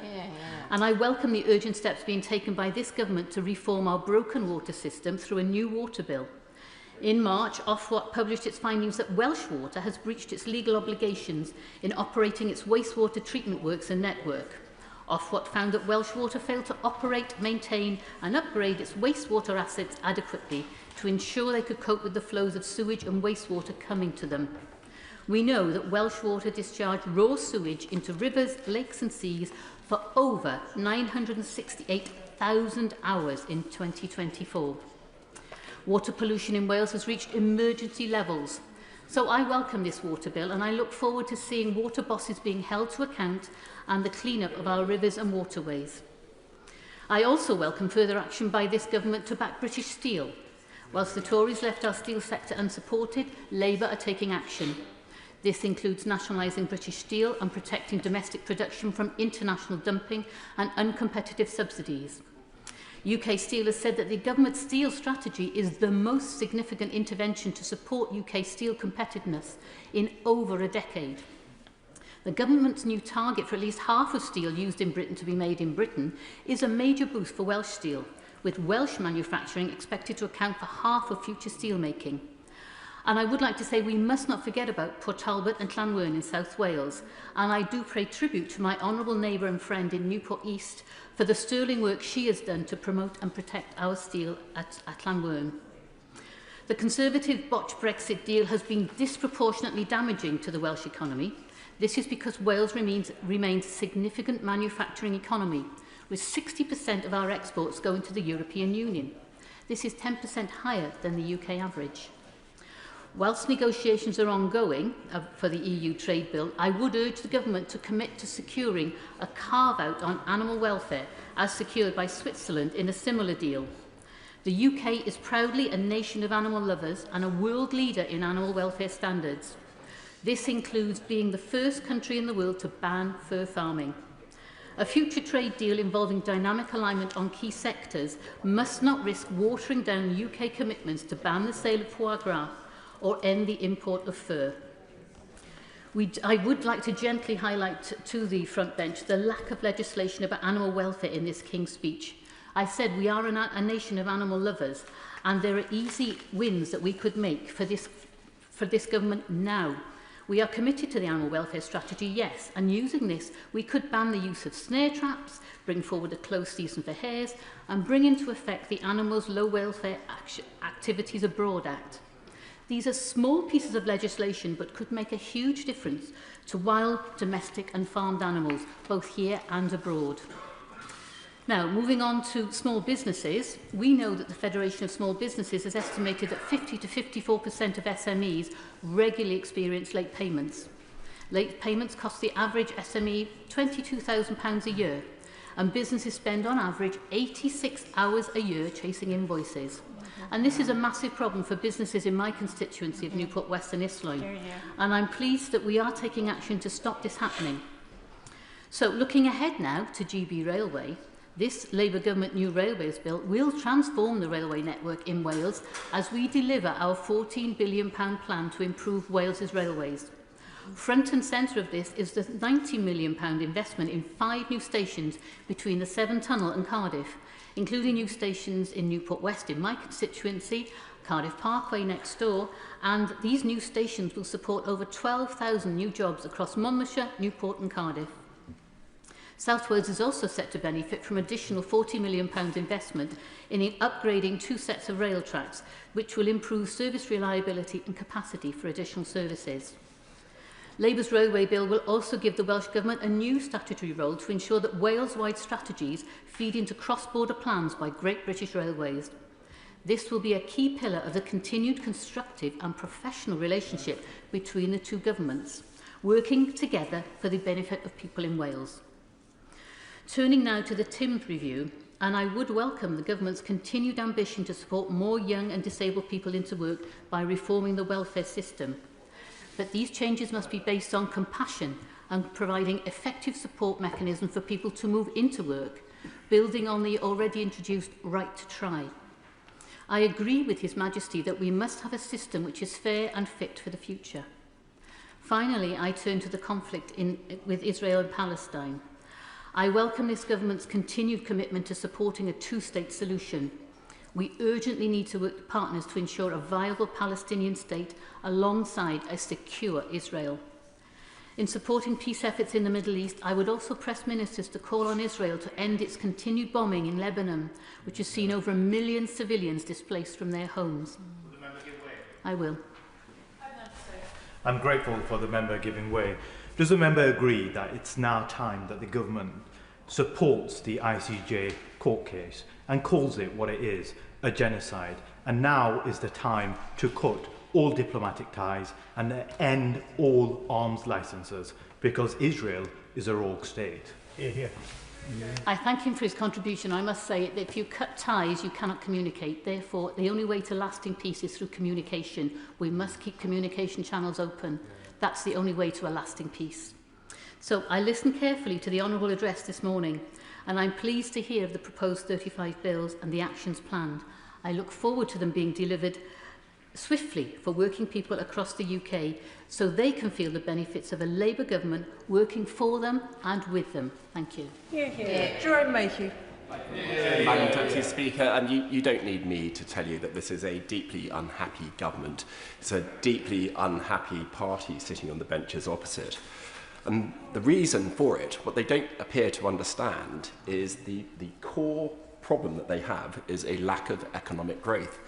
If the party opposite was presiding over fast economic growth, The taxes would come rolling in, their ability to spend on their pet welfare projects would be unlimited, and they would be riding high in the polls. And they used to know this. When they came into office, they said their #1 mission was economic growth.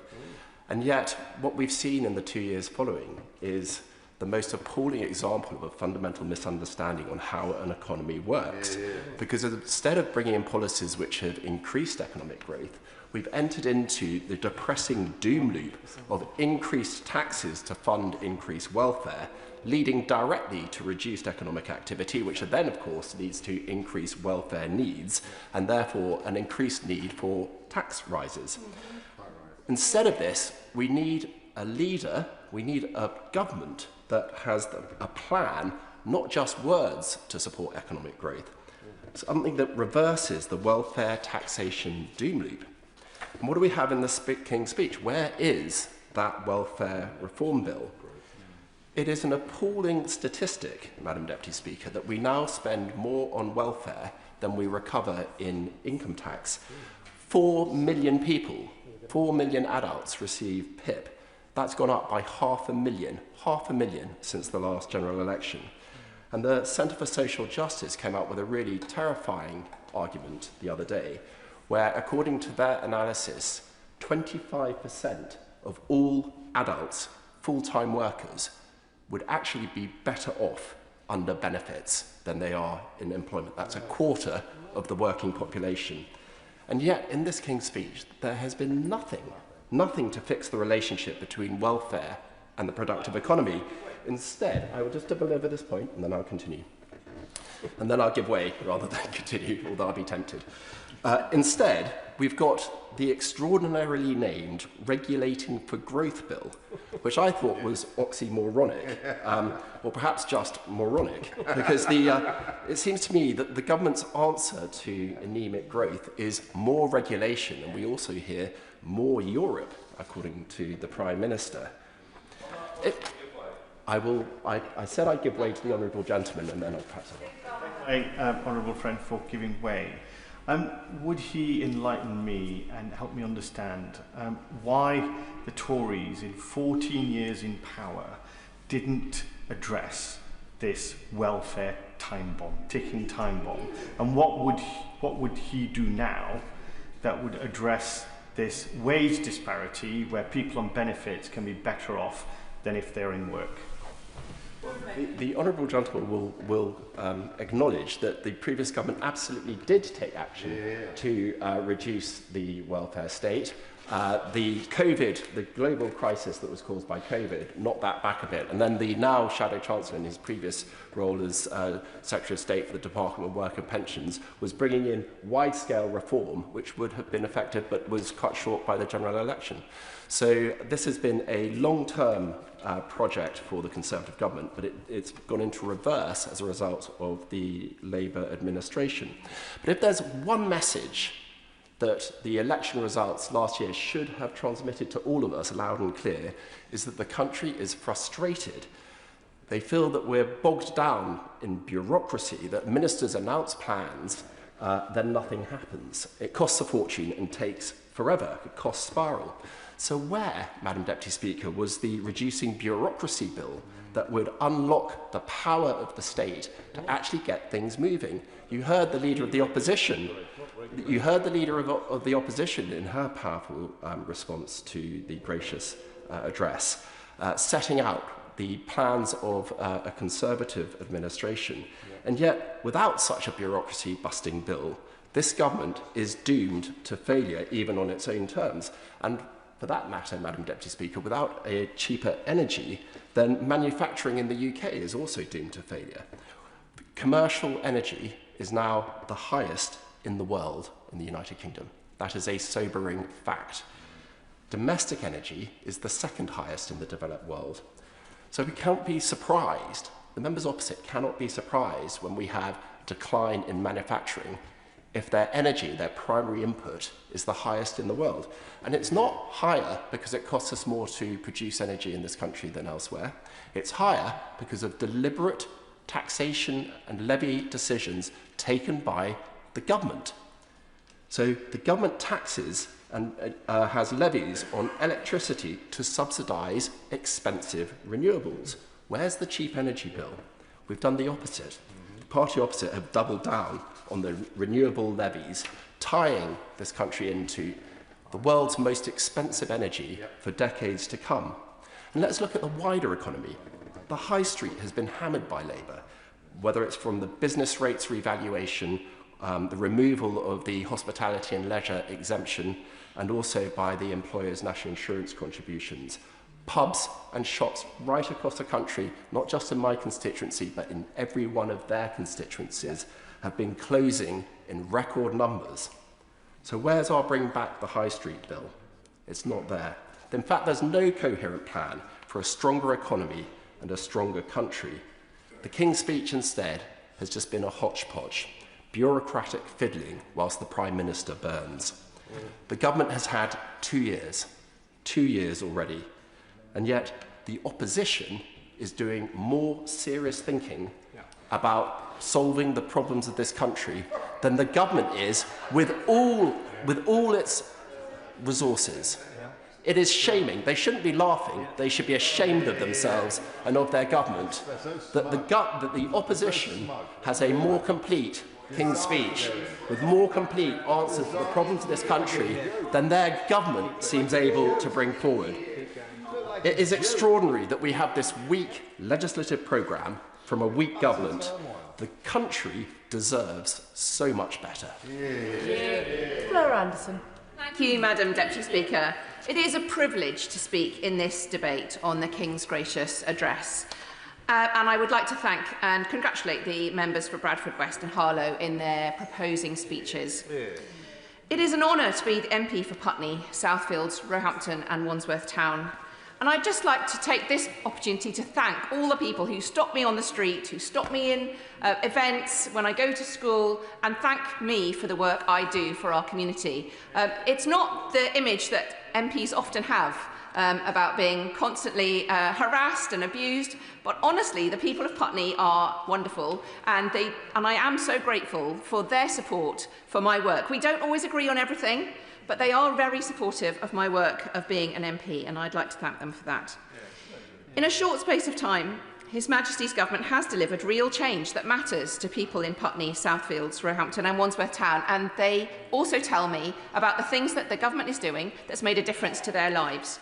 We've raised the minimum wage, strengthened workers' rights, including day one sick pay, protecting renters' rights and stopping the unfair Section 21 evictions. And in the last few months, seeing landlords taking the opportunity, the rogue landlords, the good landlords remain good, the rogue landlords have taken the opportunity in the last few months leading up to the Section 21 evictions being abolished to evict people has been horrific to see and just shows why we needed to do that and how good it is to rebalance the equation in favour of renters.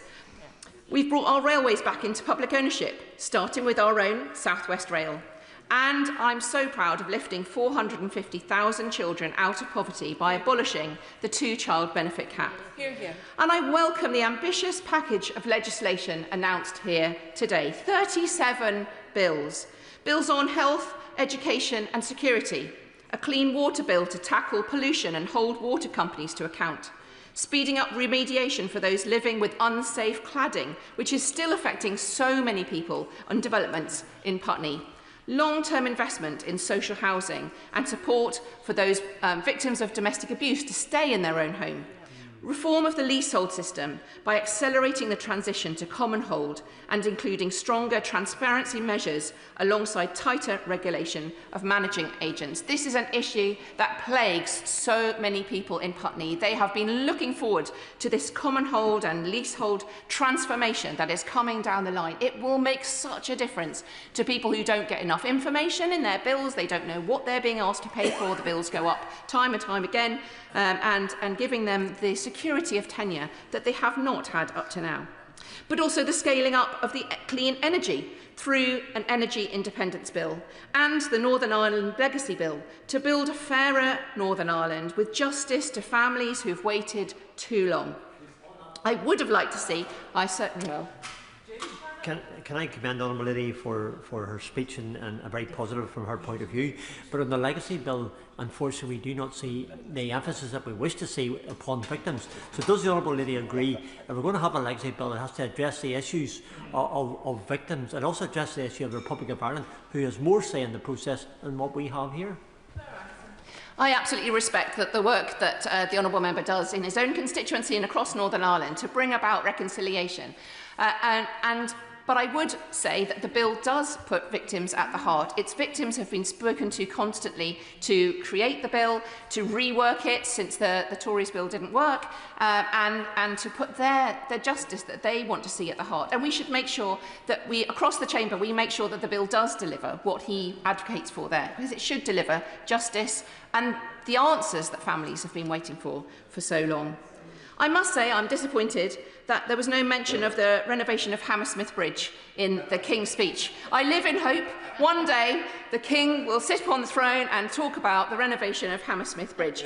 We are one step further. There is a structures fund, there is a timetable for applying for it, and I am very hopeful that there will be funding announced very soon this year for that renovation for Hammersmith Bridge and the reopening of the 6 bus routes and all of the vehicles that were stopped from going across that bridge, which impacts us so much in Putney. But I was most keen to see the focus on closer alignment with the European Union, and I will focus on that in my speech, as well as protecting children online and international security. Brexit has imposed a deep and enduring cost on our economy and on living standards. It's the elephant in the room all the time when we talk about the economy, the context for the very difficult financial position that we are in as a country. Because of Brexit, GDP per person is 6 to 8% lower. Business investment is around 18% lower. Employment and productivity are down 3 to 4%. The member of Clacton will talk about everything he did except the consequences of the single policy that he has delivered. Yeah. He sold the country false promises, and we're seeing the consequences today. But he's not the only one that bears the cost. Most families... The Honourable Lady might like to consider whether she would like to withdraw the comment false promises. I think she's suggesting falsehoods from the Honourable Member for Clacton. I certainly will withdraw that. Thank you very much, Madam Deputy Speaker. The cost is being borne by families who can't magic away the detrimental economic consequences of Brexit with a £5 million gift. The damage he has inflicted has compounded year after year. The Brexit effect has built up through uncertainty, higher trade barriers, and businesses forced to divert time and resources away from growth, innovation and job creation. As a member of the Foreign Affairs Committee, Madam Deputy Speaker, I recommend all members become readers of our report on the EU reset. The most important lesson we drew is that a reset cannot be simply a collection of lots of initiatives. It must be guided by a clear strategic vision. What we need is a whole-of-government strategy, one that defines what we want the relationship with the EU to look like in 5, 10, 15 years' time, and it aligns our economic, security and diplomatic priorities accordingly. I therefore welcome the announcement of the European Partnership Bill in the Gracious Address. And I welcome the priority given to better working relationship with the EU. This will benefit the whole country through better security, increased economic growth and more investment for businesses. This is how we tackle the cost of living crisis. On economic cooperation, we must reduce the real-world frictions holding back British businesses. A veterinary SPS agreement will cut border checks and bring down costs. Mutual recognition of professional qualifications will unlock services and trade. And where alignment supports jobs and growth, we should pursue it. On security and defence. In a more dangerous world, the UK's security and that of Europe is indivisible. We should seek to return to frameworks such as SAFE, Security Action for Europe, which increased military readiness and defence scale-up. We should strengthen cooperation on defence capability, industrial resilience and strategic planning. Because the choice is not between sovereignty and cooperation, it's between influence and absence. And on people-to-people links, the return to Erasmus Plus must be built upon with a youth mobility scheme, reversing the cutback in school visits and better access for touring musicians, creatives and researchers. Madam Deputy Speaker, moving on to social media and under-16s. This parliamentary session will also include action on social media and its impact on our young people. Across Putney, parents raise with me the harmful impact of social media with me again and again. I've had consultations very recently in some schools in my constituency talking to young people about the impact in Hotham Primary School, Putney High School and Ashcroft Academy. I've talked about the addictive design, harmful content and the sheer amount of time that young people are spending online. Time that they feel they are disappointed by, wasted time. So I'm really pleased that the government is already taking action with consultations, pilots and proposals for restrictions happening right now. I agree we must now go further and with greater clarity. Other countries are already acting on this. The debate here has progressed very fast in the last year, and action now, it's agreed by everyone, is essential. The time has come to set a clear principle that childhood should not be shaped by predatory algorithms designed to maximise engagement at any cost. So I support raising the age of social media to 16, alongside robust and enforceable age verification. This is not about being anti-technology, it's about being pro-childhood. The Australian campaign that led their campaign there is called 36 months, and they said it so well. Raising the age by 36 months, from 12 to 16, is 36 months for young people to get to know themselves before the world gets to know them. And internationally, I welcome our stance on Ukraine and Iran and urge the government to go further in opposing the illegal settlements on the West Bank, which undermine peace in the region, with more action to boycott the illegal settlement goods.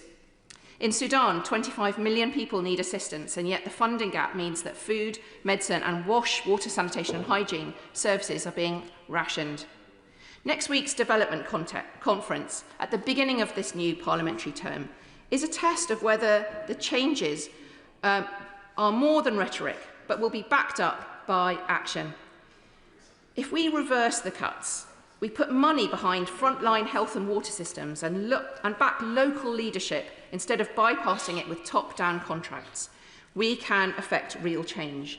And there's a false dichotomy, I think, between spending on aid and development and defence and security. Spending on aid is frontline defence and security spending, just delivered differently. Funding global health, WASH and conflict prevention cuts off the instability that terrorist and armed groups thrive on. Aid preserves a political space for diplomacy and stops conflict, stops the need to evacuate citizens, stops the need to deploy troops in the first place. Madam Deputy Speaker, this is a King's speech for talent. Britain's got talent and Putney's got talent. And this King's speech shows that this government backs the talent of Putney's young people. My constituents in Putney voted for Labour at the general election for action. Action to change their lives for the better, action from a government in touch with the issues that really matter to them, and action with a long-term view of the changes that are needed. This King's speech is a programme that delivers on that, and I look forward to working with the government to continue to achieve the ambitious programme for change that we promised. Thank you. Spencer.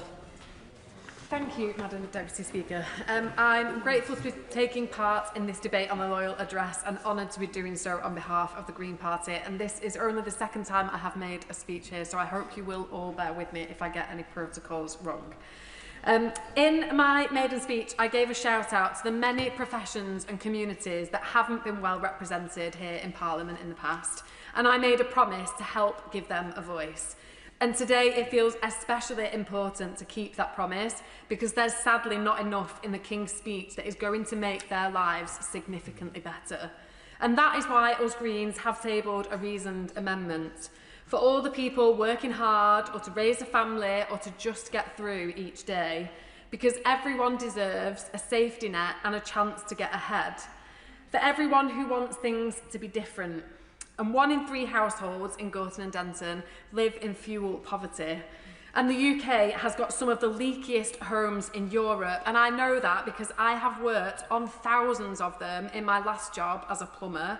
And so if we want to cut energy bills for good, we really do need a properly funded and a properly regulated national home insulation scheme, and to go even bigger on renewable energy. And that is where investment should be going, not into nuclear power. And the King's speech includes some steps in the right direction, but it is nothing like the transformative, progressive programme that this moment demands. It doesn't rise to the climate and nature crisis that is happening now, and that's a crisis that can't be separated from the inequality and cost of living crises that are happening too. Because it is always the poorest people that suffer the most, here in our country and around the world. And while certain people will claim that climate action is pushing up bills, we know that that isn't true. And we know that some of the people saying that are being bankrolled by the very companies causing climate destruction and ripping off our constituents. And the representation of the people bill must go further on cleaning up politics, because a greener, more affordable, more secure future is possible if you stand up to those vested interests. And if we're prepared to admit that obscene wealth is damaging our country. And people out there are so angry at the gap between the super rich and all the rest of us getting even bigger. And they want something equally big doing about it. They don't want any child to go hungry. And they know that a free hot school meal for every child up to the age of 16 is possible if extreme wealth is taxed fairly. They want public transport to be more affordable, and they know that we could start by giving free bus passes to all the under-22s, again paid for by our tax system being made fairer. They want everyone to have a roof over their head, to get a doctor's or a dentist appointment without struggle, and for the NHS to be run for the public good, not to line shareholders' pockets. And they know that change is possible if only this government, a Labour government, would tax extreme wealth fairly. Our Green Amendment includes new powers to control rents. Greens welcomed the changes in the Renters Reform Act and now plans for more social housing. But far too many people are still struggling to pay their rent and make ends meet. So alongside action to bring down energy and water bills, it is time to get a grip on the cost of renting too. And now I was elected to give a voice to a politics that truly represents everyone. This is the first King's speech I've been in Parliament to hear, and honestly, what I'm hearing isn't going to give everyone the meaningful change that we and they all know is possible. So Greens will have no hesitation to use our individual and collective voices over the coming months, to welcome progress when it's made, but crucially to demand the change that people were promised and the change that people deserve to have. Thank you. Emily Darlington. Thank you, Madam Deputy. Firstly, I would like to pay tribute to the King for coming to Parliament, to the other place and making a speech. It wasn't with the wit and the humour that he addressed the Americans with, but it was with the seriousness that today needs. I'd also like to thank the MP for Bradford West. Her impassioned speech and perseverance really is. She is to be admired and respected from anybody who has suffered any kind of hardship and abuse, and shows how far you can go. Though she claimed and she was boasting about Bradford being the youngest city, but of course I would like to say that Milton Keynes is the newest city. And in that same vein, we had a speech by the Honourable Member. Now, where was he from again? Oh yes, Harlow. I should remember that. He mentioned it 35 times. I counted. He was claiming about his new town. And we also had the member from Stevenage claiming they were the first new town. But I would like to remind everyone that Milton Keynes is the most successful new town. I'm not going to go through every bill, But I do want to just pick out some that will really make a difference to people in my constituency. The European Partnership Bill is so important. As we all know, and as the public in Milton Keynes knows, especially if you're running a small or medium-sized business, the campaign was not clear on how it would impact them, using my parliamentary language. The biggest thing that we could do to support small and medium-sized businesses here in the UK is to make sure they have full access to all of the European customers and trading area, working together with their European counterparts and trade partners and actually building growth here. We've heard from other members some of the impact that we've already seen. So if we are serious about growing the economy and supporting small business, as the party opposite says it is, I'm sure we can count on their full support to get closer to Europe to make that happen. Also, the Clean Water Bill, as Milton Keynes has both a river and a canal, and some may remember the previous MP decided to demonstrate how clean the water was or isn't in the river by taking his shirt off in a photo shoot. It is not clean. And it is a bit weird, but he was from your party. Oh, sorry. He was from the Honourable Member's party opposite. It's not the way something we can agree on. But the Clean Water Bill is actually about taking on vested interests. It's not just about cleaning up the waterways, it's about taking on those water companies who have absolutely taken us for mugs. And I would say to anybody who still puts Thatcher up in their office, let's remember Margaret Thatcher up in their office. I would remind them that the reason we're in this place in the first place around water companies is because of the legacy that she has left us. We want to end leasehold for good.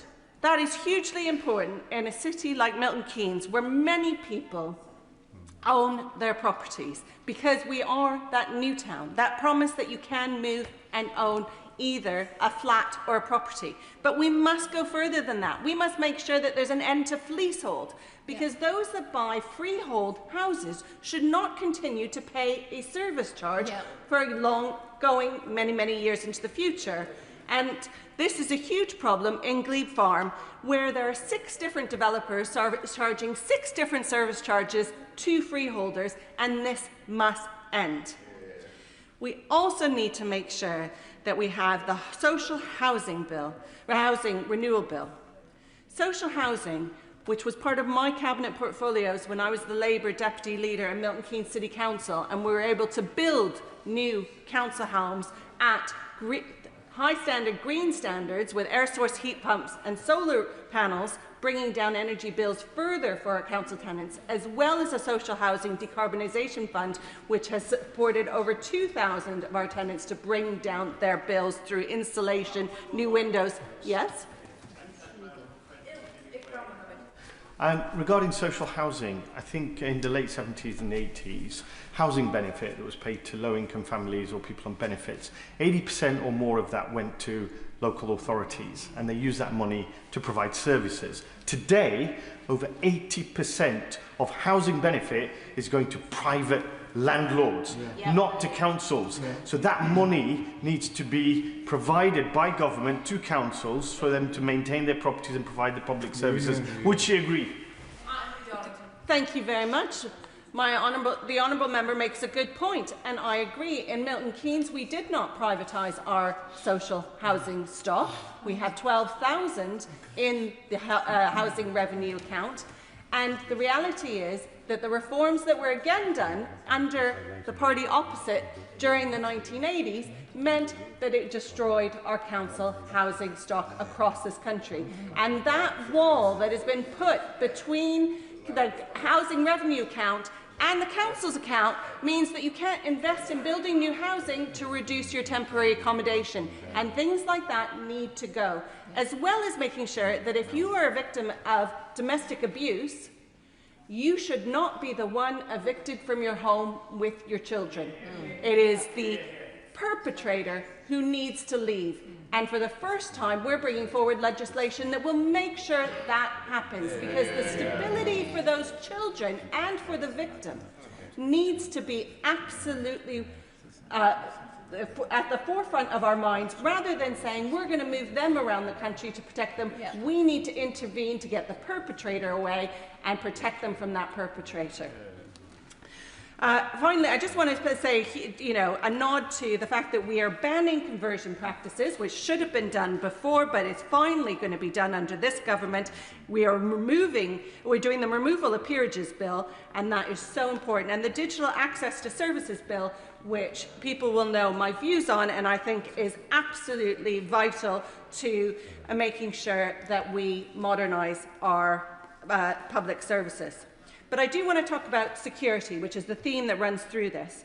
And I agree with my honourable friend that when we talk about security, we need to talk about domestic, defence and development, because they all go hand in hand. And when we talk about tackling state threats, we need to see that bill not just in light of the horrible events that we've seen against our Jewish communities in recent weeks. We also need to see it in the context of our democracy. And that's why in the Representation of Peoples Act that is coming back with this bill, we have to do more to protect democracy. The most personal form of power that any of us hold is the power to choose freely who we vote for. That power is fundamental to democracy. But today it's under threat from foreign states who want to cause us chaos. Tech bros who do not share our values, and opportunists looking to make money off of division. They aren't taking away our right to vote, but they're distorting the national conversation and undermining genuine voices. Deepfakes stop us being able to trust what is real. Bot armies spread disinformation. Algorithms that prioritize engagement over truth amplify all of that, and foreign actors exploit it. This is a make-or-break moment for the security of this country's democracy. We cannot shy away from what's at stake. Democracy does not require agreement, but it does require us all to live in a shared reality. Every member of this House has seen misinformation, disinformation, bot activity, or deep fakes in action. In fact, many of us have been victims of it. If we don't act, we are putting our democracy in the hands of tech bros in other countries who do not share our values, and in fact, some have even called for riots in our streets, and cannot be trusted with our future in Britain. The Representation of Peoples Act of 1983 was not designed for a world of deep fakes, micro-targeting political advertising, deep fakes of politicians, and algorithms with agendas. So I'm thrilled that this government is reforming it, and I will be retabling my 7 amendments to the bill at report stage when it comes. I want to see clear laws that recognise and define digital manipulation as a serious offence against our democracy. I want increased powers for the Electoral Commission to demand back-end real-time access to social media platforms when manipulation is suspected. I would like mandatory labelling of AI-generated content, a political advertisement repository so voters can separate what is real and what isn't, and see where political content comes from, who is funding it, and what they're saying in different parts of the country to different voters. A critical incident protocol, and independent of government, which can be triggered in response to a significant risk to the integrity or security of our elections. Our election laws, and I know this is controversial, but elections do not just happen 6 weeks every 5 years now. Our election laws should also apply all year round. The 6-week campaign is a thing of the past. We cannot keep regulating for a world that doesn't exist. And that means that anything that people see in terms of our democracy, whether it's a year out from an election or 2 weeks out from an election, should meet our electoral standards. This is not about limiting debate or controlling outcomes. It's about safeguarding the conditions in which each and every person makes their choice. It is the only way our democracy survives. And so, in conclusion, I am pleased that we are pursuing a very serious agenda, an agenda that is about our security, but is also about the security of everyday lives for our constituents. In Milton Keynes, this King's speech, this 35 bills, on top of the 50 that we passed in the last session, is making a real difference to everyone. Thank you. Martin Vickers. Thank you, Madam Deputy Speaker. It's a pleasure to take part in this King's Speech debate, and I join with others in congratulating the members for Bradford West and Harlow in the way they spoke earlier. I want to focus in particular on the proposals to nationalise British Steel. Now, my Brigham constituency takes in a part of the Scunthorpe Steelworks site. Many hundreds of my constituents work in the industry, and many more in the supply chain. It's also worth noting that MHCLG estimate that the loss in economic output in northern Lincolnshire over the next 5 years would equate to £802 million if the steelworks were to close. Now, it's, as a Conservative, it's not a natural for me to speak in favour of nationalisation. And it's somewhat uncomfortable in many respects. But the present situation where Jingye still own the site and the government ministers and appointed officials actually manage the site is clearly not sustainable. And it's difficult to see any other alternative during the short term. Now, mention has been made by the Honourable Lady who spoke before me about the privatisations of the Thatcher years, and it's certainly the case that some of them need refining, and certainly they need better regulating. I think it's worthy of note, though, that for 13 years between 1997 and 2010, the Labour Party were in power and could have actually done something about those privatised companies. I think the big fault with the privatisation process was not the actual process initially, but what followed, and many now in foreign ownership and poorly regulated. If I could just also comment about the EU reset, which is proposed within the speech. Now, I'm an ardent Brexiteer, and I'm old enough to have voted to leave the EU, or the common market as it was then, in 1975. So my credentials in that respect are pretty good. I would just say as a warning to members opposite that the reset, and in principle I've no objection to resetting our arrangements with Europe. Clearly we need to trade with them, we need good working relationships with them. But I would just, as a way of warning, suggest that EU procurement rules and over-regulation will not be helpful to much of our industry.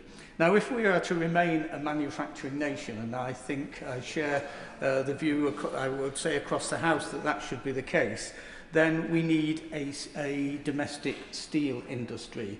And as I've said in this House on previous occasions when we've discussed the steel industry, if we are going to maintain a domestic steel sector, which we must, then there will be a cost to the taxpayer. Now, whether that is subsidy or whether it's nationalisation, the cost will certainly be there. Now, Scunthorpe thrives on the steelworks. 3,000 or 4,000 people work there, as I mentioned, and many more in the supply chain. Now, although I was born in Cleethorpes, at the age of 5 I moved to Grimsby when my parents were allocated a council house, and they thought that was magnificent, quite rightly. But moving to Grimsby and living through the decline of the deep-sea fishing industry means that I'm very aware of how it can affect the town and its people. I subsequently went to work in Gainsborough as the constituency agent for the now father of the house, and Gainsborough at that time was in a similar situation. The two big engineering companies had closed, and the inevitable downturn resulted. I don't want that to be repeated in Scunthorpe and the surrounding area. I'm grateful for the Minister, the member for Stockton North, for contacting me on Monday and going through the proposals.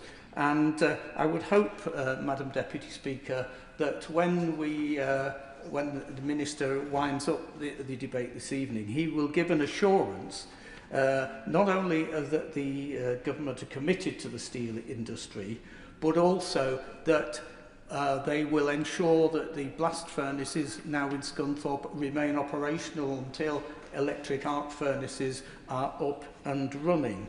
If I could then move on, Madam Deputy Speaker, to one or two other items.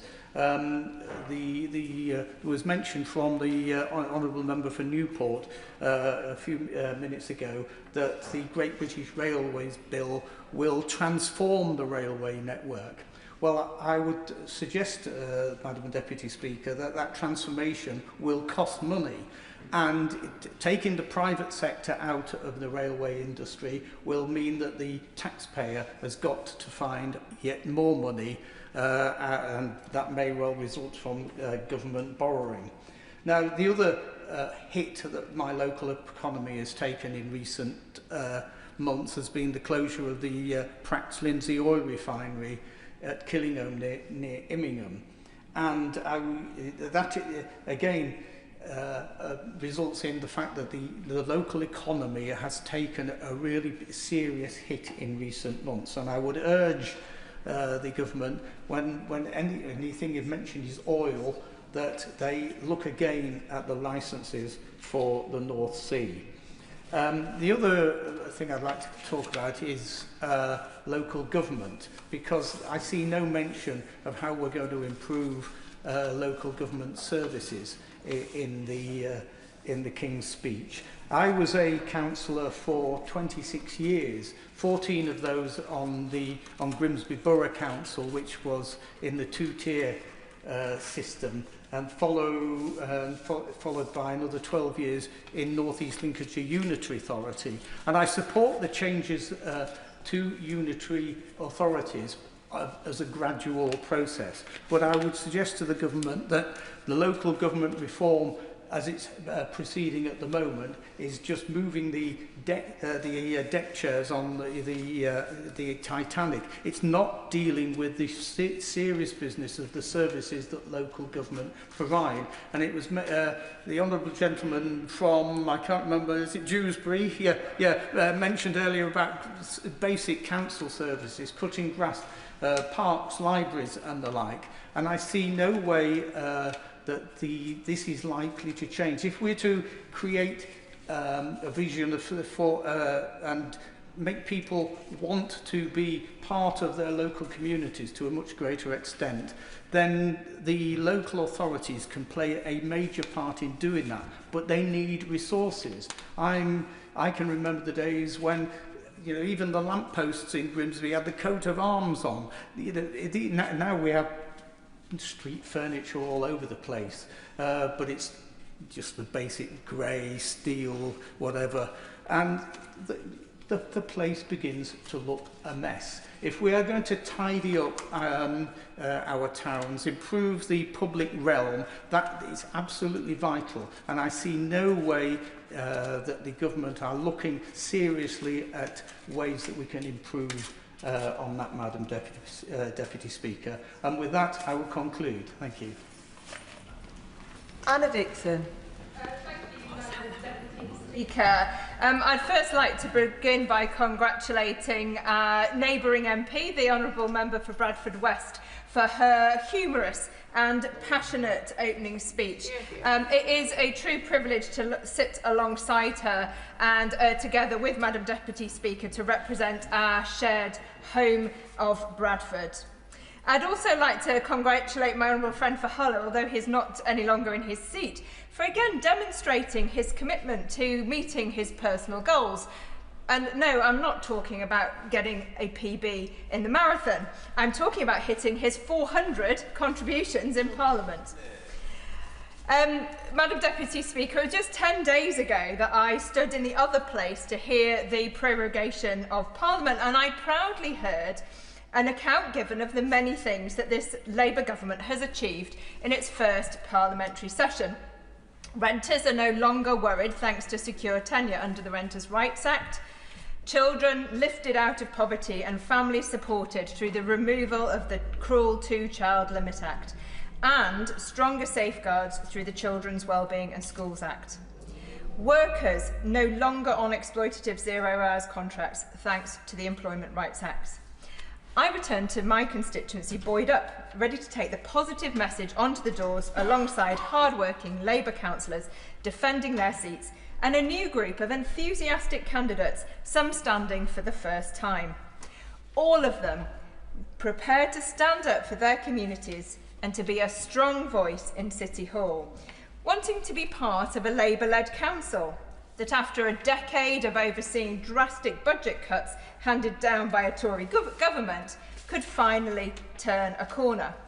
With a Labour government in Westminster that believes in local government, devolving more power to local authorities and communities through the Community and Devolution Act now, with a new fair funding formula that links deprivation to funding, giving places like Bradford the first significant increase in their budget for over a decade. Commitments to investment in Northern Powerhouse Rail to better connect our city, and I'm pleased to see that in the King's speech. I could go on. There was hope. There was possibility, Madam Deputy Speaker, but all that was dashed as the results came in. And I was devastated to see so many brilliant Labour councillors lose their seats, to see Reform take the most seats in Bradford Council, and to see people who frankly should not even have been allowed to stand as candidates due to racist comments that I won't repeat in this place, winning seats. And Madam Deputy Speaker, Reform UK were spreading their despair. They argued that Britain is broken and it can't be fixed, and they undermined the very foundations of our democracy. And let me be clear, the majority of people in Bradford rejected their divisive politics, despite them achieving the most seats. And I fear, Madam Deputy Speaker, that they are bringing their divisive politics to our beautiful and multi-faith and diverse city, as the Honourable Member for Bradford West so beautifully described. So as we begin this second parliamentary session and hearing the King's speech, we need a bold agenda that delivers tangible and visible improvements in the lives of people in every community across the country. I therefore welcome today's King's speech, but I urge those who sit on the front bench and other ministers that as they bring forward these bills, they must ensure that they go as far and as fast as they can in delivering the change that we promised to the people of this country. I'd like, Madam Deputy Speaker, in the minutes that I have, just to pick three of the bills that are coming forward that I particularly think we need to grasp the opportunity. So I welcome the Leasehold and Commonhold Bill, which will abolish the outdated and frankly feudal system by which leaseholders can be held to ransom by unscrupulous freeholders. And I have constituents in Bingley and Rose who face massive increases in service charges, failures to carry out maintenance to acceptable standards, and unexpected bills for large upgrades.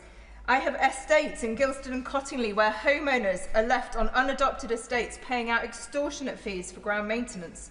So I look forward to hearing more about how the government proposes to strengthen the regulation of managing agents to ensure this new system works fairly and has the confidence of leaseholders and common holders alike. And I hope ministers will ensure that there continue to remain ways in which older people looking to right-size can benefit from living in specialist retirement communities when switching from leasehold to common hold. While this, with the Renters' Rights Act, will provide security for renters and homeowners, for those with no home, those in temporary accommodation and those waiting for a social home, the government must make more radical steps to accelerate the building of a new generation of social homes so that everyone can have the opportunity of a secure, safe home. And I look forward to hearing more about the Social Housing Renewal Bill. Secondly, I welcome the government's intention to bring forward legislation which will strengthen accountability for the NHS, abolishing NHS England and making sure that we continue to put funding to the front line to bring down waiting lists and improve patient care. But I would urge the government not to wait until the next parliamentary session to begin to lay the foundations for a national care service.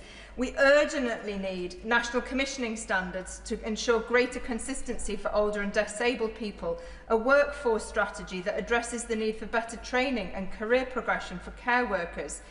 Baroness Casey has made an initial set of recommendations, but I hope the government will act with urgency and take this opportunity to put in place legislative provisions which will enable us to move further and faster towards our ambition of a national care service as we also rebuild our national health service. And finally, Madam Deputy Speaker, I welcome the inclusion of the Clean Water Bill to take forward the major reform of the water sector that is needed.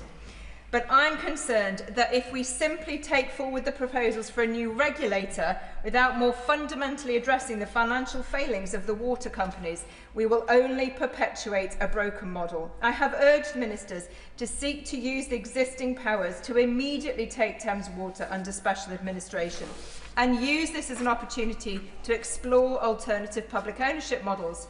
I would also hope to see the government create a legislative path for bringing other water companies into public ownership in future. I will give way on that point. I thank my honourable friend for giving way. Bournemouth is a footballing town and we're so excited for the Cherries who are in pole position to qualify for European football for the first time in our history. With that being so, would she also welcome the measure in the King's speech to curb ticket touts, especially ahead of Euro 2028? Yeah. Will also join him in welcoming that measure. Having been to see Bradford City play recently at Valley Parade, and they've obviously got their important championship playoff match. So I hope that there won't be ticket touts selling extortionate tickets for that much sought after match. There is still obviously more time to make fundamental and radical changes that we desperately need. We need to show the public we're not going to let privatised water companies profit from polluting our rivers and seas.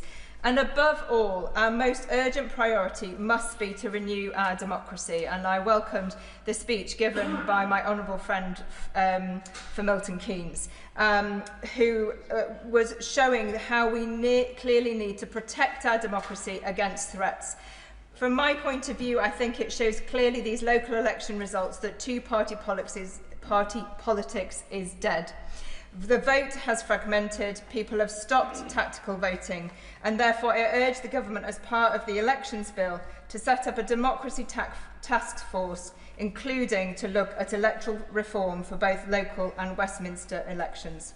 So in conclusion, Madam Deputy Speaker, today I sat in the Royal Gallery among much pomp and ceremony and plenty of bling. I can honestly say that it seems a world away from the realities of my Shipley constituents. The single mum who's working 2 jobs, who's struggling to make ends meet at the end of the month. The pensioner who, despite a modest private pension, is having to cut back. The young person living with their parents, unable to get employment, training or a place of their own.